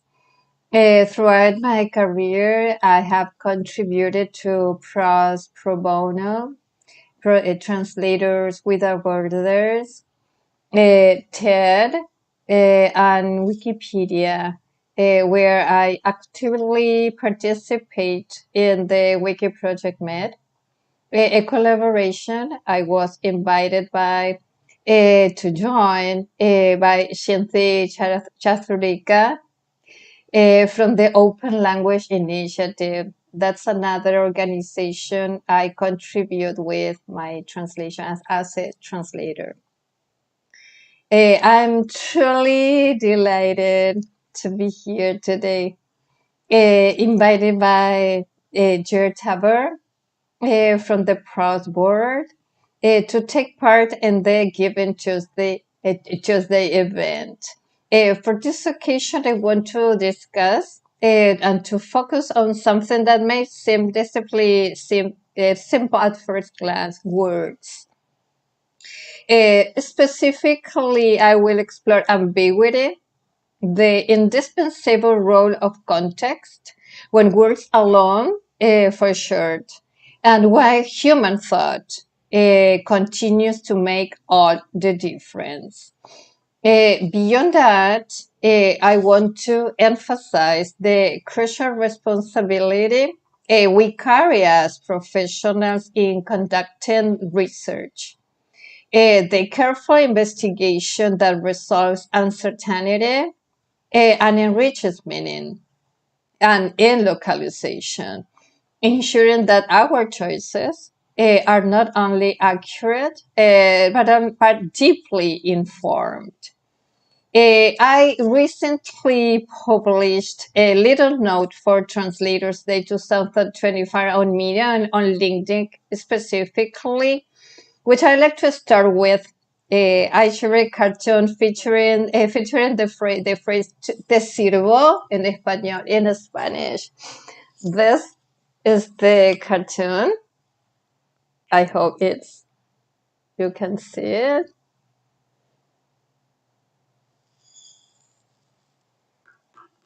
In this cartoon, te sirvo in Spanish can mean either. On the surface, it looks like a simple question, te sirvo in Spanish, but as translators, we immediately recognize the multiple featuring layers beneath it. In Spanish, te sirvo can mean either, do I serve you? Or am I good for you? Or do you want me to pour you some? Referring in the cartoon to a soda. The humor comes from the misunderstanding. But for translators, it is a reminder of the daily challenge we face. Why translator beyond words? Why this matter? The cartoon encapsulates a truth we live every day. Translation is never just about words. It is about context, cultural nuance, and localization. Consider these points. Ambiguity, one phrase, multiple meanings. We need to understand not only the words, but the intent. Cultural context. What might make perfect sense in one language can be confusing or even offensive in another language. Specifically, we're talking about items, right? Localization, humor, nuance, and intent must survive across languages. Research and insight. Every translation involves careful investigation. The process that resolves uncertainty, clarifies intent, and enriches meaning. It ensures that our choices are not only accurate, but also deeply informed and culturally resonant.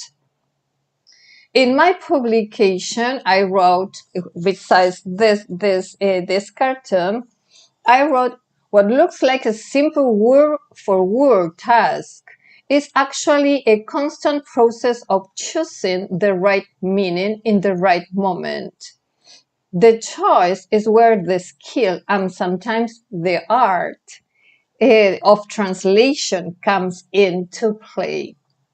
We are not just moving words, we are moving meaning across cultures. The zero. Let's go back to the cartoon. Imagine you are translating it for an English-speaking audience. If you translate literally, you might get, do I serve you?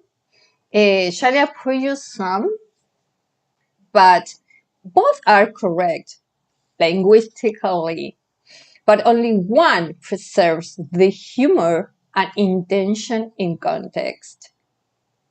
And even beyond that, a translator must consider, will the English reader understand the play on words? Do we need to adapt the joke culturally? This is why translators are cultural interpreters, not just word movers. The soda becomes a metaphor. Sometimes a soda is just a soda, and sometimes it's a perfect example of the delicate work we do every day. But the zero is just the beginning.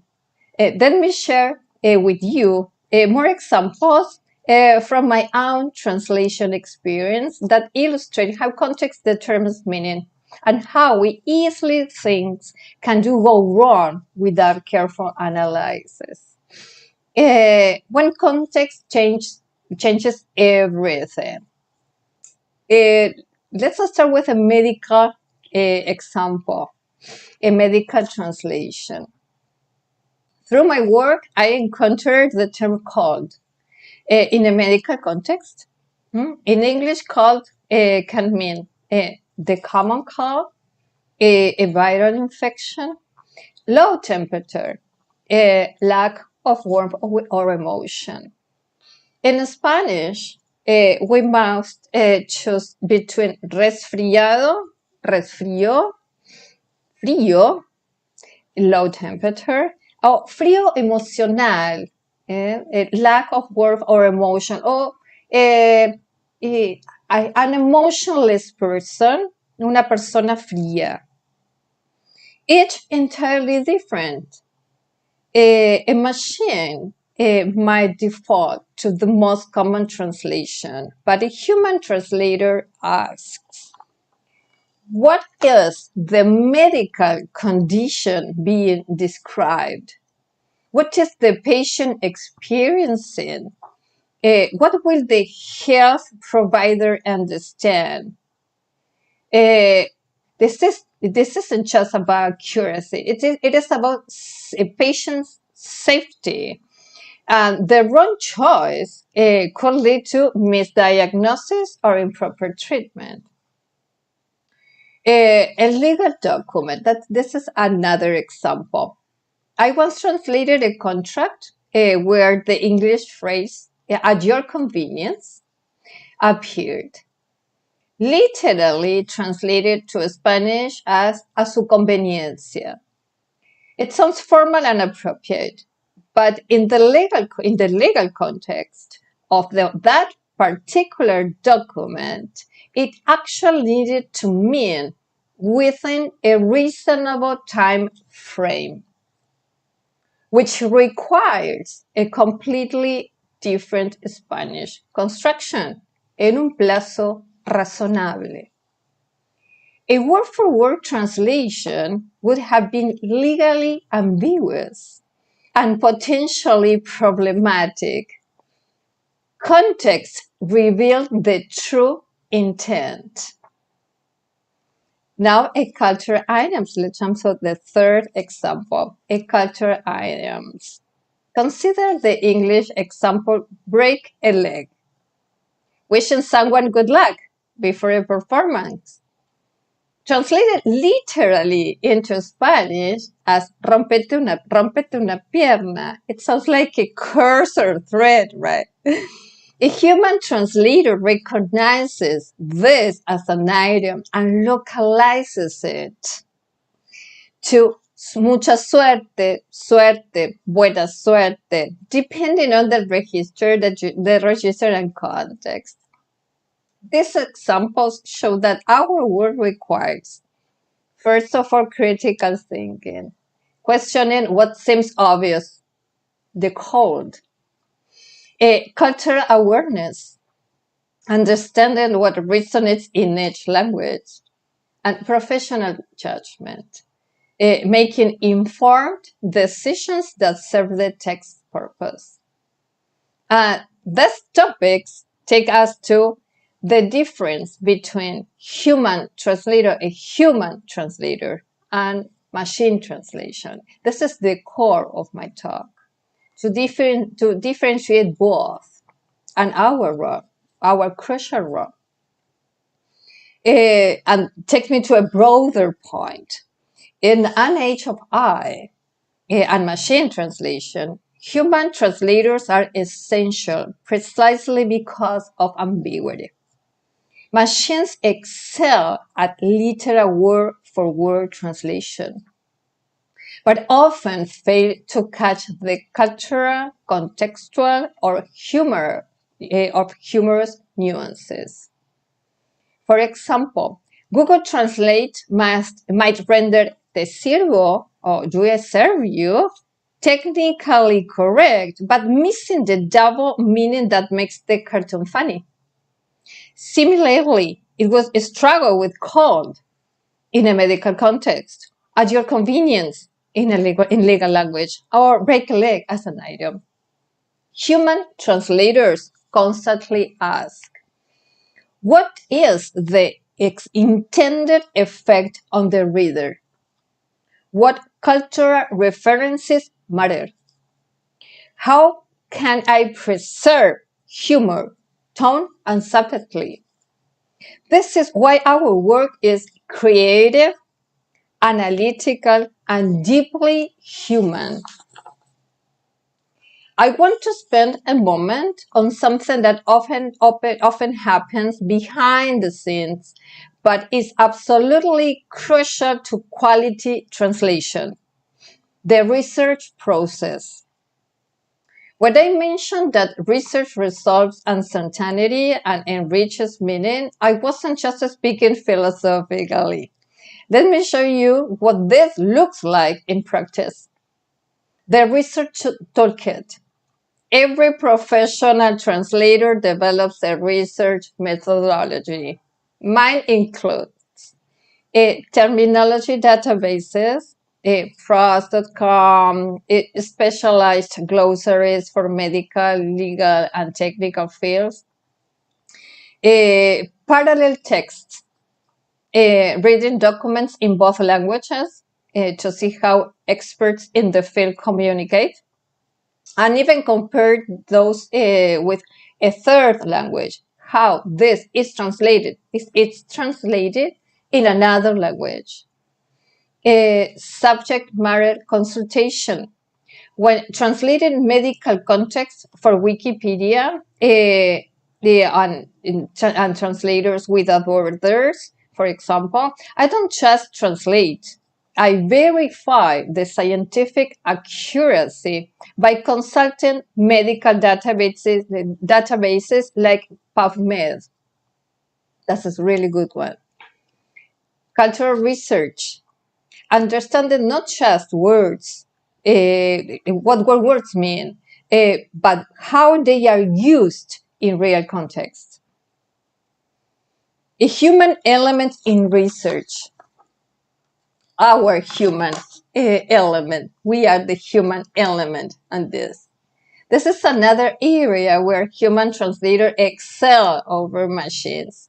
I can access databases, but it cannot evaluate the reliability of sources, understand when terminology has evolved, recognize when context requires deviation from standard terms, apply professional judgment about what is appropriate for a specific audience. Research is not just about finding answers. It is about asking the right questions in the first place. From my experience and reflected in my Translators Day 2025 publication, I would like to highlight 4 practical takeaways for professional translators. First of all, always ask questions. Never assume words alone carry meaning. Ask yourself, what is the intent? Who is the audience? Context is king. Read beyond the sentence. Research, observe, compare, and understand the cultural references. Embrace localization. Every time, always you need to adapt a phrase to preserve the effect, not just the literal meaning. Research is essential.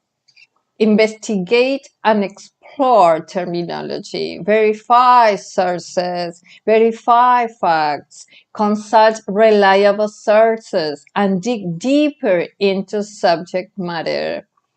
Care for research resolves uncertainty and enriches meaning. Every translator, every translation benefits from careful investigation. Research deepens understanding. It resolves ambiguity and allows us to make informed decisions that go beyond surface meaning. Research is what turns uncertainty into clarity and ensures precision. Humor, idioms, and metaphors are not obstacles. They are opportunities to show the value of human translation. why it matters, why the sirvo matters. In the end, the sirvo is more than a soda joke. It's a getaway into understanding the depth and complexity of our profession. From medical terminology that affects patient care, to legal language that shapes agreements, to cultural items that carry the weight of tradition. Every translation challenge we have discussed today reinforces the same truth. Our work goes beyond vocabulary. We are cultural navigators, context detectives, meaning interpreters, and dedicated researchers. We ask questions that machines don't know to ask. We understand nuances that algorithms cannot grasp. We take responsibility for choices that affect real people in real situations. Every day, we face phrases with multiple layers. Every day, we conduct research that transforms uncertainty into clarity. Every day, we make choices that determine how a text is understood, appreciated, trusted, and even laughed at. Through pro bono work, professional projects, and every translation in between, we contribute to a world where language builds bridges instead of barriers, where meaning transcends borders and understanding becomes possible across cultures.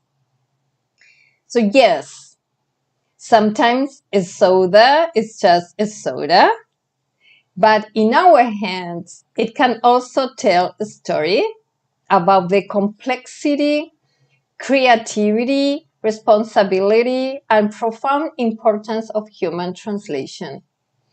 Thank you for watching. Thank you for joining me and inviting me. And I hope this presentation has given you some food for thought or perhaps something to drink. Bye-bye.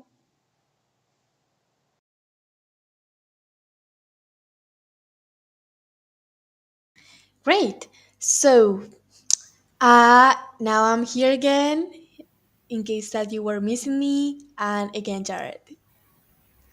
I And don't. I don't think people were missing you, but it's okay. You they had to would, they participate. were, they were. Okay. Okay. So what's up next? So Ah, next, yeah. sorry.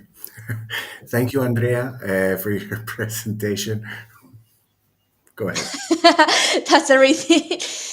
So, yes, thanks again to Andrea Picera for her presentation and for her contribution. Sadly, she's not going to be able to join us for the Q&A session, but that's okay. In case that you want to revisit the sessions or any of the other sessions that we are watching today, please remember that this event is being recorded and you will be provided with it shortly after we are finished. That being said, the next presentation is called, I don't know how to pronounce this. So, right. So, try to let me know if I'm mispronouncing something. Holistic growth enabled by professional language service volunteering. Was that kind of right?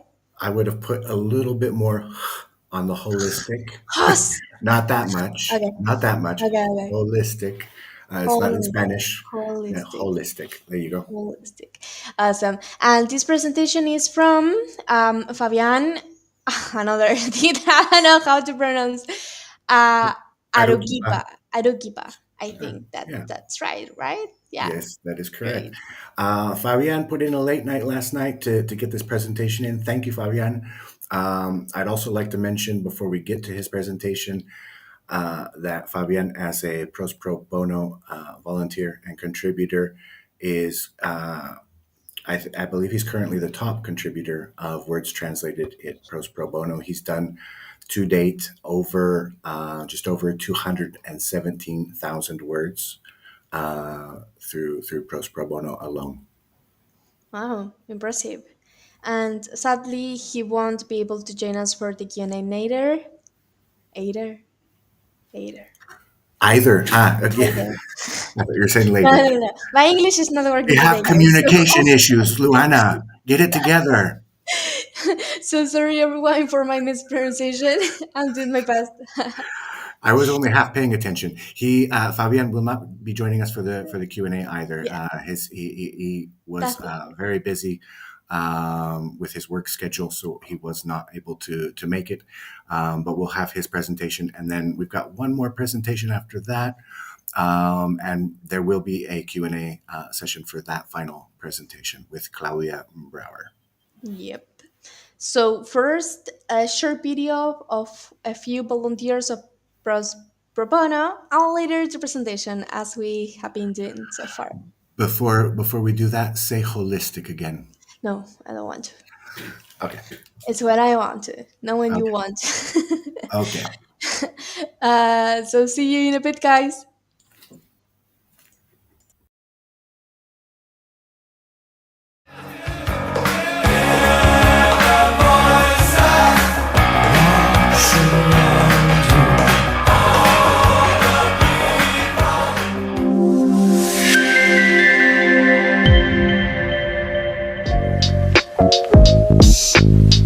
Hello everyone, my name is Josué, and I'm happy to be part of this series and share a little bit about myself.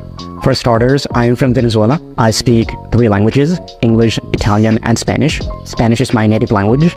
I decided to become a translator because I've always had this fascination for languages. In fact, I think that English was one of the few subjects in high school that I was really good at. And then I decided to go to college. And I knew from day one that I wanted to work in a language-related field, and I thought that translation was the perfect choice. I joined the ProZ Pro Bono program because it allows me to use my skills for a good cause. I truly believe that information should be available to everyone regardless of the language they speak. And this program allows me to do just that, to help making information more accessible to everyone. As for something fun about me, I like to read manga. After a long day of translation, I like to sit and relax and read some manga. Right now I'm reading Kaiju number 8. It's really fun. I recommend it. And yeah, thank you for watching. If you're not already, please join the ProZ Pro Bono program. I think it's a good way to use your skills for a good cause. So yeah, bye.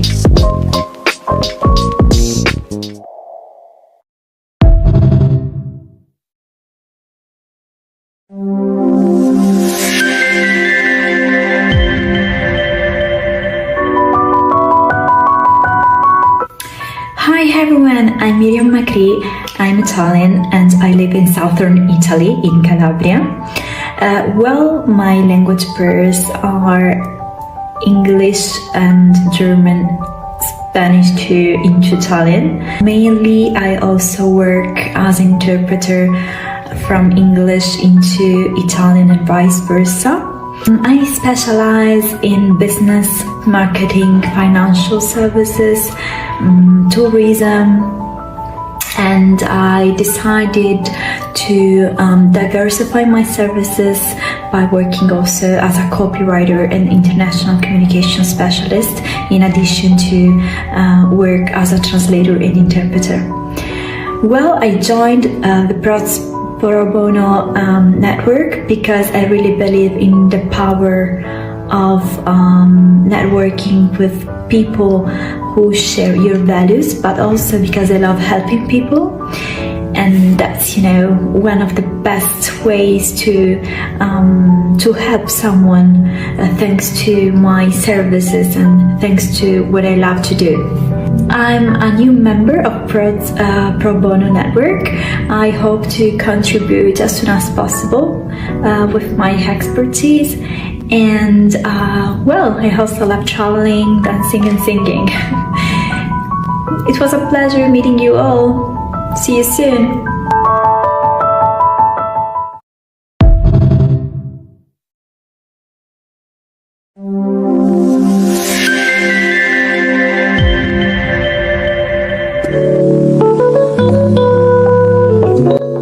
Hello, My name is Melanie Vélez, born and raised in Guayaquil, Ecuador.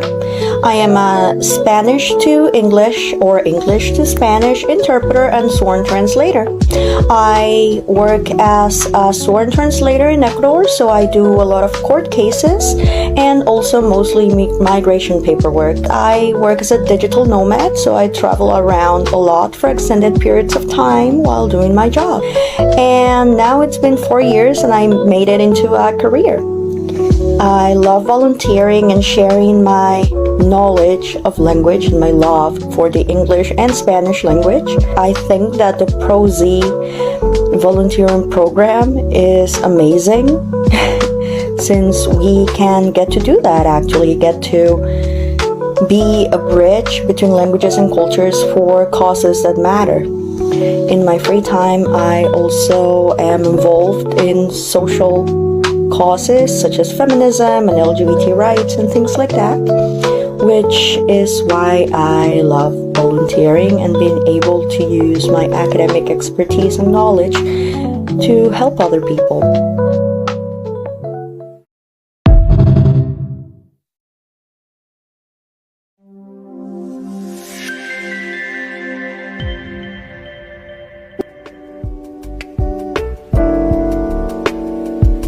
Hi, my name is Malene and I'm a certified translator in Ontario, Canada. And I work in English, Spanish and Italian. For over 20 years, I work in different service industries in Italy, Venezuela, the US and Canada. And 10 years ago, I made the jump to freelance translation. I always dreamed of becoming a translator. As a daughter of an immigrant and an immigrant myself with experience in different countries, I love supporting individuals in their immigration journeys in Canada and elsewhere. ProZ Pro Bono offered an outlet to my desire to assist NGOs. Since Andrew and his wonderful team take care of the project management, we can focus on the quality of the translation, including the review. As a reviewer myself, I'm blown away by the quality of the translations I receive. On the other hand, I am the ProZ Pro Bono ambassador in Canada, and I have had the privilege of bringing NGOs to ProZ Pro Bono. And I look forward to bringing more so that they can allocate their linguistic funds to their own projects. So managers of NGO in Canada, contact us. We can support you with translations in dozens of languages at no cost to you whatsoever. So check it out, we can help.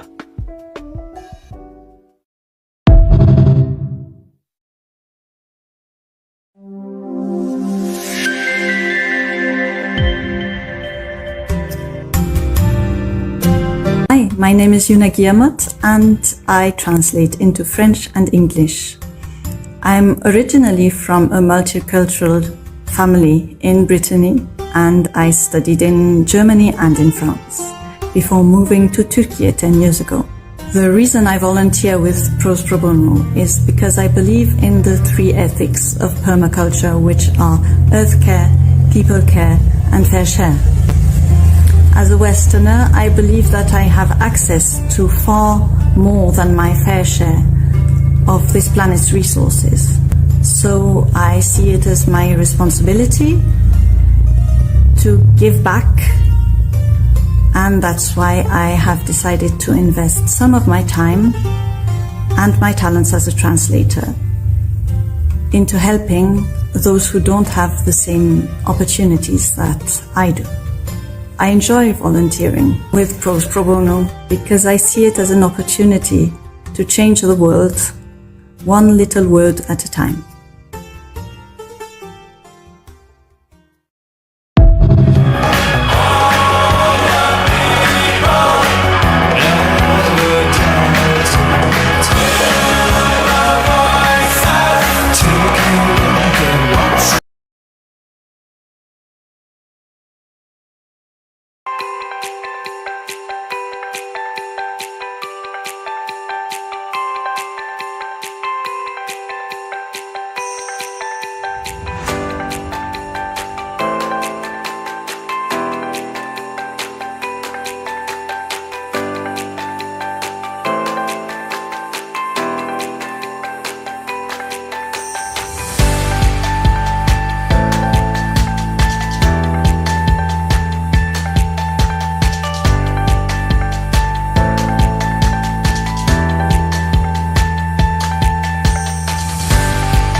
Greetings, everyone. It is an honor and a privilege to speak before you on this Giving Tuesday. I thank ProZ for the opportunity, and I'll start by introducing myself. I am Fabian Aruquipa. I am a language service provider, translator, interpreter, and proofreader, copywriter as well, from La Paz, Bolivia, Latin America. And I have 15 years of experience in the area of language services, and I was invited to give this talk. Originally, this talk was meant to be an article. I had been meaning to write an article on my topic for a couple of months now, and I had it in my mind, but unfortunately, due to the specific nature of a translator's or an interpreter's life, you may well know it. I was unable to put it on paper. That was when I was contacted by Cynthia Ferrer from ProZ Pro Bono, with whom I had collaborated in some volunteering endeavors as a proofreader, reviewer, and also translator. And I was invited to give a talk and on just for Giving Tuesday. So I thought it was fate that the gods wanted me to share this, not with just any audience, as it would have happened in my blog or on the newspaper, but with you, my fine colleagues and other language specialists who are connected through ProZ. So once more, I thank ProZ for the opportunity and for the platform. And I'll start. My talk is about how language service volunteering, how volunteering in the different areas of language services like translation, interpretation, and others forges a multidimensional growth. We language service providers come from very uptight, overtly stressed working environments with tight deadlines, demanding employers, challenging geographies, challenging contexts and settings. Wherever we are, translating, interpreting, and proofreading is not an easy task, and regardless of the language as well. So one may think, why put all that effort, all that skill for free, to do something for free? And where you could do other kinds of volunteering. You could volunteer building a house, you could volunteer teaching, whatever. But what I am aiming for, what I'm about to discuss, is volunteering in precisely the specific areas of work we have. Putting your best skill to the service of others for free. And this talk goes beyond the point of nobility and doing service for others. That is implicit, that is a fact, but I would like to address more strategic, personal, and even academic ways in which language service volunteering helps you or will help you. I have a small presentation, as you can see, and I also have my notes here, but I'm trying to speak from the heart. So I hope I'm reaching out to you. I believe there are 5 dimensions in language service volunteering, and how language service volunteering enhances or enables interrelated multidimensional growth. These 5 dimensions are academic and linguistic sharpening, cultural sensibility, logistics and real-world professionalism, content and format versatility, and the spiritual dimension, which we will address in a second. So academic and linguistic sharpening might be obvious. It's whichever context you come from. if you become part of a language service volunteering platform like ProZ Pro Bono, you will be opening the gate for lots of language learning opportunities. Whether you come from legal translation or legal language service provision of services, medical, technical, if you open the gate to volunteering, you will be able to perform in subjects and areas which would have not gotten to you otherwise. We develop translators and interpreters, language service providers, develop our skills. We specialize in very particular areas. For instance, I'm a diplomatic and legal translator, literary as well. But by opening the gate through language service volunteering, we are also enabling ourselves to learn more, to get more, to develop more in other areas of language. That is the particular point. Now, of course, you must have the skill. You cannot jump into technical translation volunteering without knowing any of it. But you will have the chance to develop this skill, this linguistic skill, terminology, glossary, formulation of sentences, formulations in different constructions from different subjects. Geologist does not speak as a writer or a journalist. And you will have that chance to be exposed and learn from all those different types of languages by volunteering. This is a type of growth that will help in all of your professional endeavors as well. So all of these opportunities will be able by volunteering, by being a member of a volunteering platform, and your language skills will grow, particularly, once more, in terms of understanding and knowing how to input-output language constructions from different areas, from different speakers, from different regions, from different clients, with different uses of terminology. This will help you also to develop your localization skills and others. Well, but this is kind of obvious, right?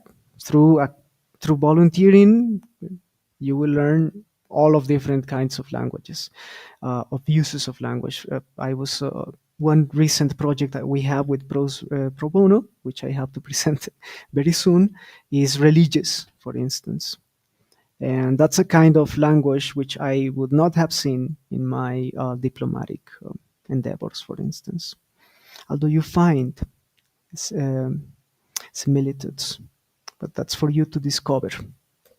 Second, cultural sensibility, which again may be obvious, but more specifically here, I'm not speaking only as being exposed as the specific linguistic features of a culture.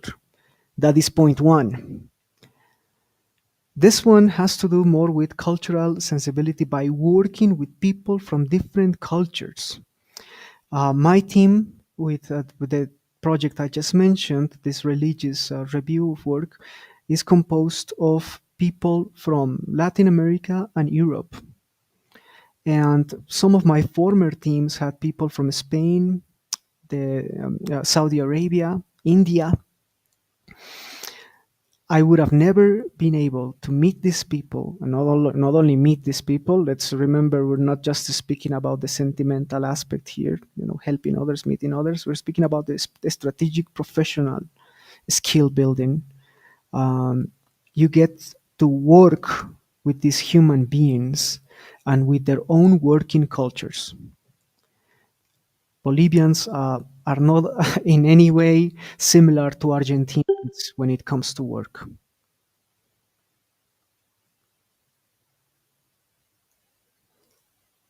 Yes, I'll stay in call. I'm recording this video by myself and Google's asking me if I want to keep on doing it. Argentinians may, for instance, not make these kinds of comments throughout the recording. Bolivians may, Americans may not.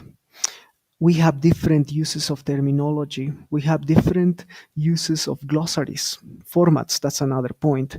But the issue, the core point here is that you will be able to work with people from all over the world and learn how they work. Schedules. Also, this is so important. You will be working with people from Australia and China as well, and you will learn, you have to adapt to them. Important. Not just working with them, with the human being, which is also valuable. You will make friends, of course. You will make great teams of work, of professionals with whom to work. Your battery of colleagues is going to grow, but you will also learn something very important, which is the different working cultures from other professionals. Third, logistics and real-world professionalism, which is connected with the second. They are all interconnected, as you will see. I'll take up from the other point, working in different schedules. Usually, depending on your team of work, as translators, we don't have we don't have the same holidays. We don't have the same schedules as our families. We are used to working with different time zones. But by volunteering in a language service volunteering platform, you will increase that exponentially. And this will allow you to enhance your global time zone clockwork in your mind, and to learn how to adapt to working with people who are 12 hours ahead or behind from you. Not only that, all of the volunteering platforms like ProZ, Pro Bono, are very professional in the way the works are handled, the projects are handled. It's just as any professional work. You get a team member, a team leader, you have the translators, you have the proofreaders, you have specific deadlines, you have terminology glossaries, you have particular formats that you have to work with and adapt to. So it is just like working for a client, just like when I was starting. You're doing this very professional and uptight and demanding work for free. And a takeaway, not that free, a takeaway you get from that is learning how to work logistically with other professionals, with professionals from other cultures, increasing your language battery, your language memory, your own language memory, and also learning how to cope professionally with all of these logistics and administrative things. Sending as a translator, sending the translation before the deadline, because the reviewer needs to review it. For instance, or as a reviewer, not taking into account just the final deadline, but 2-3 days before, because you have to share with the team and also get feedback from them. Or there will be occasions where you are not able to do that. This particular real life experience, like you have a very, and that's part of the project conditions. The reviewer will not be able to go back to the translators. So you will have the final word. You will not be able to go back with your team. Things that are specific to every real life scenario. Working with a CAT tool, that is the requirement of the church or of the institution that works with migrants, and they need this, but done with, with SmartCat. You don't know how to use it. You will learn how to use it. And you will learn how to use it and how to download the file and how to send it to your reviewer, or how to review it in CAT. Once more, many of these things we develop daily, and we may have developed already. But the opportunity grows by volunteering. Fourth, content and format versatility. Just as I mentioned a second ago, you will be able to work with journalism notes, doctor notes, legal papers, bullet points from meetings from two institutions that are working for a project for a particular population somewhere in Africa, and they are just bullet points set like not complete sentences. You will learn how to do those particular formats and a whole bunch of them as well. This, once more, opportunity is given by offering yourself to any volunteering platform, where you will be given, like in point number 3, a guideline. or a format instruction. You will be told how this is supposed to be done, just like in real life work. And this will allow you to get acquainted with other types of formats. Like I said in point one regarding language, not only is language different from a geologist to a literature professor, also their formats are quite different, even when it comes to academic work, right? 5, the spiritual dimension. I said this at the beginning. Mahatma Gandhi said it, the best way to find yourself is through the service of others, to others. So find yourselves. And this is quite obvious. It was mentioned at the beginning: nobility, doing something good, helping that migrant, helping that church collect that money, helping that church inform people about sexual violence, helping that politician expose his word where there are no sources of media that allow him to do so, helping that child thank the church member for the donation. Endless examples that will make you feel good, will make you feel that you're doing something good for others.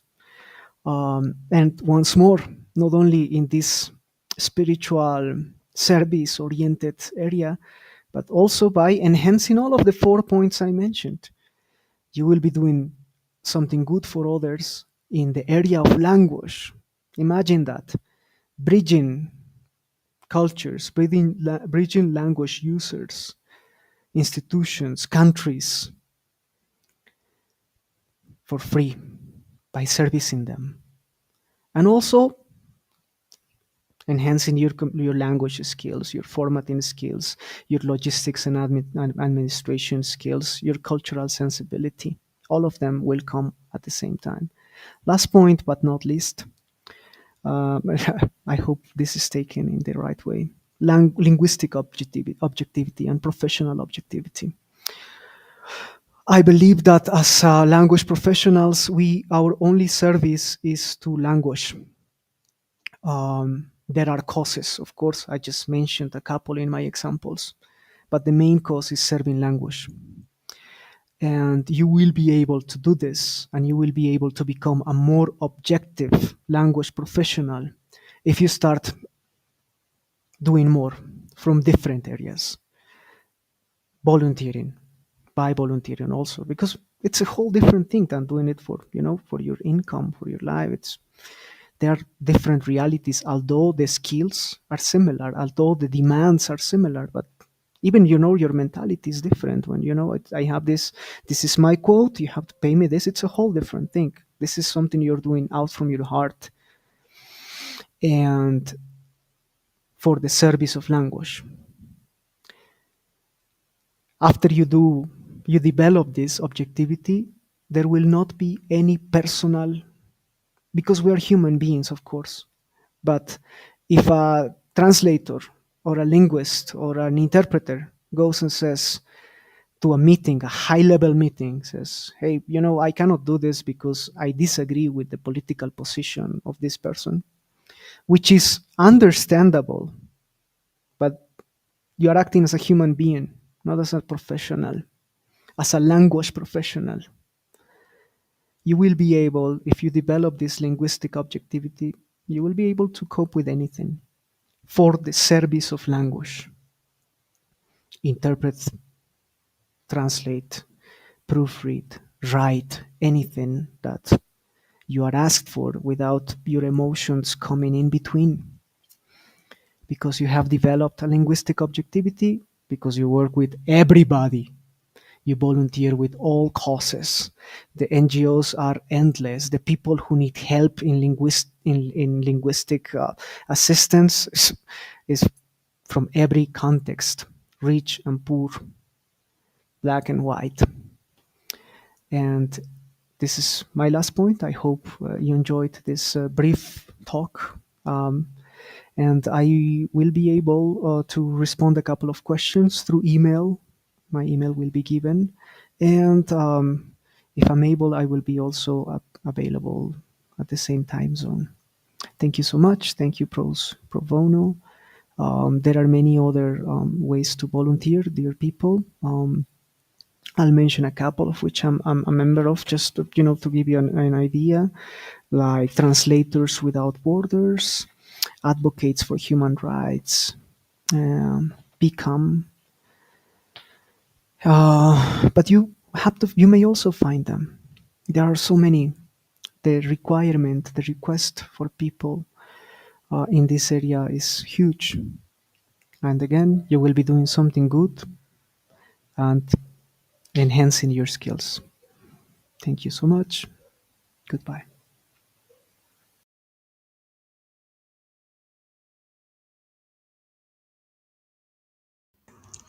So that was Fabian. Correct. Yes. And now, so thanks a lot for Fabian for even doing the presentation and delivering it. It's so sad that we won't have him for the Q&A session, but we'll try to have him again for future events because he's great. And I love how he speaks. It's like, it calms me. Good.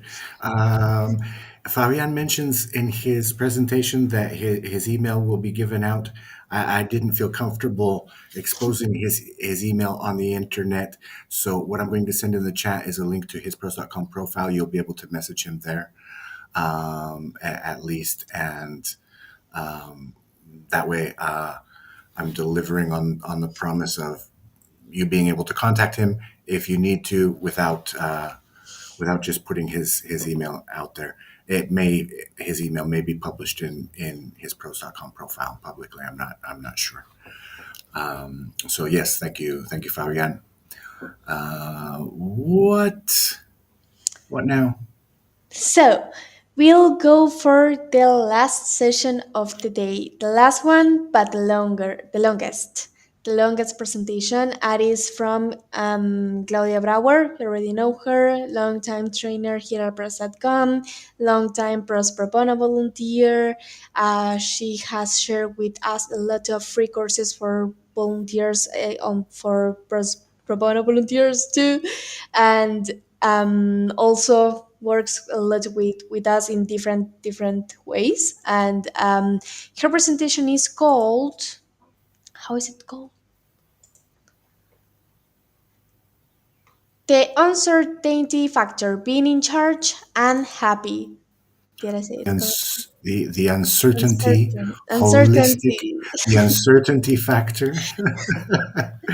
uh, the uncertainty factor, being in charge and happy. As Luana mentioned, yeah, Claudia, if you've been around pros.com a little bit, you've seen Claudia, you've bumped into Claudia in some form or another.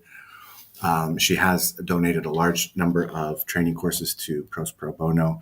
She's also contributed to translating with ProZ Pro Bono. She's contributed so far just over 43,000 words. She sits on the board for ProZ Pro Bono as well. So it's difficult to throw a stone around here without hitting a Claudia. That's true. And yes, so again, we will have a short video showcasing some of our volunteers. So don't worry, that's just a short video, and later we'll start with Claudia's presentation. So so don't worry about it. Don't Yeah, feel. Daniel, if you're still out there, don't ask if we're still on. These are just short videos showing you some of the ProZ Pro Bono volunteers, and then the session will will We'll take off. continue. We Yeah, will, thanks for the yes. patience. So don't worry about it, Daniel. We are still on. So yeah, we are still here. And Claudia, she will be able to join the Q&A session. So that will be great. So have your pencils and any paper nearby, because this is a long presentation, and you will have to write down a few things so you don't forget. And just in case, one more. What? No, today is not working. One more Let's time. see how she gets out of this one. Go ahead. So one more time, let me repeat this. the whole TV event is being recorded, and you will be provided with it shortly after we finish. I have to slow down so the words can go out from my mouth in a way that they are understandable. Breathe, enunciate. Yeah, exactly. Yes. So yes, that's all for now, and I hope that you enjoy the upcoming and last presentation of the day. See you in a bit. See you in a bit.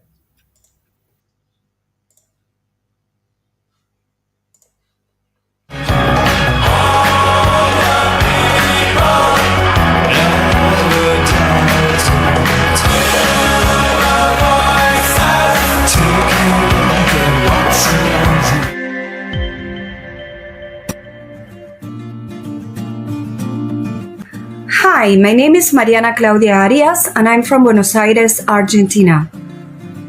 I'm a translator and interpreter, and I like gardening, swimming, reading, and watching series and films.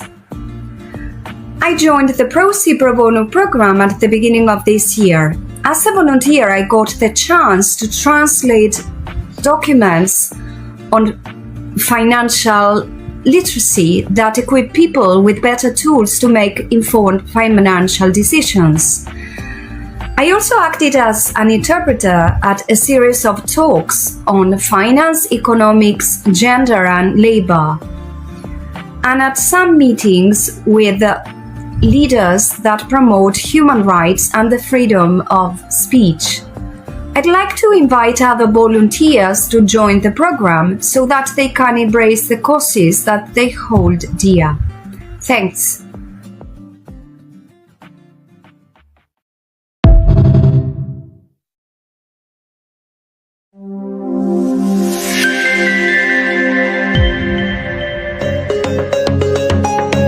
Hello, my name is Tanti Kustianti, and I came from a Sundanese family in Indonesia. I speak Sundanese, Indonesian, and English, and my work as a translator focus on English to Indonesia. Before I became a translator, I worked in banking. However, my passion for language led me to pursue a new path. After earning a master's degree in applied linguistics, I decided to embark on a career in translation. Through translation, I can contribute to global causes and help people in need. One of the aspects I'm most passionate about is pro bono work. I see it as a valuable opportunity to use my language skill to support causes that matter. I'm truly grateful for the chance to work on pro bono project through ProZ Pro Bono.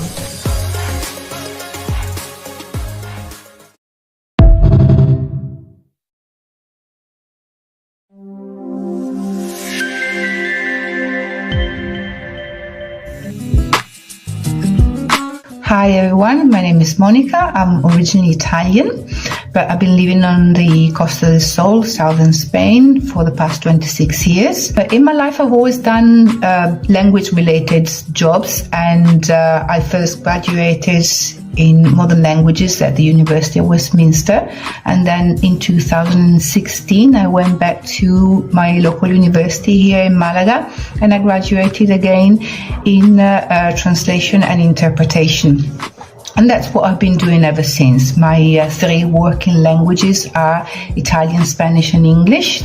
And I translate into English or into Italian. I think volunteering simply makes me a better person. It's a way to give back to society for all the things that society gave me. Volunteering also means that I get to meet new people. At the end of the day, translating is a very lonely job. So in this way, you feel part of a community that is getting bigger and bigger. It's a way to improve your CV. and start your career in this wonderful world.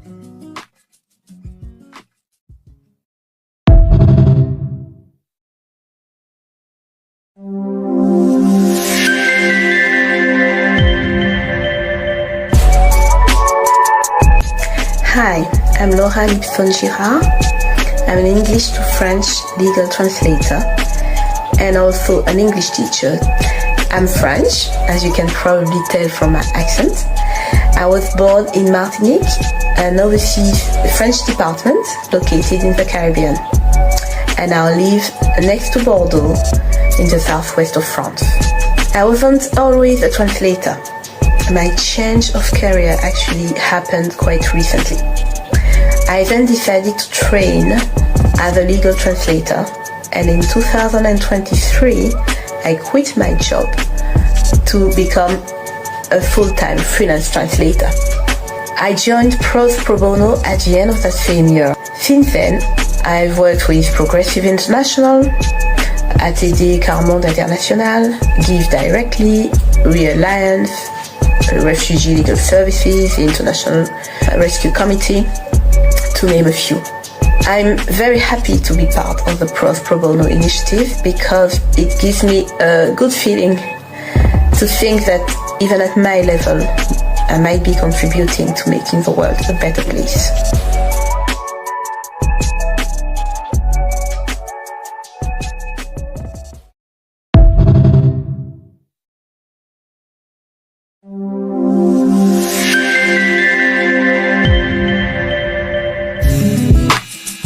Hi everyone, I'm Julia Tortosa. I was born and grew up in France. As a kid, I have always loved learning foreign languages. At school, I had English, Spanish, German, and then I took Chinese. I graduated with a master's degree in Chinese applied to international management. I moved to China, where I worked for a few years as a project manager. And then I lived in Germany, where I worked as a translation project manager. I enjoyed a lot being in touch with many different translators. I thought one day I will be one of them. Then 4 years ago, I moved to Ghana for family reasons. And I finally studied translation. When I got my diploma, I quickly joined the ProZ Pro Bono program, experience while working for good causes.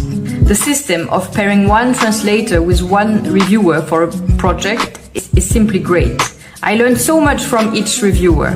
More importantly, when joining the program, I actually became part of an amazing community.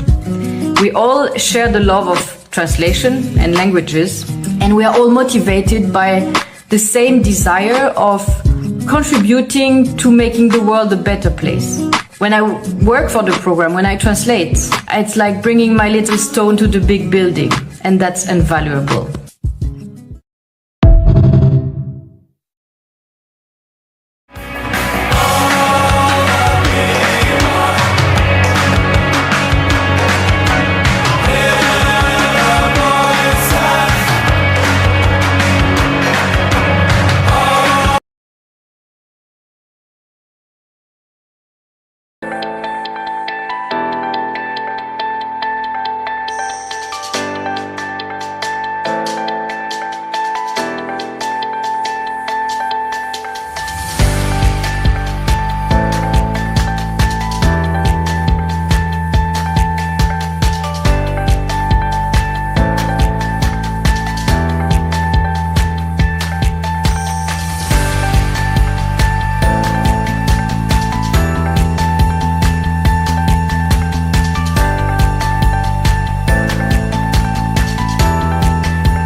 Morning and welcome to this session on the uncertainty factor, how to be in charge not only of your life and work, but most importantly of your happiness. I hope today you're open to receive some strategies, exercises, and thought modalities to take charge of your future as a professional translator and interpreter in this muggy world of ours that's so different from 10, 20 years ago. So this session will discuss how to achieve a more positive experience in your work while balancing your personal thoughts, feelings, and actions.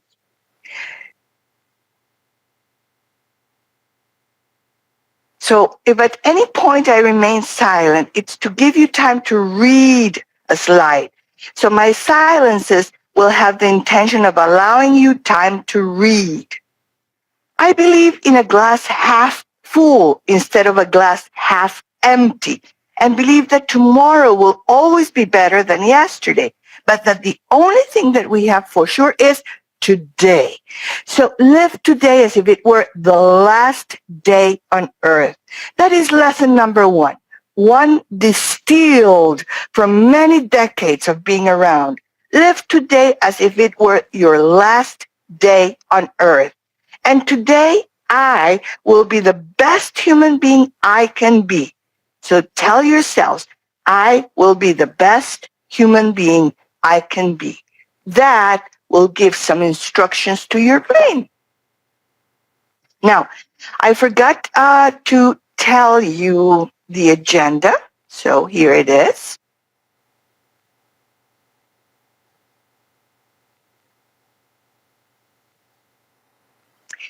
And one of the things I wanted to comment is that I am a survivor of heart attacks, and I guess I am still around because I have a deep love for life itself and for my family. So I know firsthand what uncertainty is all about, not only because I was a professional translator and interpreter for 4 decades, but more recently because of physical factors. So I am sharing with you what has worked for me. And I give you a lot of resources to see which one is the one that's going to be good for you. Everything is changing in our professional world, and it's changing at a very fast pace. And the things that we held dear are no longer valuable to the customer. Quality is now optional in many cases. And for the first time in my life, I'm seeing clients who prefer fast rather than good. So things that did not even exist a decade ago are now essential tools of the trade.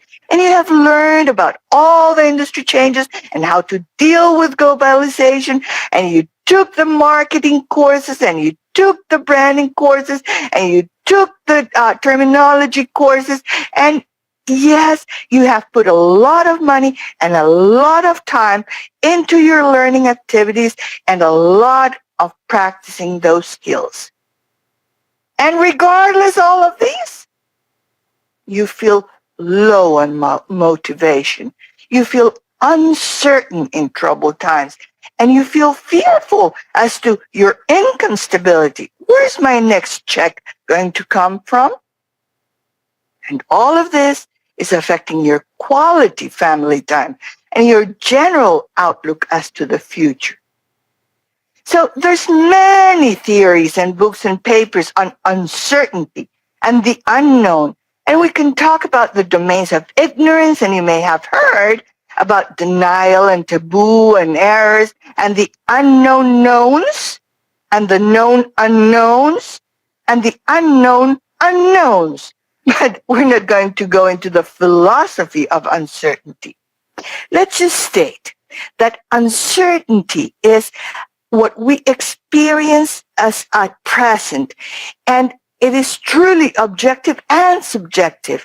And in times of uncertainty, what we need is to arrive at some sort of guided decisions that are rational and that are guided by some sort of rules or that are backed by some institutions. And that's what I try to provide here for not only your work, but your personal life, because it is false that we can separate our professional life from our personal life. Both are intermingled and one affects the other. Now, we're going to talk at length about emotional intelligence later, but for now, let me tell you that emotional intelligence allows you to stay in control of your feelings and calmly assess a situation. So in terms of leadership, the main elements are self-awareness or knowing oneself Well, self-regulation, or being able to look after one's own affairs. Motivation, or a reason to act, the forces that determine behavior. Empathy, or the ability to understand other people's feelings and respond to them. And social skills, the ability to be in a community and contribute to that community and receive from that community. So if you learned this leadership elements from emotional intelligence, you will be better off in your personal life as well as your professional life. And you don't need to be a leader of a team. You just have to be a leader of your life. Or if you are, you have your own little business, you're a leader of your business, even if the only person who works there is you. You have to be the leader of yourself. So let's talk about self-awareness. If you are self-aware, you always know how to feel and you know how your emotions and your actions can affect the people around you. Being self-aware also means having a clear picture of your strengths and your weaknesses, and it means behaving with humility.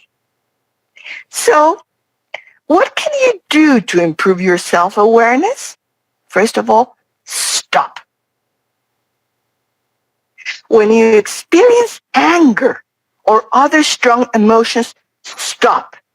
Examine why you're having those feelings.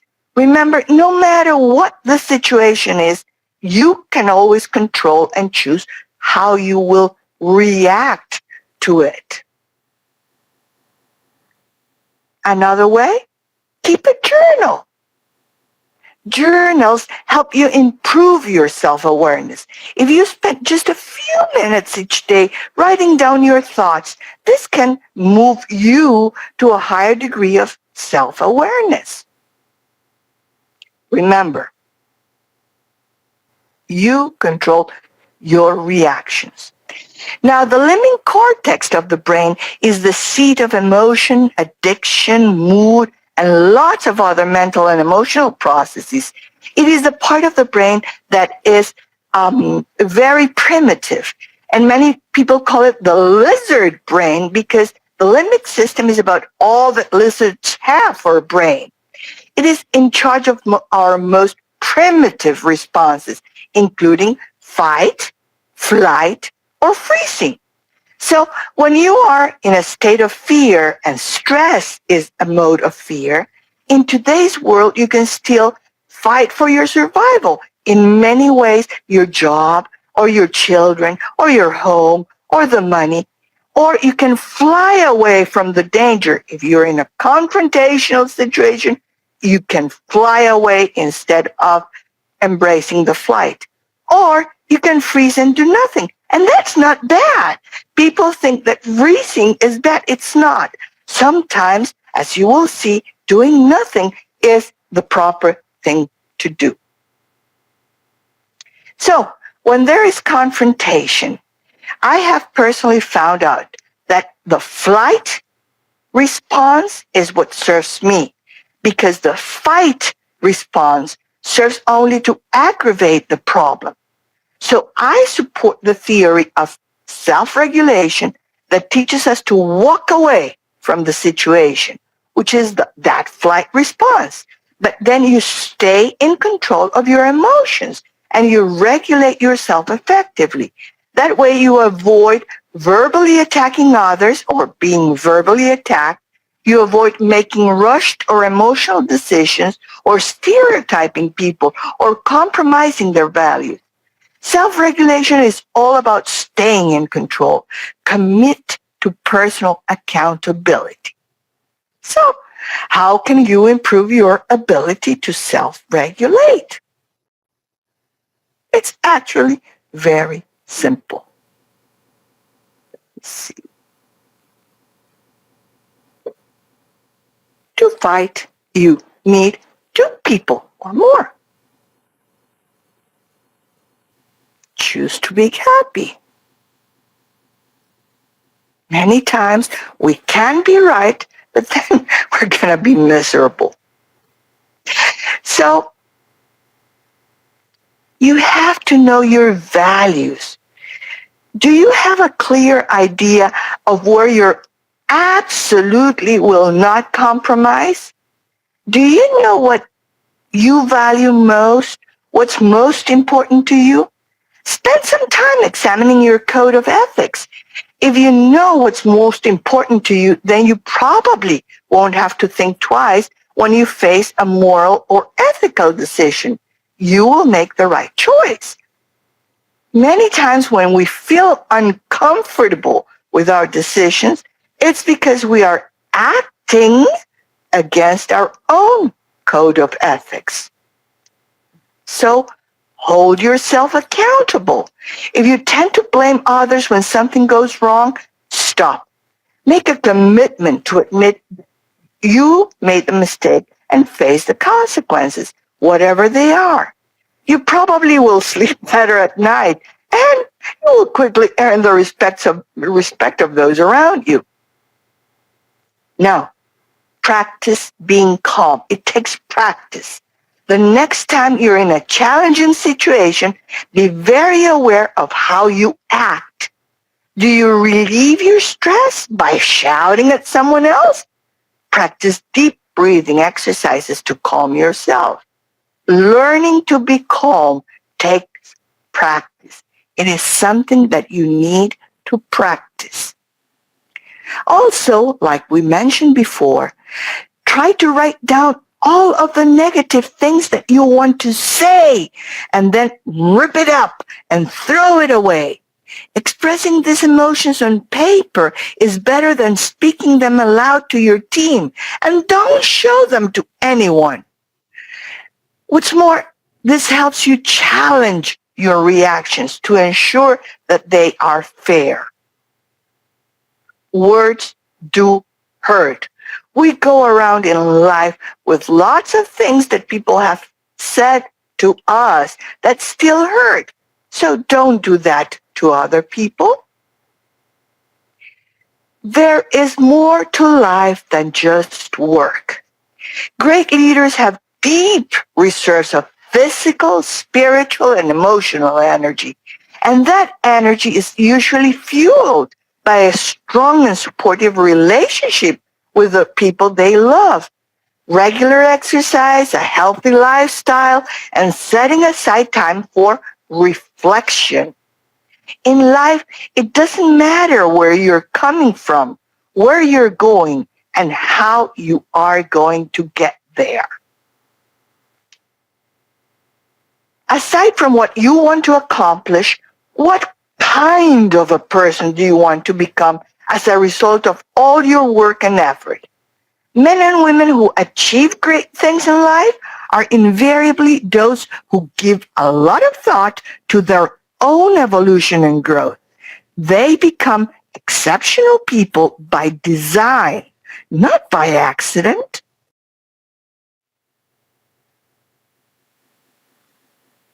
Empathy. What is empathy?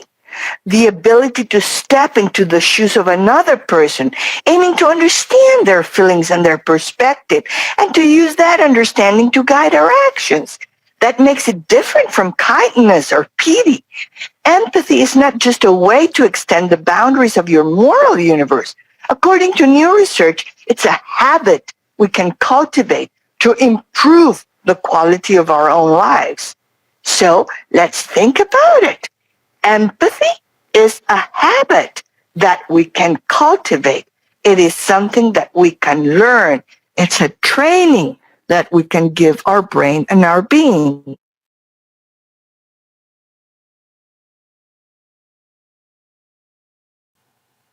Now, social skills are embedded into our daily activities in our home and everywhere outside our homes.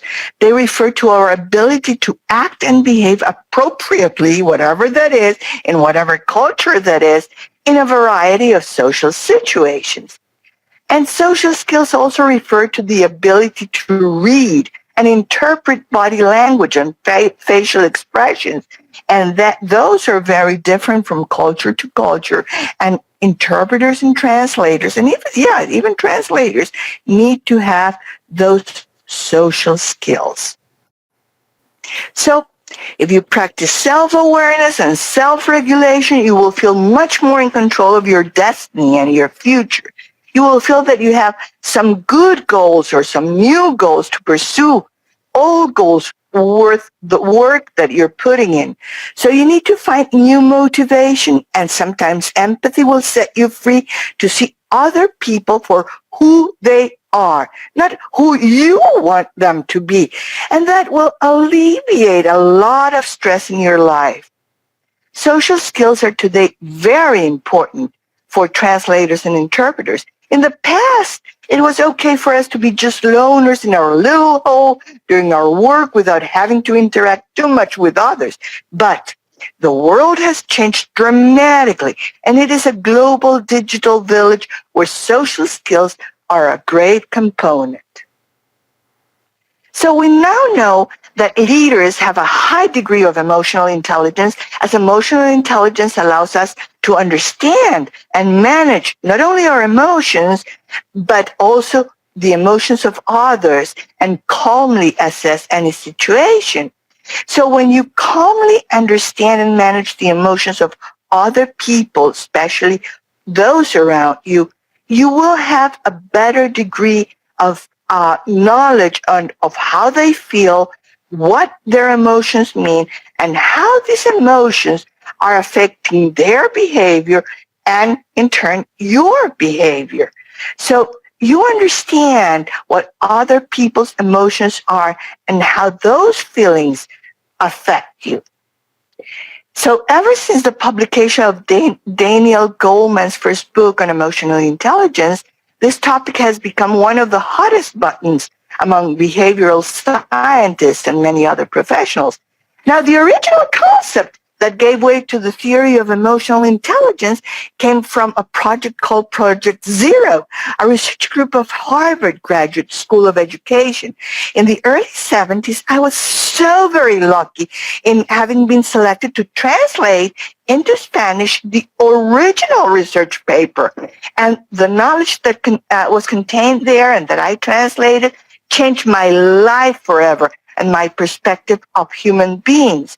So today, Project Zero is building on their research to help create communities of reflective and independent learners and promote critical and creative thinking. And since translators and interpreters are basically that, critical and creative thinkers, I think that you should go to the Project Zero and or buy the book on emotional intelligence and just read it for your own comfort, for your own knowledge.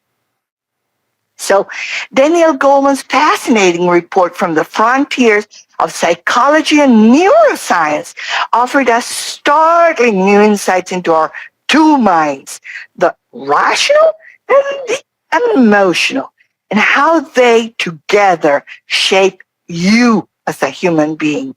Beginning deep in the brain, emotional intelligence shows us the exact mechanism of emotional hijacking when passions overcome reason, and that happens more frequently than you can even acknowledge. And it happens to you, to every one of us. So, Project Zero basically states that all of us have a number of distinct forms of intelligence and that each individual possesses each of these intelligence in varying degrees. There are 7 primary forms.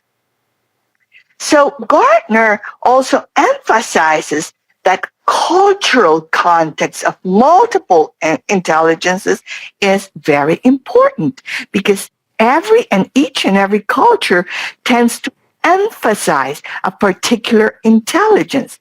For example, in the Japanese society, it's what's called personal intelligence. I have centered this leadership portion on emotional intelligence so that you are able to better understand your life and your work and be able to manage your thoughts, your emotions, your actions. Sometimes when we better understand the why of things, we are better equipped to solve the how these things work. So, Daniel Goleman argues that our emotions play a much greater role in thought decision making and individual success than is commonly acknowledged. And he defines emotional intelligence as a trait that's not currently measured by IQ tests. And it is just that set of skills that we just reviewed, including those like control of one's impulses, self-motivation, empathy, social competence, and interpersonal relationships. And that might answer the question, why some people that are so intelligent are so kind of dumb in other realms. Because one type of intelligence does not necessarily mean another type of intelligence. And sometimes we only measure IQ. I had proposed that we developed all of our intelligences. How about that? So let's summarize some of the main concepts of emotional intelligence before we go on to the next topic. Sensitive empathy.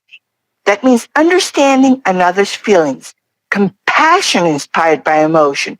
Having sensitive empathy helps you understand others better and thus get less frustrated at their actions and reactions because you understand where they're coming from. When you don't expect something from a person, you cannot be disenchanted. And remember that most people do not read your mind. We go around expecting people to read our minds and know what we are expecting of them to do or not to do. They cannot read your mind. If they don't do something you were expecting, or if they do something you were not expecting, it is because they were having their own valid thoughts. If you want something your way, ask for it. Verbalize it.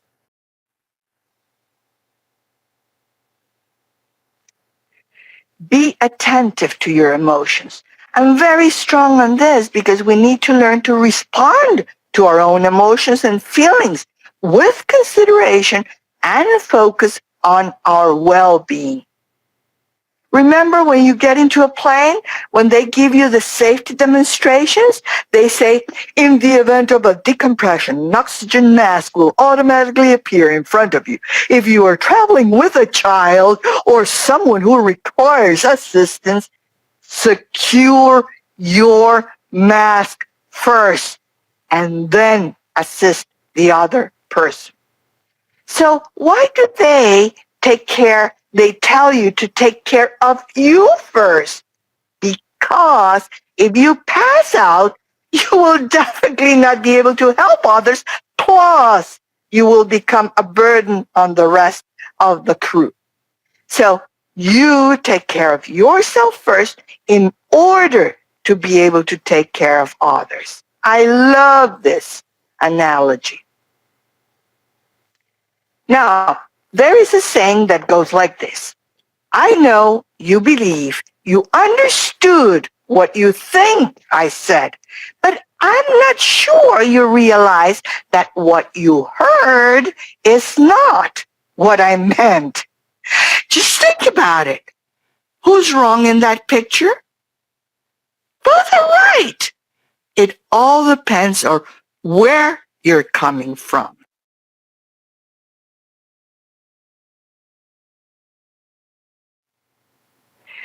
So, let's get to our next topic now.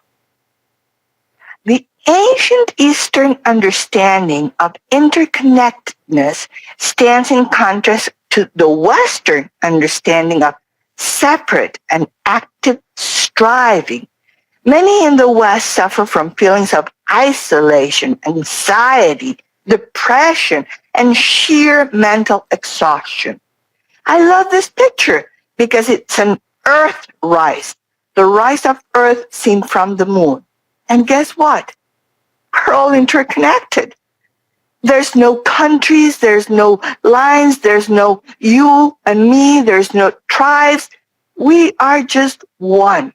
And that's a little bit what Eastern thought, and especially ancient Eastern, understood about interconnectedness.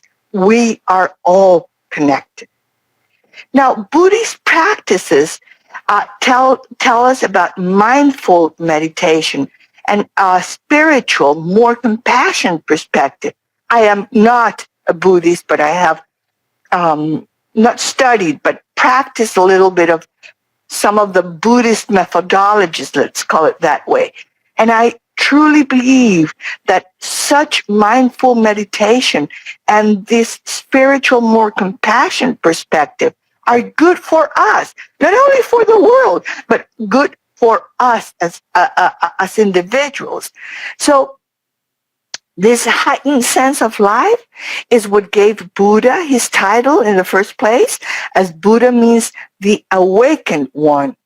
Accordingly, those who meditate are not supposed to even want to live a passive life. They want to be active, the awakened ones. But we are to care for others actively as we learn to care for ourselves and to embrace reality, a reality that's all woven into each other.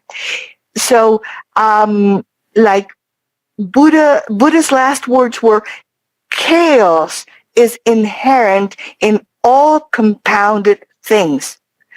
Strive on with diligence. This means Buddhism does not discount chaos. Chaos is part of life. And what the Buddha taught was to live in the middle of the chaos. And if you're a Christian and you follow the scripture, that is also what's taught. And if you are a Muslim, that's also what's taught. So each one of these religions or these thought processes is telling us there's chaos, but it is you who can control your reactions. You have to strive on with diligence. Focus on the journey more than the outcome. Sometimes we don't start something because it looks as being too far away. And the more that we wait, the farther it gets. So just do it. Start walking towards your destination. Just enjoy the journey. If there's a fork in the road, take it. The journey is more important than the outcome. Now, you have to be open-minded and tolerant of uncertainty. You have to embrace uncertainty. Make it yours. Work with it, not fight it. Use it to your advantage. Sam Harris, a noted author, philosopher, and neuroscientist, says the following. We spend our time lost in thought, and most of this thinking is painful. We are worrying about the future. We're rehearsing painful episodes from the past, and we are viewing the present moment through the screen of language and discursivity and concepts that keep us from actually connecting with a form of well-being that we can discover in the very nature of our conscious mind and the present moment. We are always hoping to find a good enough reason to just be happy now. But we're basically unable to be truly happy now because we're so distracted by this automatic thought process of, oh, I'm worried about the future. Oh, or I'm rehearsing painful episodes from the past. So Sam Harris also says that meditation is the technique for bringing the mind into the present and breaking the spell of this conversation we're having with ourselves so that we can discover a basis for well-being, which is not contingent upon good things happening in the future. It is not to say we don't want good things to happen in the future, but it is a way of finding well-being before anything good happens. That's almost a superpower in terms of operating in the world. Because if you are already happy, you're free to do wise and useful things as opposed to feeling desperate to be satisfied by the next moment of experience. So, you need to practice techniques to relax your mind in the middle of the chaos. And these techniques are sometimes called relaxation exercises, feel-good techniques. And I believe in this shifting of energies. Anybody who knows me knows that I believe in the good and the bad energies. And I believe that matter and energy are all that are around us. And the mantras, for example, is what I personally practice, although, like I said, I'm not a Buddhist. Although I'm not a Buddhist, I became fascinated with that environment that's created by a room full of people chanting a mantra. So I started doing it on my own, and it really has the most amazing effect on me. In other webinars, I have explained how the brain cannot do two things at a time. The concept of multitasking is a false concept. What happens is that your brain does things so fast, from switching from one place to the other, that it looks as if it was at the same time. But in reality, the brain can only do one thing at a time. And I think this is the effect of a mantra on the brain. It focuses the attention on the mantra and nothing else. And in some ways, prayer is similar to mantras. And I was raised a Catholic. And if you have ever been in a room where they're praying the Catholic rosary, for example, you will feel such a special peace and calm. And similar things happen with the prayer circles and other forms of prayer. If mantras or prayers do not work for you, then read poetry out loud. The musicality of poetry, combined with the deep meaning of each word embedded in the poem, usually has a calming effect. Now, be sure, of course, to choose positive poetry for this type of exercise. Now, there's a metaphor that really helps me when I am overburdened with things, and it's that of picking up and putting down rocks. It really helps when I visualize something physical like a rock. We start life with a really light backpack and just few rocks or problems or worries and concerns and bad feelings. But then we start walking through life, and then we start receiving problems or negative experiences or issues, which I will call rocks or pebbles, and we start receiving them from mom and dad and put them in our book bag, and we keep going on, and then we get more pebbles or rocks from our siblings and our friends at school, and then we start putting all these rocks in our bag, and the bag starts getting heavier and heavier. So what we have to do is we do not have to pick up all that other baggage. And it's really simple to put it all down when you do. When someone cuts you off in traffic, don't pick up the rock. When you're standing in line and the person in front of you doesn't seem to realize they actually have to get some form of payment out of their purse until after they finally have the toll, well, don't pick up the rock. When somebody is rude to you, don't pick up the rock. When life craps on you, don't pick up the rock. Some of the rocks we pick up are mere pebbles, and some are bigger rocks, and some are just boulders on your shoulders. And the little pebbles most of us pick up on a daily basis, add up to a heavy bag of rocks by the end of the day. So the solution is to stop picking up rocks, and when you do, put them down immediately. And those rocks that you already have, start putting them down, and then your load will instantly seem lighter. Just visualize the rock sitting on the ground as you casually walk on by. For any rocks you have already picked up, just stop, breathe. Visualize yourself slowly sitting the rock down and walking away. It works wonders on your mental well-being. You actually feel physically lighter. Now, lay down and stare up at the ceiling with your eyes open. Stare and count down from 60. Gazing upward stimulates the parasympathetic nervous system, which lowers blood pressure and slows the pace of the breath. Slow, deliberate counting will also help rid your mind of any distraction. Let's try this one. The body responds to stress by involuntarily tensing your muscles, which can cause pain and discomfort. So progressive muscle relaxation reduces muscle tension and generates mental anxiety. So let's try it right now, sitting where you are.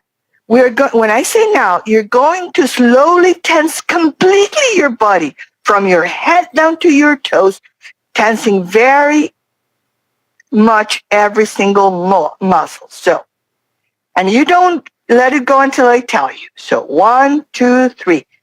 Tense, tense, tense, tense, tense, tense, tense, tense, tense, tense. Hold, relax.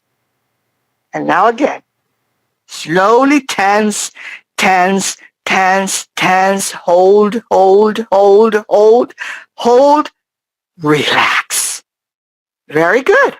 You do that several times per day, and you will feel much, much, much better. Now, you can also listen to your favorite music, even if it's just 5 minutes, whether it's jazz or the latest from Jay-Z. Research from the University of Maryland shows that hearing music you love can relax blood vessels and increase the blood flow. So that not only calms you down, but it's good for your heart too. If you don't have a space of your own, just go into the bathroom for 5 minutes, even if it's in your office, and just sit there with your headphones listening to music. Close your eyes and listen. Only that. Listen. Cry, cry, cry. A good cry will make you feel better, according to biochemical research. So you have my permission to break down. Permission to cry granted from biochemical researchers, especially you guys and you tough women. We need to release, let it come out. Release, release, release. For those of you who can do it, because I cannot, but this is for the active ones. You can even try it right now. 1 minute intense exercise can boost energy and help you combat stress.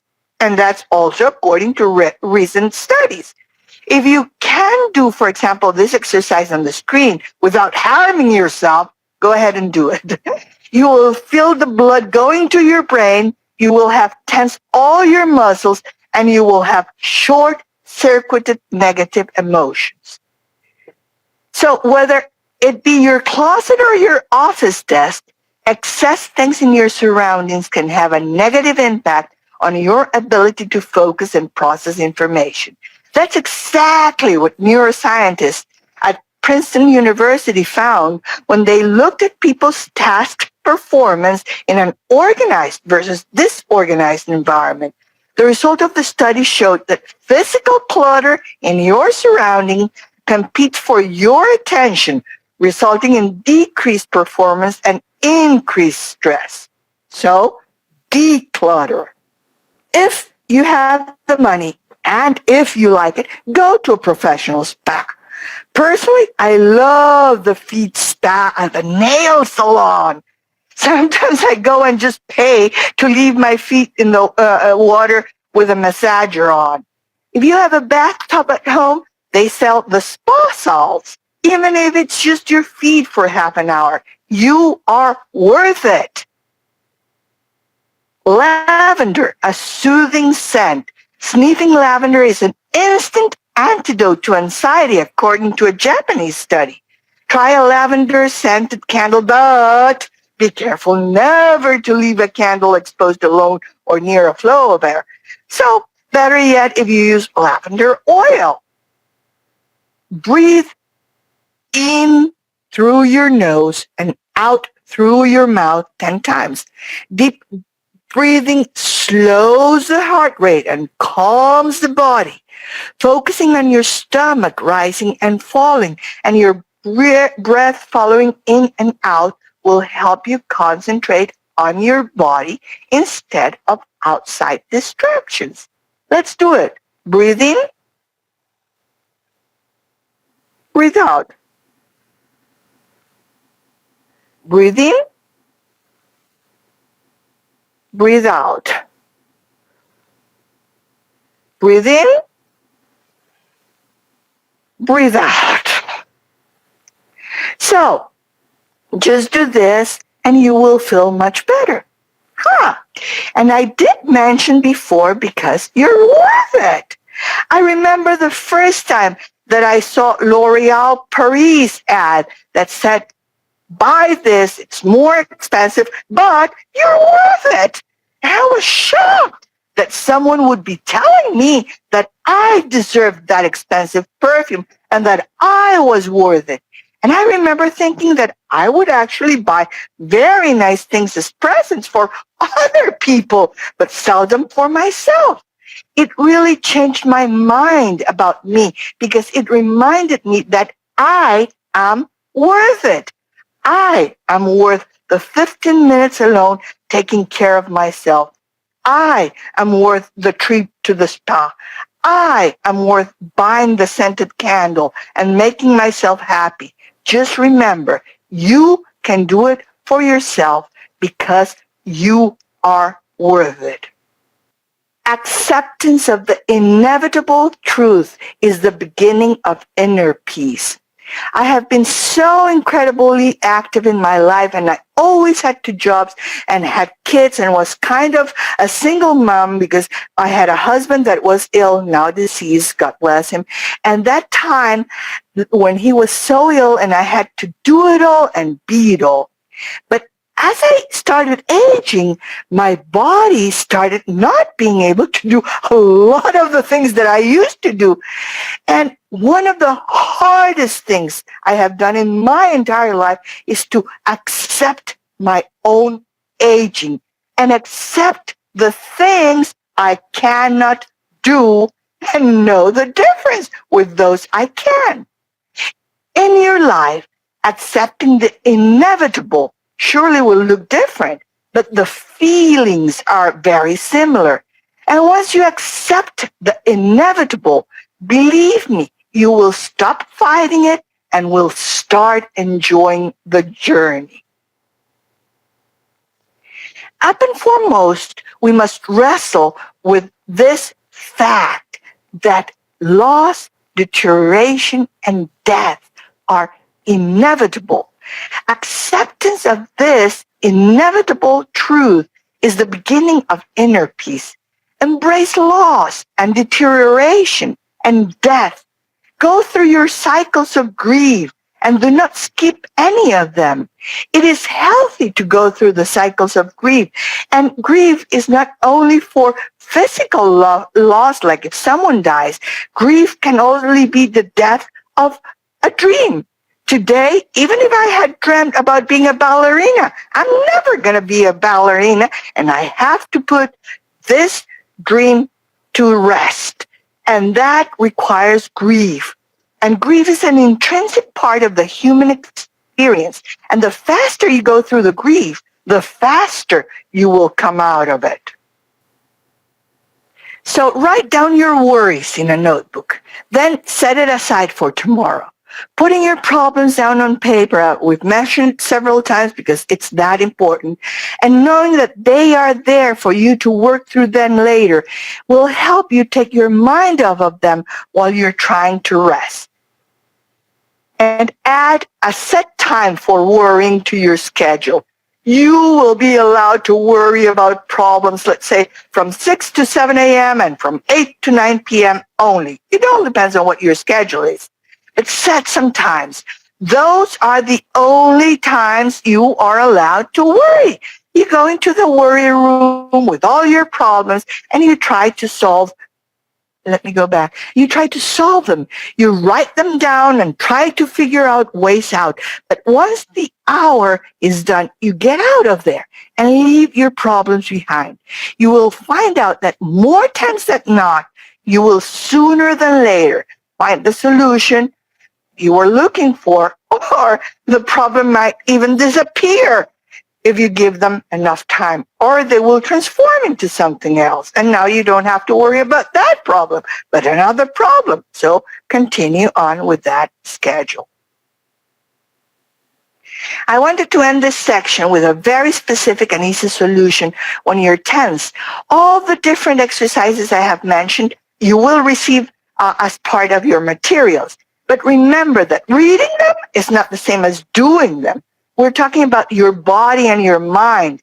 The exercises are in the physical world, and your mind is in the physical world, not only at the intellectual, metaphorical level. So let's try the following for a few minutes. When there's no professional masseuse inside, giving yourself a hand massage for instant relaxation that calms a pounding heart is the best. First, of course, you prepare your hands by removing all your jewelry. Then you moisturize your hands, applying a bit of lotion of oil. You don't have to do it right now, but so that you know. You loosen your hands by bending your wrist with your hands, point down, and then flexing your hands up and down several times. Do it. Continue to use these techniques for about 1 minute before you begin to massage your hands. We're not going to wait a minute now, but I'm just telling you how to do it. So now, pinch the tip of each finger and the thumb on both hands. Pinch. The pressure applied to your fingers should be firm but not painful. And pinch your fingers in different locations. Now squeeze here where you're seeing. Applying firm pressure on the fleshy skin between your index finger and the thumb is improving these stresses. Just 30 seconds of acupressure reduces upper body tension by 40%, and that is not said by me, but researchers at the Hong Kong Polytechnic University. Now, you can open and close your hands in a fist and then move your hands from your wrist down and move the fingers while doing it. Like if your hands were wet and there were no towels to dry them around. And now move your fingers around as if you were playing the piano on the air. Now locate the bone in your hand, in the bones, and pinch the base of the hand between the bones, and then glide upwards using the short strokes when rubbing. And finally, massage your forearm. And remember to breathe while you're doing all these exercises or any exercise, breathing in through your nose while expanding your diaphragm, which is called belly breathing, and out through your mouth. Breathing itself is as important as the massage. Let's look at our next topic. So emotions are a constant reminder of our nature because they come at us at every second of every day. But we often take wrong actions when we have the wrong feelings filter through our minds without restraint. So to avoid the burn of acting out during an emotional upsurge, take a few simple steps to calm your heightened spirit and quiet your uneasy mind. When the moment has passed, in hindsight, you'll be grateful you were able to master your thoughts, your emotions, your actions. Emotions are the most pressing and sometimes painful forces in our lives. And we're driven day by day by our emotions. But our emotions are our thoughts. They're caused by our thoughts. So we take chances because we're excited for new prospects. We cry because we've been hurt, and we make sacrifices because we love. But behind everything, it's what we think about that. It is our thoughts that dictate our emotions, our intentions, and in the end, our actions. Therefore, if we can control our thoughts, we can control our emotions, and therefore we can control our actions. So when we act on the wrong kinds of emotions, we will end up carrying out actions that become irreversible. Like bombs, once they leave the plane, there's no going back. There's no stopping the damage and suffering that will be caused. Not only actions, but also words. Remember, too, that words said cannot be unsaid. Negative emotions like rage, envy, bitterness tend to spiral out of control, especially immediately after they've been triggered. In time, these sorts of emotions can grow like weeds, slowly eating everything up and conditioning your thought process that leads you to function out of detrimental feelings that dominate your daily life. Have you ever met a person who's consistently angry or hostile? They weren't born that way, but they allowed certain negative thoughts to stir their emotions for so long that they became inbred in them. So, how can we avoid operating on the wrong types of feelings? And how can we master our emotions under the harshest of circumstances? Well, we've gone through a whole list of things. And additionally, Dr. Carmen Hara, who's a best-selling author, clinical psychologist, and relationship expert, says that if you follow these 6 steps, you will learn to control your emotions and regain rationality in any challenging situation. Dr. Hara and I disagree on some philosophical positions, but her practical recommendations are invaluable and very positive.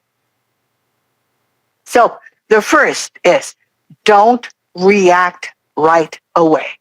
Reacting immediately to emotional triggers can be a mistake. You remember from earlier we said, stop, think what you're doing. Where is this emotion coming from? It is guaranteed that you'll say or do something that you will later regret unless you stop and think. Before refuting the trigger with your emotional argument, take a deep breath and stabilize the overwhelming impulse. Continue to breathe deeply for 5 minutes, feeling as your muscles distense and your heart rate returns to normal. And as you become calmer, affirm to yourself that this feeling is only temporary. So these negative emotions bind us to recurring negative thoughts, creating cycles of downright negative patterns. Whenever you are confronted with an emotion that is making you feel or think something bad, force it out of your mind. Replace it with a different thought. Imagine the ideal resolution for your problem playing out. Think about someone who makes you happy, or remember an event that made you smile. See the bigger picture. Wisdom means being able to see past the moment and discern the greater meaning of any given situation. You may not understand it in the beginning, but as time goes by, you'll begin to see the bigger picture falling into perfect order. Even in the midst of an emotional, upsetting moment, trust that there exists an ultimate purpose which you will come to comprehend soon.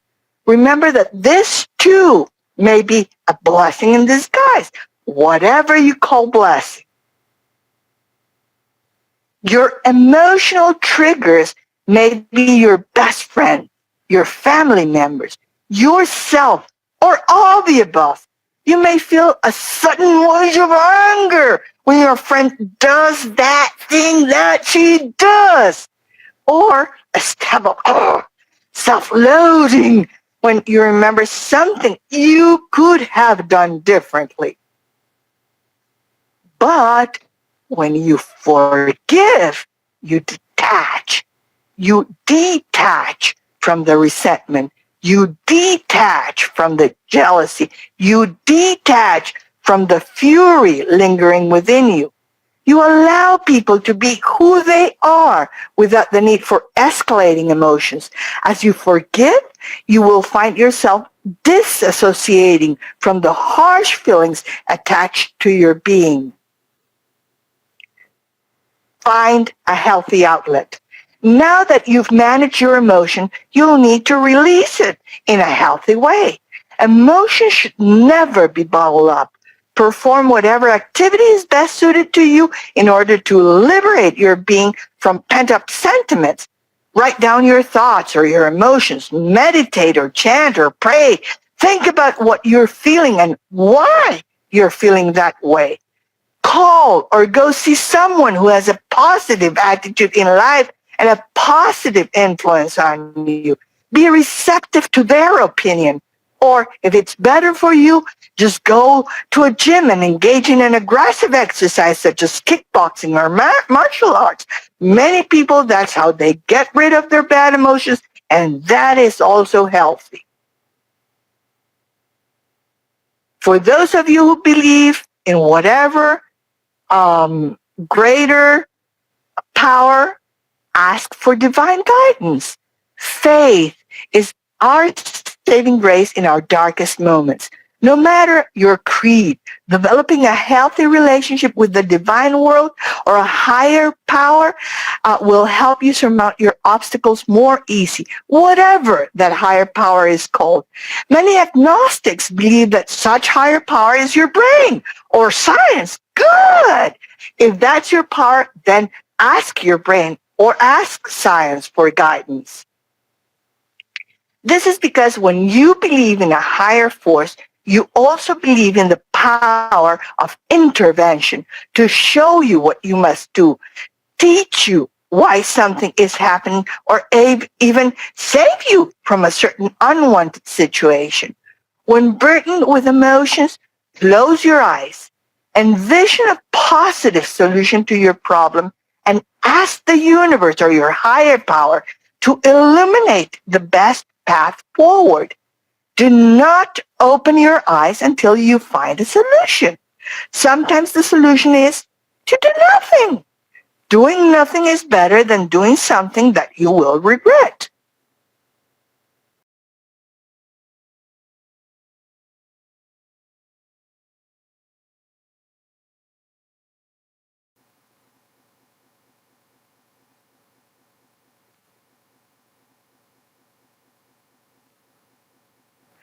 Let's do a brief exercise before we wrap up our session. Please take out a piece of paper or open a Word or text document on your computer. Please do the exercise.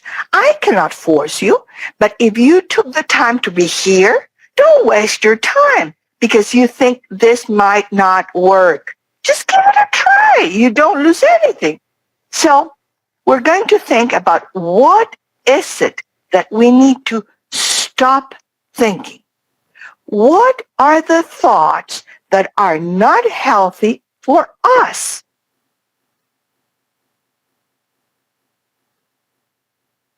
And we're going to write them down in our paper. And just to help you out, I am also going to do it. So I am going to write my own.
So now we have those thoughts that we need to stop thinking. Now, let's go to the thoughts that we want to keep feeling. What are those? So mine are,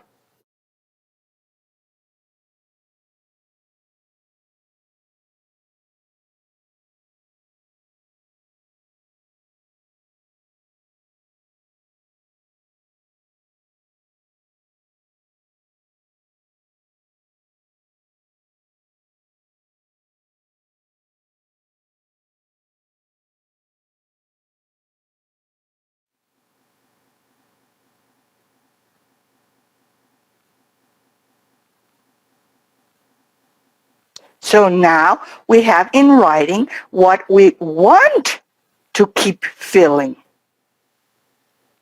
So now we're going to see what we should start doing. And they might or not be related to the previous ones.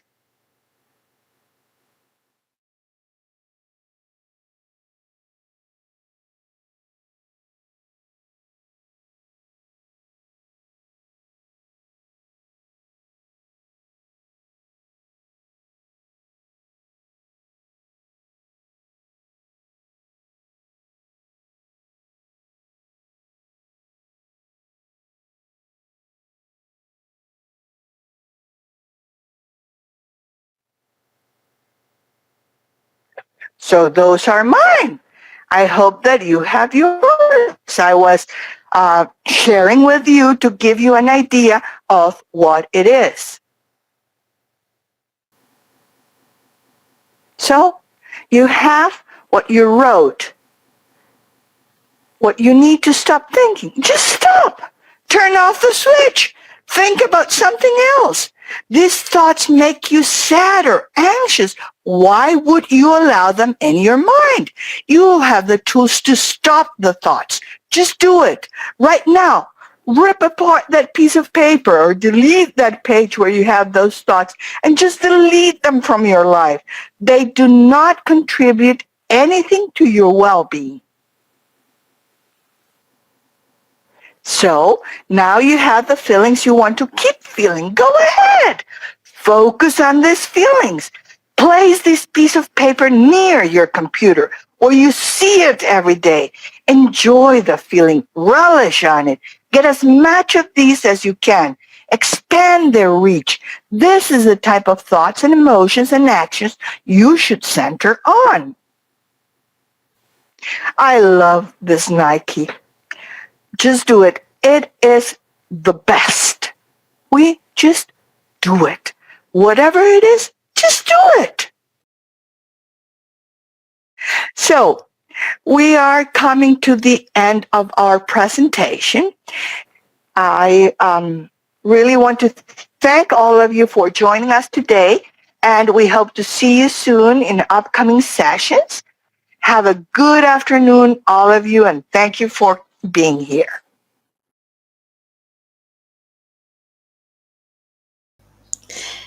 Awesome. So let's see if Claudia can join us. I know that Claudia was chatting with some of you in the chat box, but I don't see her in the backstage of the speakers yet. Maybe she's just joining. Let me see. And in the meantime, just wanted to thanks everybody who joined us today for Giving Tuesday 2025. This year, the donation foundation is going for to ProZ Pro Bono, and you can still donate.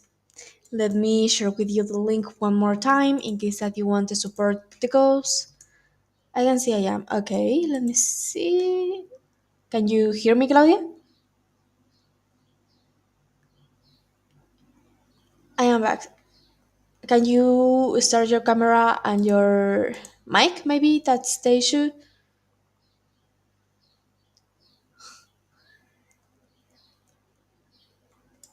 No, it's not working for you.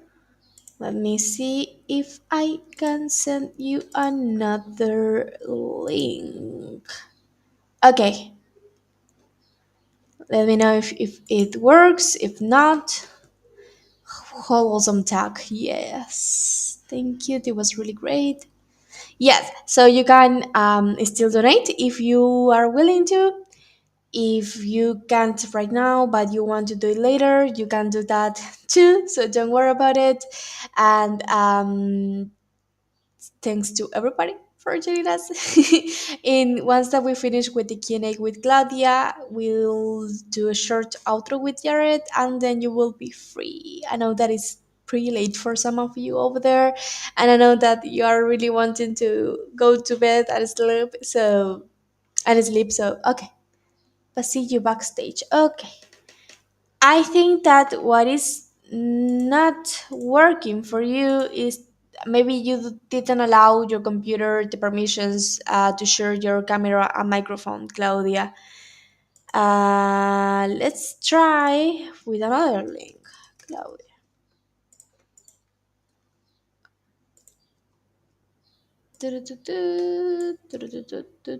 You there we go. Hi, Claudia. Oh my What was the gosh. issue? Oh my gosh. But yeah, people are tired. So I didn't see many questions. So the only thing is to recommend to Oh, sorry. everybody that if they Mhm. have any questions or if they want the materials, to contact me through pros.com, my page there, or through LinkedIn, and I will be glad to send it to them. Awesome. I do have some questions for you if you want. Oh, okay, great.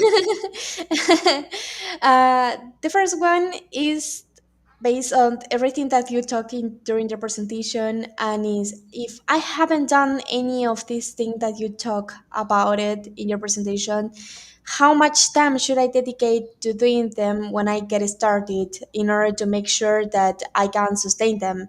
And will you recommend starting with any one thing in particular, like start by slowly one by one? What do you think? Yeah, I gave a big amount so that many people do different things and like different things.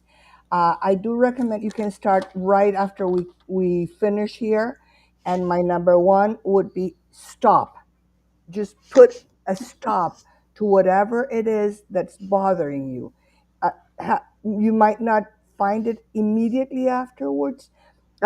We finish this, but the first person that disturbs you, that you, you say, stop it. I am reacting. It's me. It's very funny because recently there's a new book called Let Them, I said, oh, I've been preaching that all my life, and somebody wrote the whole entire book about it. But if you have time to go to Amazon, buy the book, Let Them. I have not read it, but I saw the interview with the author, and she's saying exactly what I have been saying. Just stop it. It's you. And the physical thing to do, if you can, is looking upwards and counting 60, 59 in your language, from 60 downwards to 1, and you will find a big thing in your mind that changes. Yes, I do that like to try to sleep at night when I can't. Actually, Also, it's something also, that calms me down. also, So, exactly. It's I'm doing something that's great. I already started, and the next question will be: you talk about seeing some clients whose priority is not necessarily quality nowadays. What would you say to the language professionals who are stressed and upset by this because of this? we have to adopt it. That's the new reality. There is, in my opinion, the world is not going to change for us. It is us who have to change in accordance to the world.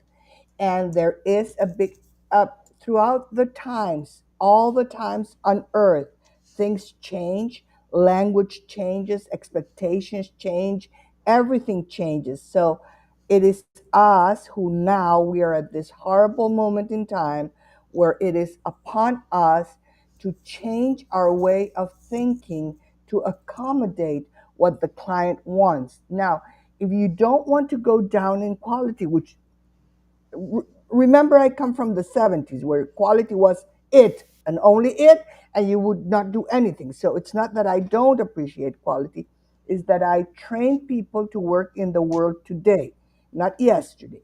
So if you only want to work quality, yes, do it. And you will have to find that niche market of very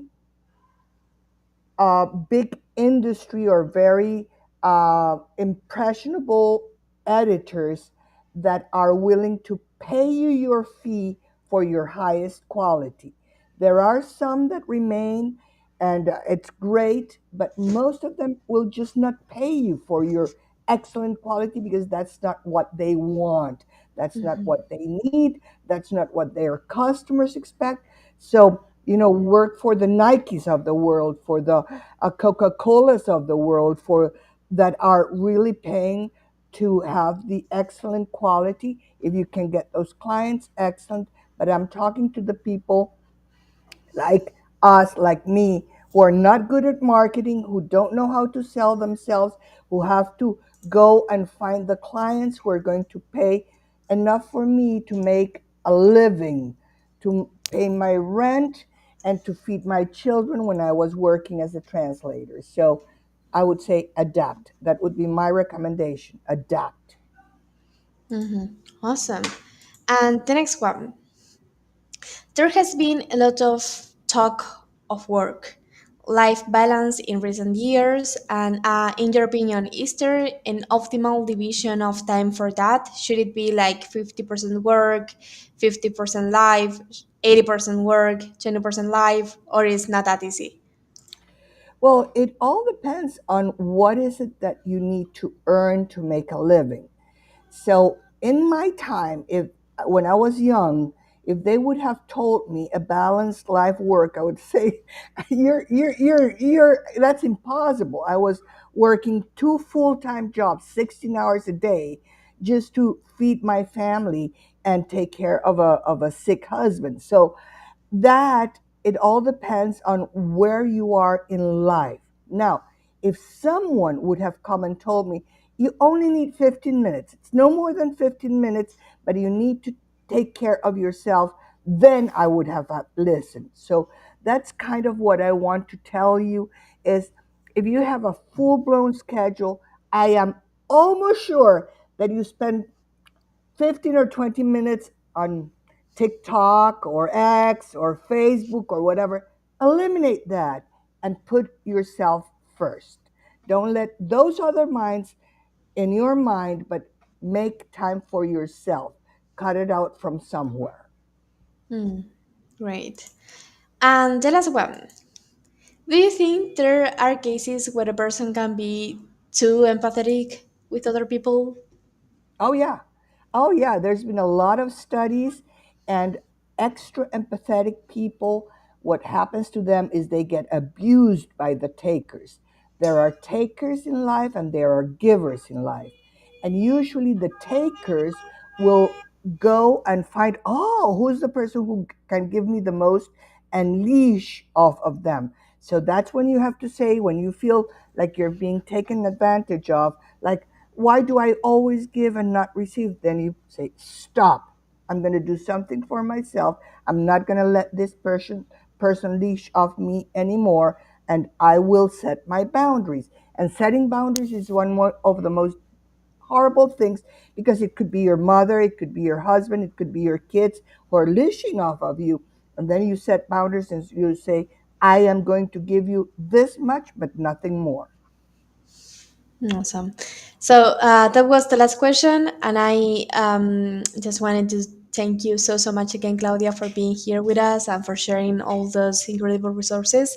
As we mentioned with Jared, you have been here with ProZ since its beginning, almost. So thanks a lot for everything. Thank you, Luana. Thank you very, very much for everything you do. I enjoy it very much when I see the couple of Luana and Jared. It's very, very funny. And it brings a little lightness to this horrible transition all the linguists are going through. So We thank try. you very much. So Yes, thank you, thank you so much, Claudia, and I hope to see you really soon again. yes. Thank you very much. And See thank you for you. participating. Bye. Bye bye. Kisses. Awesome. So that was Claudia, and that was her presentation that was called The Uncertainty Factor, Being in Charge and Happy. And I think that I am giving this session with a lot of incredible things to start putting into action. So that's great. We have Jared again.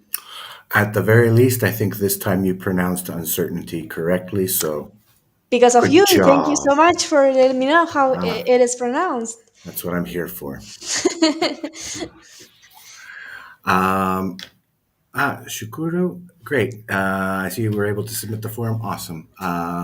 Give us a little bit of time to process, any volunteer submissions that might come out of today. But one of us, either I, Nesreen, or Cynthia, will be in touch to start the onboarding soon. So thanks. Um, so we've been going for a while, 5.5 hours now. So let's wrap this up. It's been a long day, and I imagine people have other things to do. But I just wanted to say, thank you to everyone who attended throughout the day. Thank you to those who are hanging in here towards the end of the event. Thank you to those who have donated so far and those who will donate. Thank you to the volunteers of Pros Pro Bono. Thank you to the people who are now volunteering for Pros Pro Bono. The place to go, if you are interested in either volunteering or donating to support Pros Pro Bono, is the Pros Pro Bono website. I'll give you a chance to talk in just a minute here, Luana. Don't hold your horses. I'm on a roll.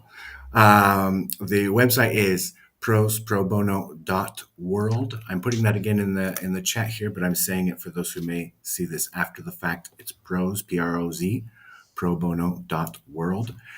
There are different areas of the site that you can peruse through if you want to learn more about the program and see what's been done so far. But in this case, you're going to want to look at two tabs in the menu, either the Work With Us or the Support Us tabs. The Work With Us tab is where you can go to either volunteer as a linguist, or if you represent a nonprofit that is in need of assistance, you can go there to request support. And very fancy. Thanks. The I lost my train of thought. So- The support us. I was going to talk about money. Hold on. The support us tab is where you can go to if you're interested in donating. You can donate to help ProZ.com cover pro bono. Sorry, cover operating costs and things like that. As I've mentioned before, at the moment, every dollar you donate will be matched by ProZ.com. So you have an opportunity to double your donation. And depending on where you are located and your local regulations, I imagine in many cases, your donations will also be a tax write-off. You may want to check with your accountant on that, but in many jurisdictions, you can leverage it that way as well. So I finished now. Thank you, Luana. And just say everything. Now I can say anything else because you already mentioned everything that was supposed to be mentioned. What do we do now? Well, okay, so tell me good job then. Great job, Jared! And Okay. yay, we did it! Yeah, we did it. Another great, yeah, okay. You want to continue? Go ahead. Go. There are not that many times that we have a talkative Jared, so we have to be really happy about it. So that's why I wanted you to continue. But thank you, everybody, so much for being here with us again. I'm leaving the link so you can copy and paste it in case that you're not watching this TV event from the ProZ page. So you can go ahead and type the page yourself because we are pasting all the links in the chat box. But here it is in case you want it. Please donate, basically. And thank you again so much for being here with us today. Yes, the whole event was recorded and will be available really in really short time. And both of you have done such an exceptional job today and always. Thank you so much, Claudia. And the same goes for you, actually. Yeah, the ProZ.com and ProZ Pro Bono is anything without Claudia. And thanks a lot again for the volunteers who decided to also share today and to be part of this TV event, not only as volunteers, but also giving presentations. So that's really great, and thank you so much for that. And I think that I don't have anything else to mention. Okay, so you have to do that. Thank you, everyone. Thank you. Thing that you do, and we're out of here, right? Yes, but you already did it. I didn't do it as well as you do it. No, you already did it, and I Okay. think that. Fine. Thank you, everyone. We'll quit messing around and let you get on with your day. And hope to see you soon in some other event or in some other channel. Yeah. Yes. Thank you. Yay. And let's finish with again. Give me 1 second. There I have it. And so that's all for today, guys. See you next time. Bye. Kisses. Kisses. Kisses.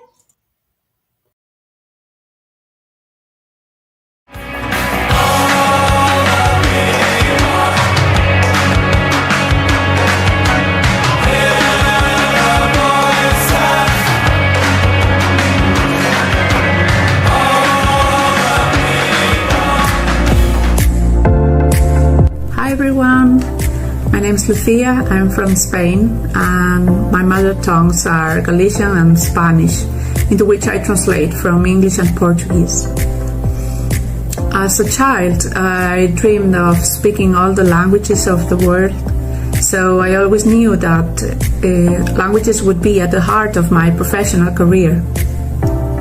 I worked for many years as an in-house translator in areas as diverse as engineering and tourism, and nowadays I work as a freelance technical translator. I find the ProZ Pro Bono initiative an amazing way to help people in need by doing what I do best, which is bridging the gap between languages and cultures. Besides, it's such a rewarding experience interacting with this team of translators and professionals who are amazing and believe in changing other people's lives, one word at a time.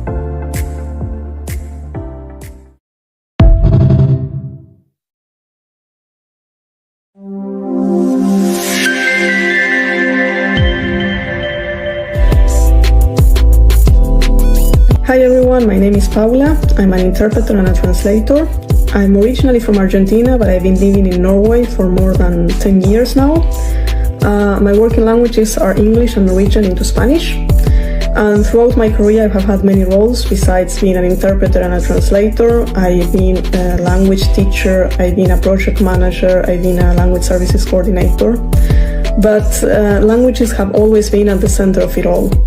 And I always believe in the power that languages have as a tool to make a difference. And this is why I decided to join ProZ Pro Bono over a year ago.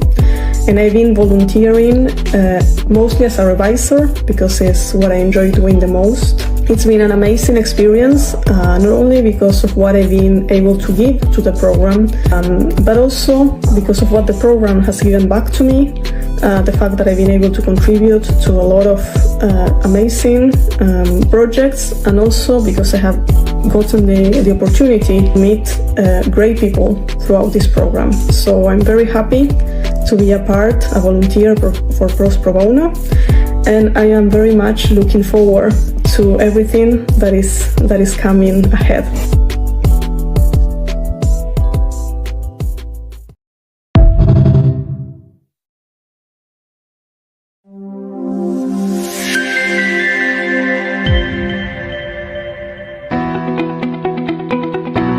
Hello, I am L'Oreal. I am from Cameroon and I live in Spain. I am a teacher, a virtual assistant, and a freelance translator. I translate from English into French.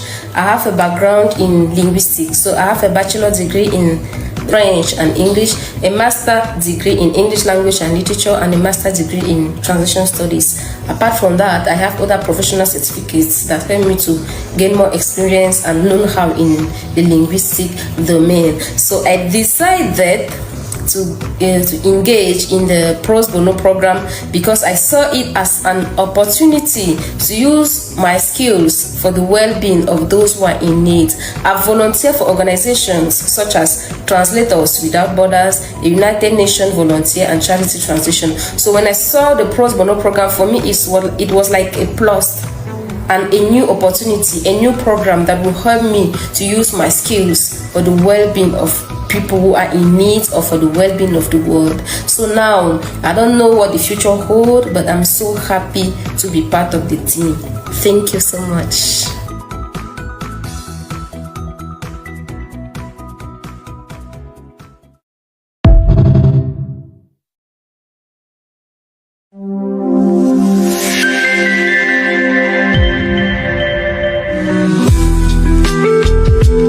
Hi, I'm Antje.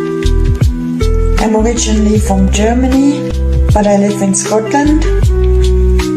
I translate from English to German, and I work with film subtitles, literature, for example poetry, short stories and books. And I became a translator because I love languages. I have an academic background. I like traveling.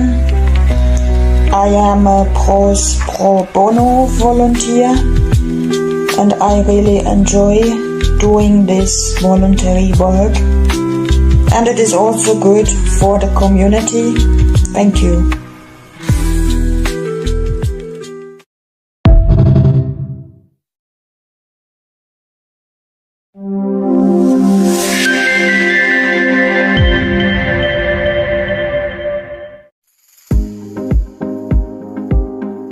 Hello, my name is Justin Matos.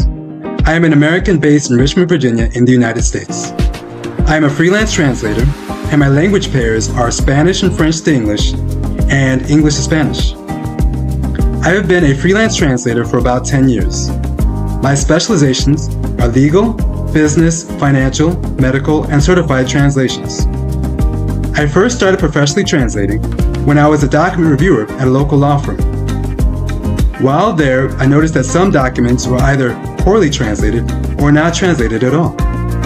So I took the initiative and requested to be part of the firm's translation team, where I became an in-house translator. My initial academic background is a bachelor degree in Spanish, French, and history that included a course on translation. I decided to start volunteering for ProZ Pro Bono because I wanted to give back to those without a voice and help people from different backgrounds work together and understand each other.